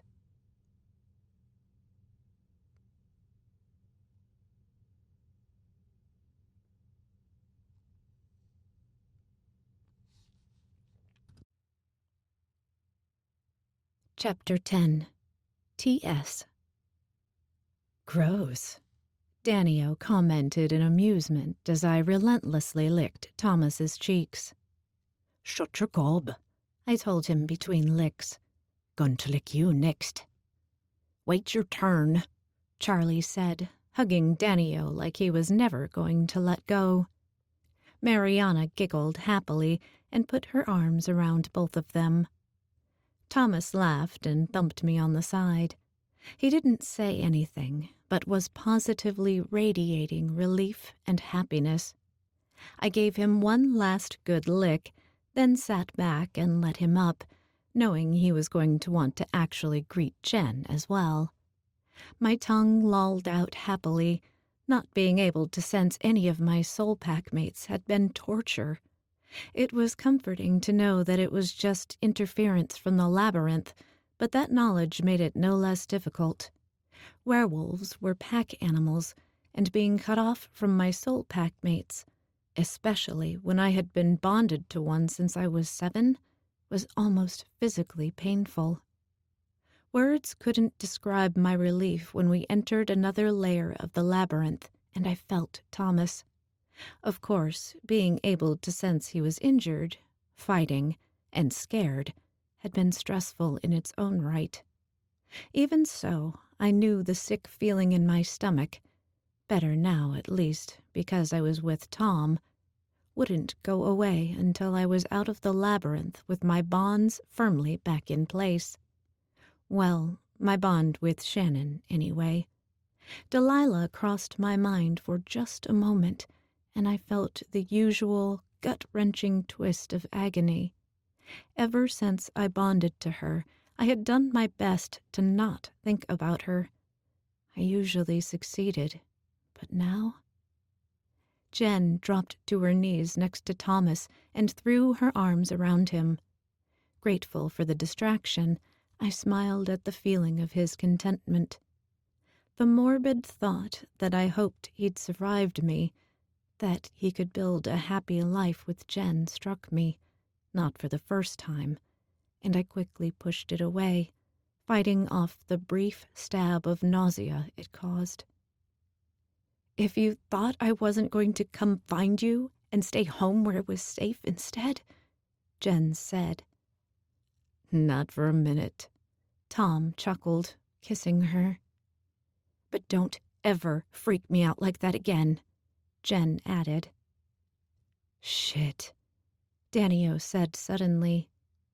We all looked over at him in concern. He stepped away from Charlie and Mariana. One hand lingered on Charlie's cheek for a moment, and a strange expression crossed Danio's face. "Have any of you been bitten by something?" he asked. Thomas cursed, too, and I sensed a stab of alarm. "What's wrong?" I asked. "Tom and I just had some fun with doppelgangers," Danio said. "Not that kind of fun, though, see, if you were concerned. You have been holding out on me, though. I had no idea my ass looked that good." Charlie rolled his eyes. "Of course you'd check out your own doppelganger." "And flirt with him," Thomas added.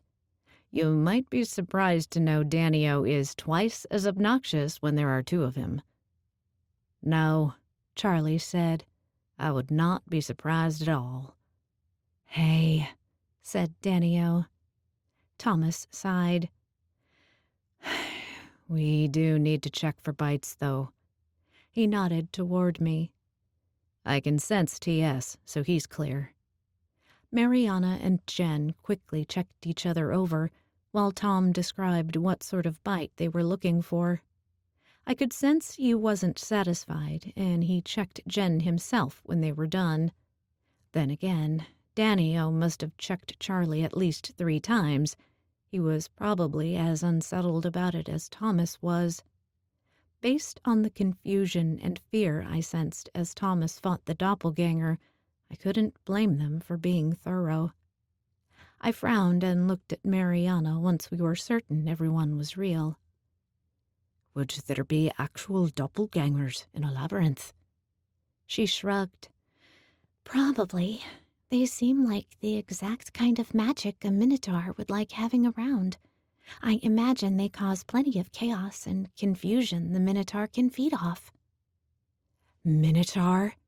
Danio demanded. "Wait, labyrinth?" Thomas said at the same time. I nodded grimly. "I'm afraid we're all in a labyrinth. That's why our bond was blocked." "Oh, God," Thomas groaned. "This gets better and better, although it explains the ocean from hell." He looked at Charlie. "I'm glad you missed that one." "Me too," Charlie said, eyes flaring in alarm. "Okay." Thomas turned to Danio. "Labyrinths?" "Don't look at me. I don't know anything about them." "Aren't they Greek?" Thomas asked. Danio snorted. "That's racist. No, Labyrinths aren't Greek, just the labyrinth that all the non-magics go nuts over. The semi-mythological one, I mean, not the one with David Bowie and his... He cleared his throat and arched an eyebrow. "Thanks for clarifying," groaned Thomas. Mariana's our labyrinth expert, I said. Speaking of which, Mariana said, we should keep moving before we're forced to. "Moving where, though?" asked Thomas. Doesn't matter, Mariana said with a shrug. We're going where the Minotaur wants us to, whether we like it or not. Just keep your eyes open. Sooner or later, we'll find another stairway that'll take us back to the 7 doorways. I felt a flash of emotion from Tom. 7 doorways, he muttered, slapping himself on the forehead. Of course. What happens once we get there? Danio asked. We pick another and hope it's the one where the Minotaur is. Then we fight him and hope we win. Splashy. I think I'd rather be stuck in the one with Bowie. Be alert, too, Mariana added as we started walking. The Minotaur is going to want us scared and might even try to kill us. It's going to get worse and worse until we find the doorway. We filled Danio and Thomas in on what happened after we were all separated as we walked. By the time we were done, there was a noticeable chill in the air, almost 20 degrees cooler, according to Charlie, and a wind had picked up. Danio was confident there was no rain on the way, but after being unable to sense the moon's position in the last layer, I wasn't so sure. Then again, I could sense it just fine in this layer. To my dismay, sunrise was getting a little too close for comfort. I did not relish the idea of facing another layer unable to shift. Then again, with my soul pack mate by my side again, not to mention nearly my whole pack together, I felt invincible. Tom told us about his terrifying experience on the beach layer. Then he and Danio recounted their fight with their doppelgangers.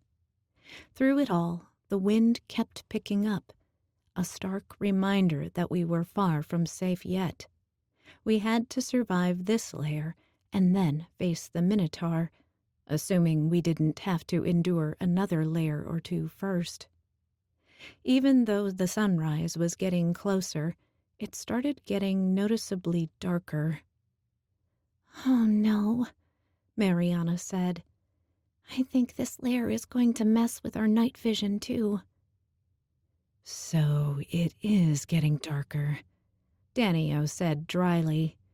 Fan-fucking-tastic. He cleared his throat and glanced at Mariana. I mean freaking. She glared at him, and I had a feeling he was minding his language solely to annoy her. A howling stopped her retort, and we all turned in alarm in the direction of the sound. Is that wind? Jen gasped. It was. An insanely strong wind came rushing through the trees, sending branches and leaves flying.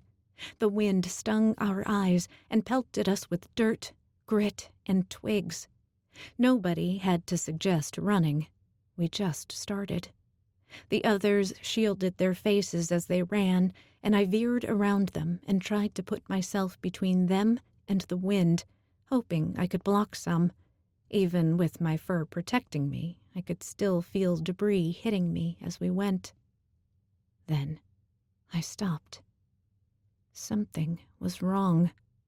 I couldn't say what, but something was just wrong. My tail drooped of its own accord, and I just stood there. I barely heard my name until Tom put his hand on my shoulder. Tethys? Everyone had stopped running and were all standing near me, huddling together, trying to find shelter from the wind, watching me in concern. Something. I stopped, trying to figure out what was gnawing at me. Danio drew a knife and looked warily around us. Concern and curiosity emanated through my bond with Thomas. Thanks to the labyrinth, I still couldn't sense anything from Shannon and Delilah, just the same strange blank. No. I gasped, and my heart felt like it skipped a beat. Teth? Thomas pressed. His hand tightened on my shoulder, and I leaned against him, struggling to breathe. Delilah, I choked out. Horror surged through Thomas, and his eyes widened in alarm. He grabbed my snout with both hands and put us eye to eye. Tethys, stay with me, he snapped. I swallowed hard. I'm okay. Is she? He asked. No, I said slowly. I couldn't sense her at all. It was no longer a strange place in the back of my mind where she was, and it wasn't empty like with Shannon either. It just wasn't there anymore. But I knew. In my heart, in my soul, I knew. She's dead.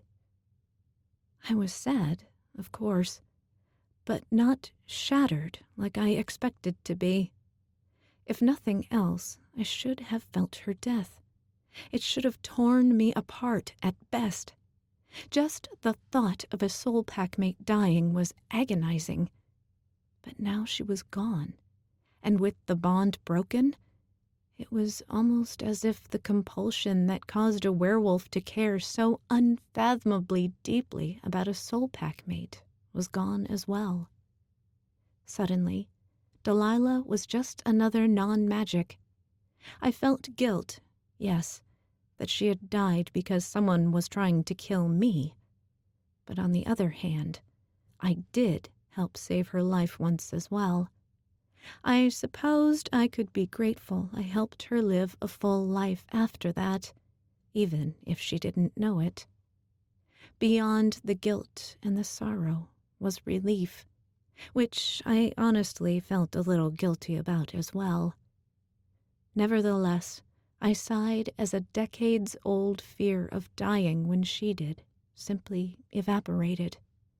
No more would I have to dread the day both Thomas and I died because of my non-magic soul pack mate. It was over. What? Thomas gasped. She's dead, I repeated, almost laughing with relief. I hoped it had been peaceful and painless for her. Are you okay? Yes, I said in wonder. I'm grand. Thomas let out a slightly disbelieving laugh. Everyone, my pack, crowded around me, and for the first time in a very long time, I could truly breathe. If only we were actually safe. The wind was still whipping around us, and even as I turned my attention to our surroundings again, a harder, stronger wind began relentlessly lashing the trees, and the already dark sky seemed darker. "We have to keep moving," Mariana reminded us. "T.S., will you be okay?" Yes. Once again, we started to run. The wind grew so loud I couldn't hear anything. We kept moving as leaves and debris swirled around us. Then, over the wind, I heard a crack, followed by a sense of alarm from Thomas. I quickly followed his gaze and saw a massive tree falling into our path. He shot forward and flung out his arms, stopping Jen and Charlie in their tracks as I lunged and swerved in front of Danny and Mariana, blocking them with my body, and the ground shook as the tree slammed into the ground. If we hadn't stopped, it surely would have crushed us. Question. Danny-O shouted over the wind. "Why is the ground still shaking?" We all exchanged a look of alarm. The ground was indeed still rumbling. In fact, it seemed to be getting stronger. I spread my legs to brace myself as the ground began to pitch beneath us. I heard several cracks, followed by thuds, as trees all around us broke and fell. "Run!" Thomas screamed. "Look for the stairs!" shrieked Mariana. An enormous crack split the ground nearby, and we all sprinted away, struggling to stay together as the driving wind whipped around us. I felt a familiar itch starting. "No!" I gasped, slowing down. Only decades of practice kept me on my feet as the rising sun forced me to shift. I stumbled on the roiling ground as I lost 2 feet. Worse, it was even darker now. "Oh, shit," Danny-O said, looking at me, barely audible over the thundering of wind and trees and rocks all around us. Thomas grabbed my arm to help steady me as we ran, then let go as soon as he sensed I had my balance. I nodded gratefully and sped up again. A tree, too close for comfort, hit the ground near us with a deafening crash, and another crack in the ground shot past us, opening a small rift and separating Jen and I from the rest of the group. "Stay together!" someone shouted. I jumped the crack, nearly tripping. Then the ground sounded like it was exploding as it opened into a wide chasm. Jen had jumped after I did and screamed as she realized she wouldn't make it. She hit the edge, scrambling frantically to catch herself before she fell. "Jen!" Thomas cried, lunging forward. He grabbed her by the wrists and hauled her up. She was barely clear of the crack when it slammed violently back together, sending up a spray of rocks and dirt and throwing us all from our feet. "Look!" Charlie cried, pointing. It was almost impossible to see in the dark and driving wind, but I shielded my eyes as well as I could and squinted into the distance. There was a hole in a tree. It was barely visible, and I couldn't be certain it was a hole at all, but we had nothing else. "Let's go," I bellowed. We rushed forward, sticking as close together as we could, dodging flying sticks and leaves and jumping cracks. The wind only grew stronger. An entire tree was torn out of the fecking ground and hurled at us. We all frantically dodged backward as it hit right where we had been, shattering and showering us with splinters, and I felt several scratch into my arms as I covered my face. "Come on!" Miraculously, we were all alive, scratched and bleeding and dirty, but otherwise unharmed. The wind roared around us as we scrambled over the tree and continued our desperate race for the stairs. Then we were upon it. It was a staircase. "Do not get separated," Thomas warned. "Grab hands," Jen suggested. We all paused, wind screeching all around us, just long enough to form a chain. Then we all clambered one by one into the hole and down another twisting flight of stairs.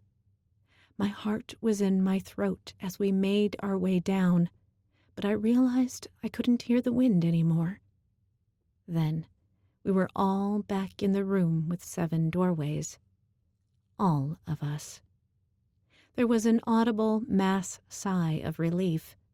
Nobody seemed willing to drop hands yet.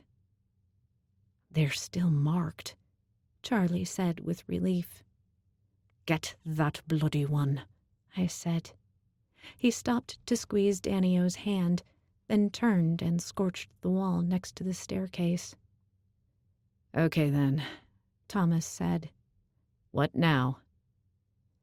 "I'd see if my compass helps, but..." Danny-O glanced at his hand, then frowned. "Trout, check this out." He lifted his palm. Every single inked direction was visible, making it look like he had a non-magic tattoo instead of a functional compass.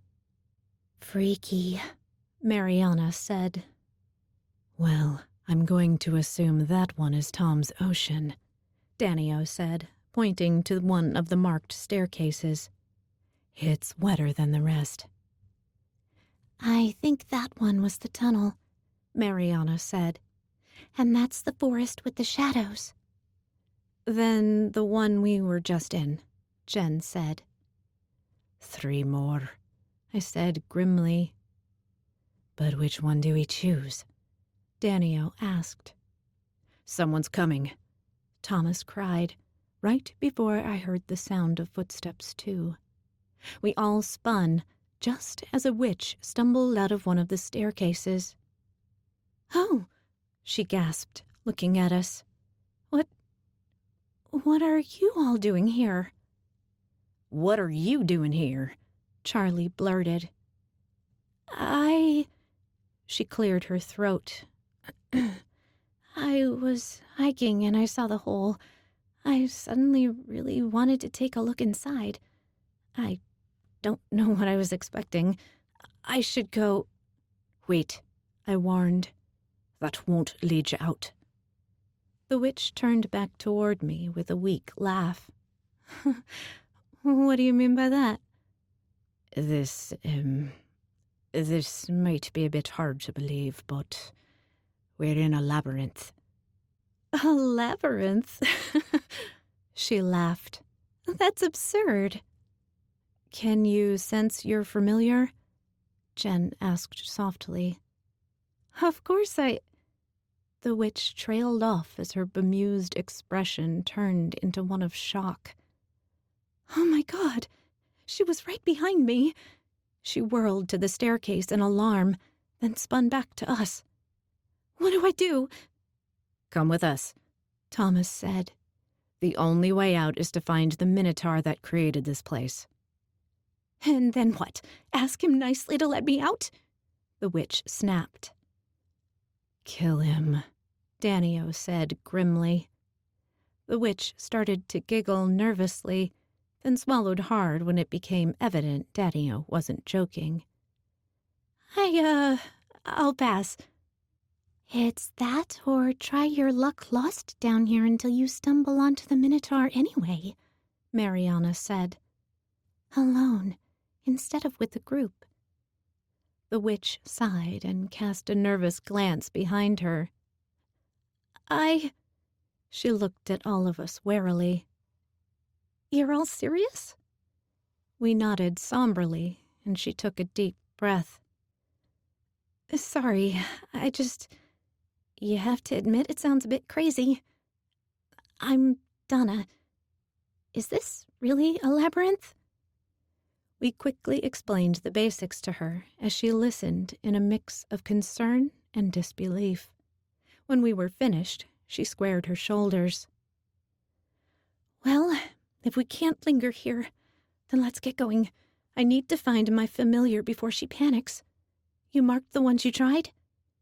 Without waiting for an answer, Donna marched toward one of the unmarked ones. "Wait, we can't just..." Thomas began as she started up the stairs. "Bloody hell," I mumbled, exchanging a look with the others. We certainly couldn't let the impulsive arse go alone. Danio threw up his hands in a shrug. "It's not as if we have a better idea," Charlie said grimly. "We have to try one sooner or later."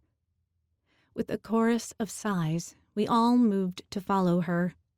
Tom rubbed my shoulder briefly, and I smiled at the comforting gesture. Then we headed up the stairs. We actually caught up to her as we spiraled around and around. "Are you sure these aren't the stairs I just came down?" Donna's question ended in a whisper as she trailed off. The stairs opened into a tunnel. "We're sure you marked our tunnel, right?" Jen asked Charlie nervously. "Yeah," he said grimly. They said their tunnel grew smaller as they went, But after only a couple minutes, this one began to get larger. We all gasped as it opened into a huge cavern. Large, sharp-looking stalactites hung from the ceiling, and towering stalagmites stretched up toward them, tucked amongst the boulders, and... "Are those?" Jen breathed. Bones. The entire cavern was scattered with the bones of dozens of people.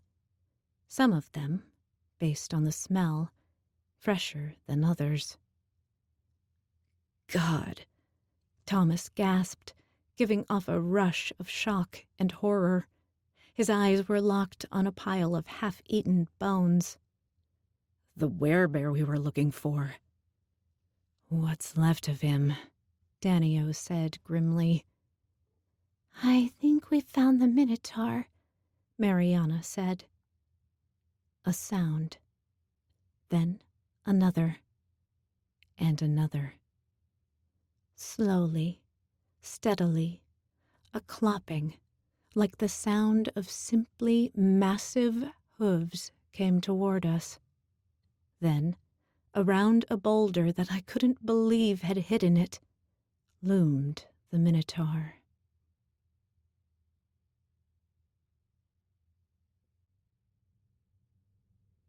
Chapter 11. Jen. I don't know what I was expecting a real Minotaur to look like. In my experience, my expectations that were based on non-magic stories were usually pretty far off base. The Minotaur did look like a traditional Minotaur, so it wasn't a total shock, but I was not prepared for the sheer size of him. The beast was easily 20 feet tall.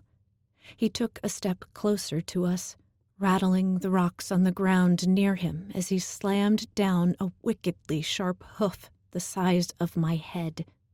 His furry legs alone were bigger than T.S., both in height and width.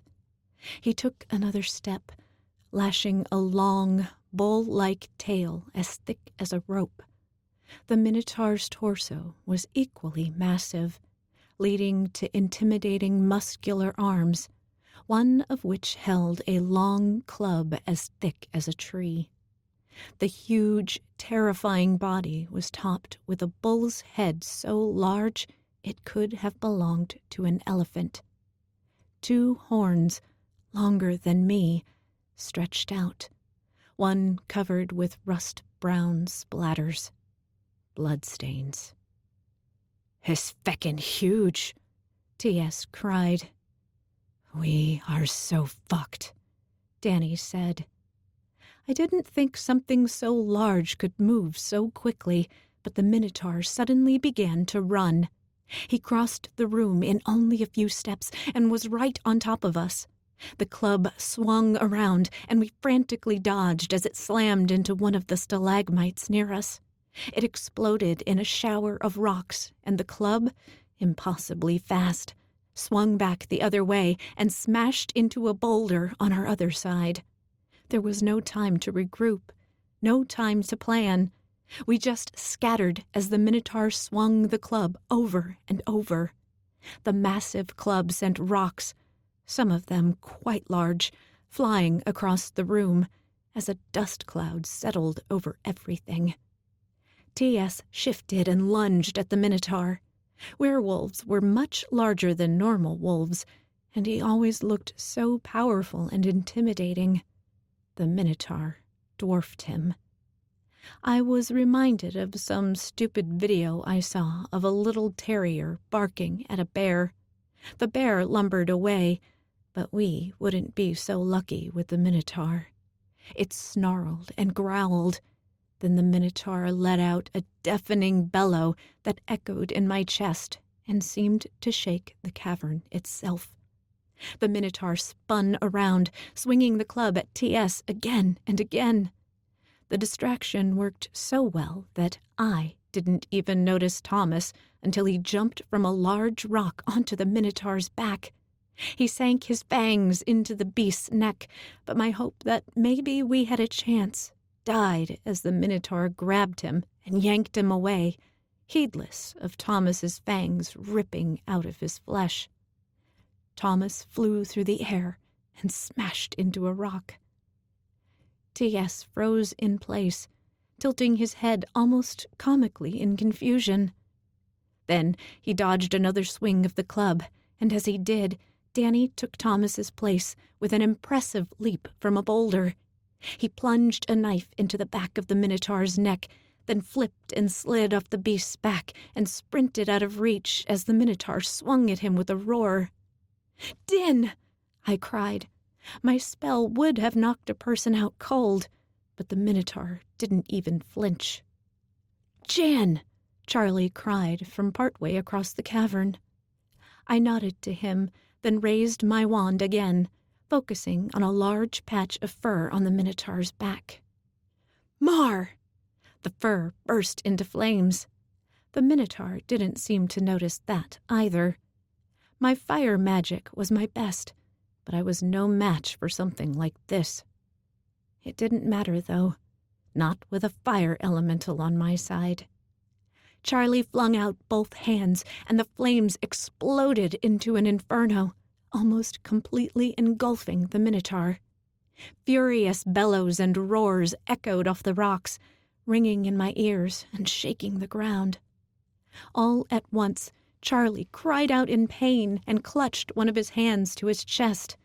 The flames quickly flickered out as Charlie fell to his knees. "Charlie!" I cried in alarm. The Minotaur was between us. I wouldn't be able to get to him. I sighed in relief as Mariana ducked out from behind a rock across the room. She sprinted to Charlie and helped him up and away before the Minotaur had fully recovered. Thomas, Danny, and T.S. took advantage of the distraction and rushed the Minotaur the moment the flames were gone.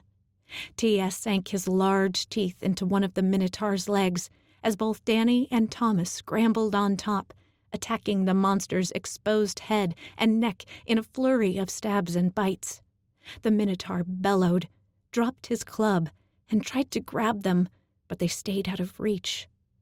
Could we actually pull this off?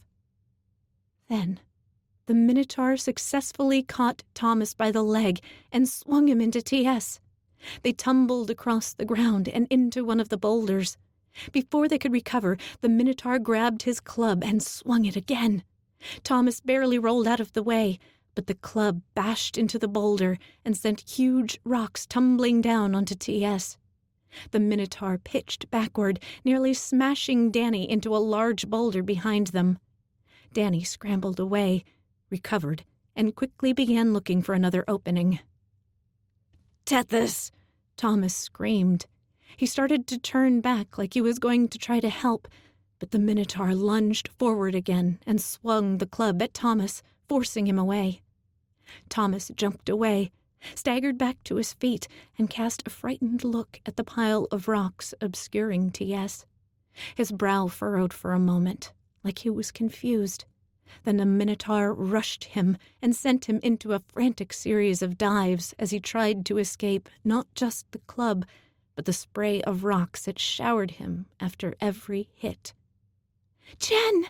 Mariana called. I spotted her peeking out from behind a rock. She beckoned me over, and I looked around, trying to find a path to get me there safely. I was distracted by an angry bellow from the Minotaur. I couldn't see Thomas. After a moment, to my relief, I realized that the Minotaur had lost him too. A small knife embedded itself in the Minotaur's nose, and he turned with a roar in Danny's direction. Thomas rushed to the top of a rock behind the Minotaur, so fast I could hardly see him. He launched himself into the air. The Minotaur turned in his direction. My breath hitched, and my heart stuck in my throat as I realized the Minotaur wasn't turning to look at him. Time seemed to slow. I could see the horror on Thomas's face as he realized what was about to happen, trapped in mid-air with no way to dodge. Danny and I both cried out, but there was nothing we could do. The Minotaur swung his head around and lunged forward. One horn speared Thomas right in the chest and burst out of his back. His mouth opened in a silent gasp as a scream of horror tore from my throat. I couldn't tell if the horn had hit all 3 of his hearts, but doubted it mattered. The horn was so thick it couldn't possibly have missed them all. Thomas went limp, hanging helplessly from the horn as blood streamed down it, turning it crimson. I dropped to my knees, fighting the urge to vomit, but unable to look away. The Minotaur shook his head, sending Thomas flying across the room. He tumbled and rolled across the ground, then stopped, motionless. The Minotaur roared in triumph, and I threw up. "Jen!" Mariana screamed. I tore my gaze from Thomas's unmoving body and looked at her, fighting back tears. She waved me over desperately, and I slowly climbed to my feet. I wanted, more than anything, to rush to Thomas, but it was too late. There was nothing I could do. Mariana was alive, and she needed me. The Minotaur turned away with an angry snort, obviously looking for Danny. I sprinted frantically to Mariana and dove around the rock with her. "What?" I cried, a little more angrily than I meant to.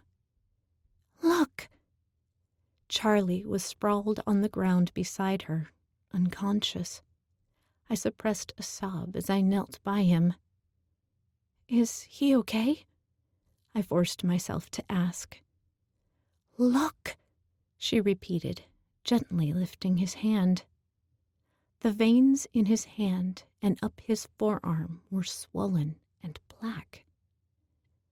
"Blood magic?" I gasped. "How? There's nobody—" No. There was somebody else here. Someone who just happened to be a witch. "Where's Donna?" I growled. Mariana shook her head. My fingers clenched around my wand. A small nub of wood dug painfully into my palm, but I ignored it.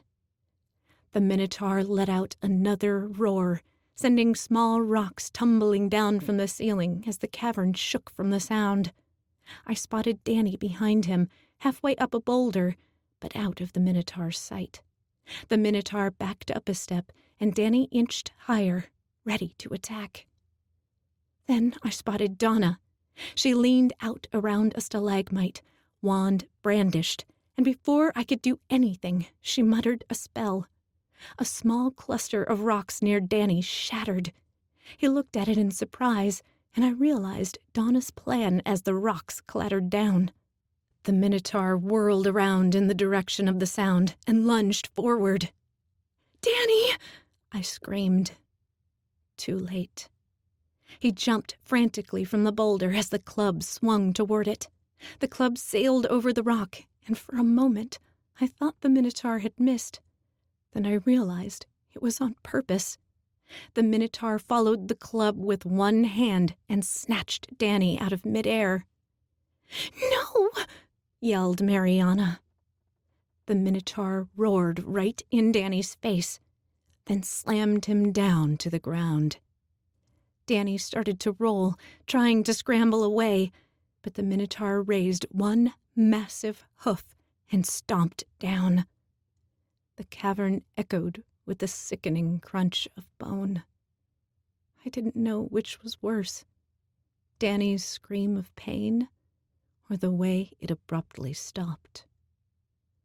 Despite being out of the water, Mariana's shriek of horror was inhuman. The Minotaur swung his head toward us and began to stomp closer. Mariana started sobbing, and I felt tears rolling down my cheeks, blurring everything. I wiped them away helplessly. I saw Donna peering out from a rock, and rage filled me. If she hadn't been helping the Minotaur, maybe we would have had a chance. If it hadn't been for her, then Thomas and Danny. Even if T.S. had survived the crushing rocks, I didn't know if he had died when I fought back a sob. "Dan!" I screamed, voice breaking, throwing everything I had into the spell. The force of it flung the Blood Witch backward, sending her crashing to the ground without time to even scream. The Minotaur snorted and stopped, regarding me with huge eyes. Then he lumbered toward me, slowly. My eyes drifted to his horn, still dark with Thomas's blood. Revulsion and despair flooded me. How had everything gone so wrong? I trembled as he approached, raising my wand even though I didn't know what spell I could possibly use against him. Instead of attacking, he bent down, putting his massive head in front of me, so large it nearly blocked everything else from view. "Why?" He rumbled in a bass so deep I almost didn't realize it was a word. "What?" "Why did you attack your ally?" He boomed. "I don't... Oh, you mean her?" I pointed toward Donna. "She's not my ally. She was helping you." He narrowed his eyes at me and snorted. Hot, putrid breath hit my face, almost choking me. "What are you?" "A witch?" I asked nervously. "A blood witch?" he demanded. "No."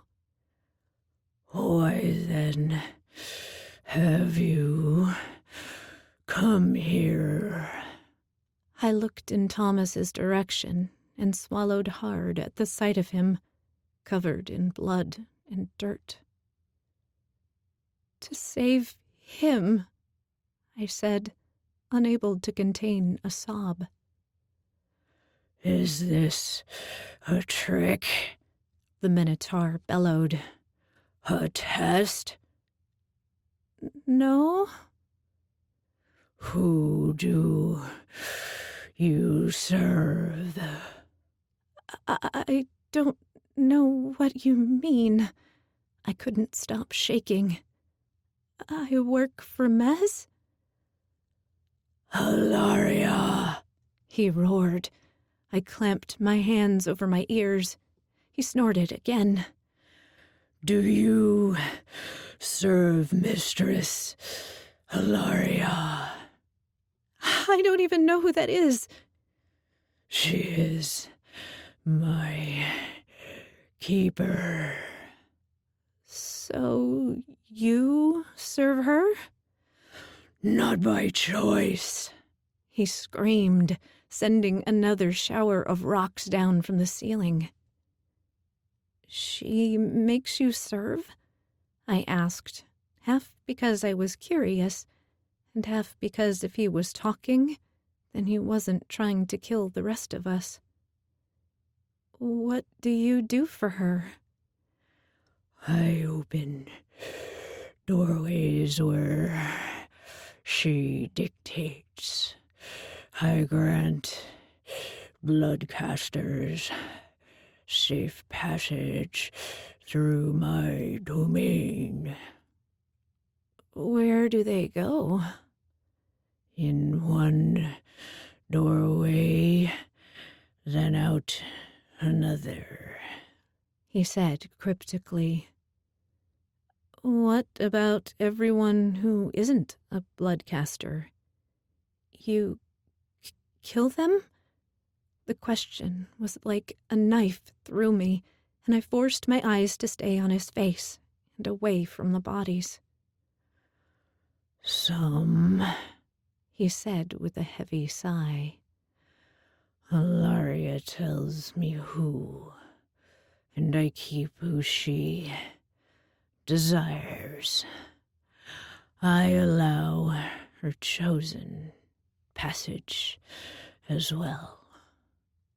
Even non-humans? He nodded. What does she do with them? I know not.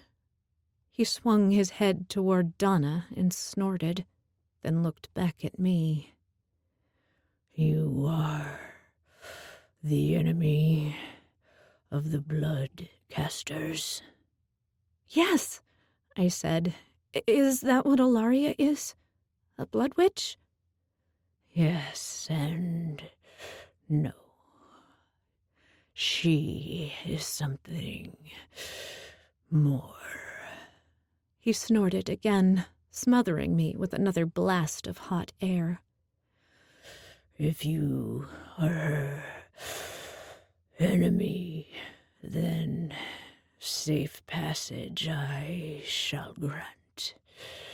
If you a favor will do. What favor? I asked carefully. Kill her. She must be stopped at any cost. I glanced toward Thomas again. As far as I was concerned, that cost was already too high. You keep looking to the vampire, he commented. I nodded and failed to suppress a sob. Would he also kill my mistress? That's why we came here, all of us, I said. We've been investigating the missing people, the ones who are coming here, and he... I had to pause to fight the urge to cry. He got trapped in your labyrinth, so we came to rescue him. We're trying to stop the bloodcasters. Safe passage. Kill Ilaria. I nodded. His huge eyes closed, and he took a step back away from me. I nearly screamed as Thomas jerked upright with a cry, coughing violently. He looked down at himself and started tugging at his shirt and patting his chest. Was he healed? He looked at me, and his eyes widened in alarm as he saw the Minotaur.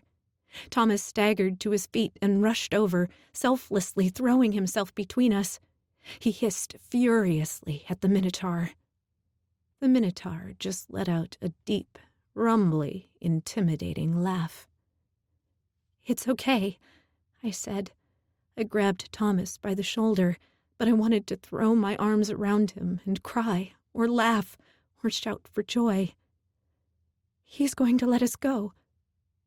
What? Thomas gasped, turning to look at me. Kill Ilaria, the Minotaur boomed, and I release you. Who's... Thomas started to say. He was interrupted by a cough, and his head snapped around. Oh my God! Mariana gasped as Danny gingerly climbed to his feet. He looked over at the rest of us in confusion. What the fuck happened? He coughed. Rocks began rolling, clattering away from a pile, and T.S. emerged from the dust, shaking himself off. How? I murmured. It is my realm, the Minotaur said. He took a step toward Charlie and tilted his head. This wound is not my doing, but I can help. I jumped as a fire sprang to life around Charlie. It wasn't long before I saw him sit up through the flames. What's going on? He demanded. The flames died down as he looked around. I was so distracted, I didn't notice Danny had joined us until he threw his arms around Charlie, heedless of the steam rising off his arms. "Stop it, idiot. You'll burn yourself," Charlie said gently, prying Danny off somewhat reluctantly. "What happened to your hand?" Danny asked in alarm, examining the blackened veins. "Donna is a blood witch," I said. "She almost made sure the Minotaur killed us." "But weren't they actually dead?" Mariana demanded, gratefully hugging Danny. I nodded in agreement and hugged Thomas, unable to resist feeling for the gaping wound I was sure was in his chest. The Minotaur laughed again. "It is all my illusion. You die only when I choose to feast." As he spoke, the blood faded from Thomas's shirt, and the fibers around the rip I had been looking at all knit back together. "I didn't feel it," Thomas said slowly, "when T.S. was hurt." T.S. nodded. "I couldn't feel your pain either." The Minotaur let out a thunderous chuckle. "Go now. If another bloodcaster comes, I cannot delay them. Take the doorway with 3 stones in the threshold. If you return here, you must come directly to me. My doorway has 7 stones." A rumble echoed around the cavern, and the ground began to shake as a large opening began to form in one of the walls. "Kill Ilaria," the Minotaur ordered. "We will," I promised. Hardly able to believe it, we all turned and started to go. "Wait," the Minotaur boomed. Swallowing nervously, I looked back. He strode forward, opened one massive hand, and all of Danny's knives clattered to the ground. "I am bound to not harm a blood witch." He swung his head toward Donna and snorted. "When she wakes, I must allow her passage, and you will be discovered." Thomas nodded to Danny. "I'll take care of her," Danny said grimly, collecting his knives. When he was done, we all took one last nervous look at the Minotaur, then headed down the large tunnel. I quickly told everyone what happened while they were incapacitated, and what the Minotaur told me. Just as I finished, we emerged into another circular room with 7 spiral staircases embedded in the walls. "What is all of this?" T.S. asked. "It's the same fucking room," Danny cried. "My scorch marks are gone," Charlie said. "Oh," Mariana gasped. "No, it's not the same room. A labyrinth doesn't just have 7 layers and doorways inside. It also has 7 doorways that lead to and from it. These all lead out." "It isn't just the one in the park, then?"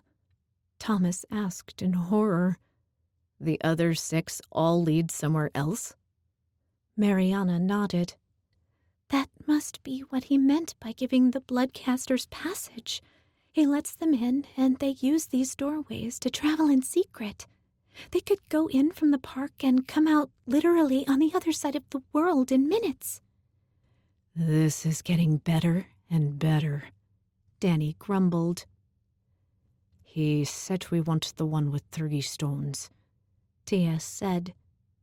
We cautiously spread out and went to different staircases. I looked down at the threshold and saw that the bottom step was made up of 5 perfectly square stones. The stones on the other steps were all uneven. I've got 2 big stones here, Thomas said. 6 here, Mariana called. They're all identical. 3, T.S. said. Then let's go, Thomas said. We need to tell John what we've discovered. With one last look around, we gathered by T.S. and headed up the stairway with 3 stones across the bottom step. The stairs opened into a tunnel that soon turned into a cave. I sense water, Danny announced. A lot of it. We rounded a corner and were almost blinded by a bright light. I winced and shielded my eyes, hoping my night vision spell would wear off quickly. Whoa! What the? Instead of being surrounded by trees, there was nothing but bright blue sky and water as far as I could see. A white, sandy beach stretched out from the tunnel down to the water in front of us. Oh no, Thomas gasped. Not this. Danny moved protectively between Charlie and the water. Wait, T.S. barked. At the same moment, I felt a sudden rush of emotions. I sense Rack, I cried. And Shannon. A look of alarm crossed T.S.'s face, and I saw Thomas take a step toward him. For one horrible moment, I thought that the labyrinth had only delayed the effect of Delilah's death and waited with bated breath for T.S. to collapse. He sighed, and the concern on his face was replaced by a brief flash of grief. Thomas put a hand on his shoulder, and they shared a small, sad smile. Then T.S. took a deep breath. We're back. Yeah, Danny agreed, looking at his compass tattoo. But where are we? Charlie asked. We're obviously not in a park. Did we take the wrong doorway? Mariana asked. The Minotaur said 3 stones. Oh no. He also said to kill Ilaria. I groaned. T.S. growled. The Minotaur wasn't telling us how to get back to the park. He sent us through the doorway to Ilaria. We got our asses kicked by one blood wizard, Danny said. Now we're supposed to fight one who is... What did the Minotaur say? He said she's something more than a blood witch, I repeated. Mariana cleared her throat. What if he means more powerful than a blood witch? Arcanist, T.S. snarled. Impossible. We are even more fucked, Danny groaned. Before that, we need to figure out where we are, T.S. said. Carefully. Danny-o? Thomas asked. Well, you're not gonna like this, but we're on an island. Danny looked around cautiously, then went down to the water and dipped his hand in. Atlantic, at least, he said almost instantly as he pulled out a small ball of water. He took a bite out of it like an apple, letting the rest of the water fall away. He frowned. Caribbean. He stood and shook his head. We're on an island in the Caribbean. Which island? Thomas asked. I don't know that. Danny jerked a thumb at Mariana. She's the one who vacationed here. Once, a few years ago, and we only went to a couple of the main islands, Mariana said. There are thousands down here. Guess we have to look around then, T.S. said grimly. Find a way to contact John if we can. Worst case, we'll have Danny swim somewhere and send help. Danny glanced at Charlie, but nodded. We made our way down the beach nervously. I couldn't believe we managed to escape the labyrinth, only to be stranded on an island. Danny and Mariana would be able to swim away, but Charlie wouldn't survive even a few minutes in the ocean. I also doubted the two of them could take anyone else with them, not from here all the way to New York. I was just starting to wonder if the island was inhabited when we rounded a dune and found ourselves in the shadow of a huge building. It was made of large pink concrete and looked like some sort of mermaid castle. What the hell? Danny asked. A huge dock, easily big enough for a cruise ship, jutted out into the water away from the castle. There was a large sign on the beach. Welcome to Mystic Cay, the Caribbean's best-kept secret, I read. All-inclusive resort. Key, Mariana said. I turned to her, confused. What? When I was here with my family, she explained, our guide told us it isn't pronounced K, it's pronounced Key. This place is called Mystic Key? I cried. As in Mystic Key? Danny echoed. Like the thing Fletcher told Jen to find if she wants to become a blood witch? We all looked at each other in horror. It wasn't a thing. It was a place. T.S. breathed. And we're here, I whispered. Mystic Key. The place a blood wizard wanted me to go. The place where we were supposed to find and kill someone who might be an Arcanist. I say we leave, Thomas said. We need reinforcements. Nobody argued. Quietly, urgently, we rushed back down the beach to the cave, but our footprints only led back to a solid wall of dunes. The entrance to the labyrinth was gone. This has been Magic Vanished, Rise of the Arcanist, More Than Magic, Book 5, by Elizabeth Kirke. Read by Starla Huchton.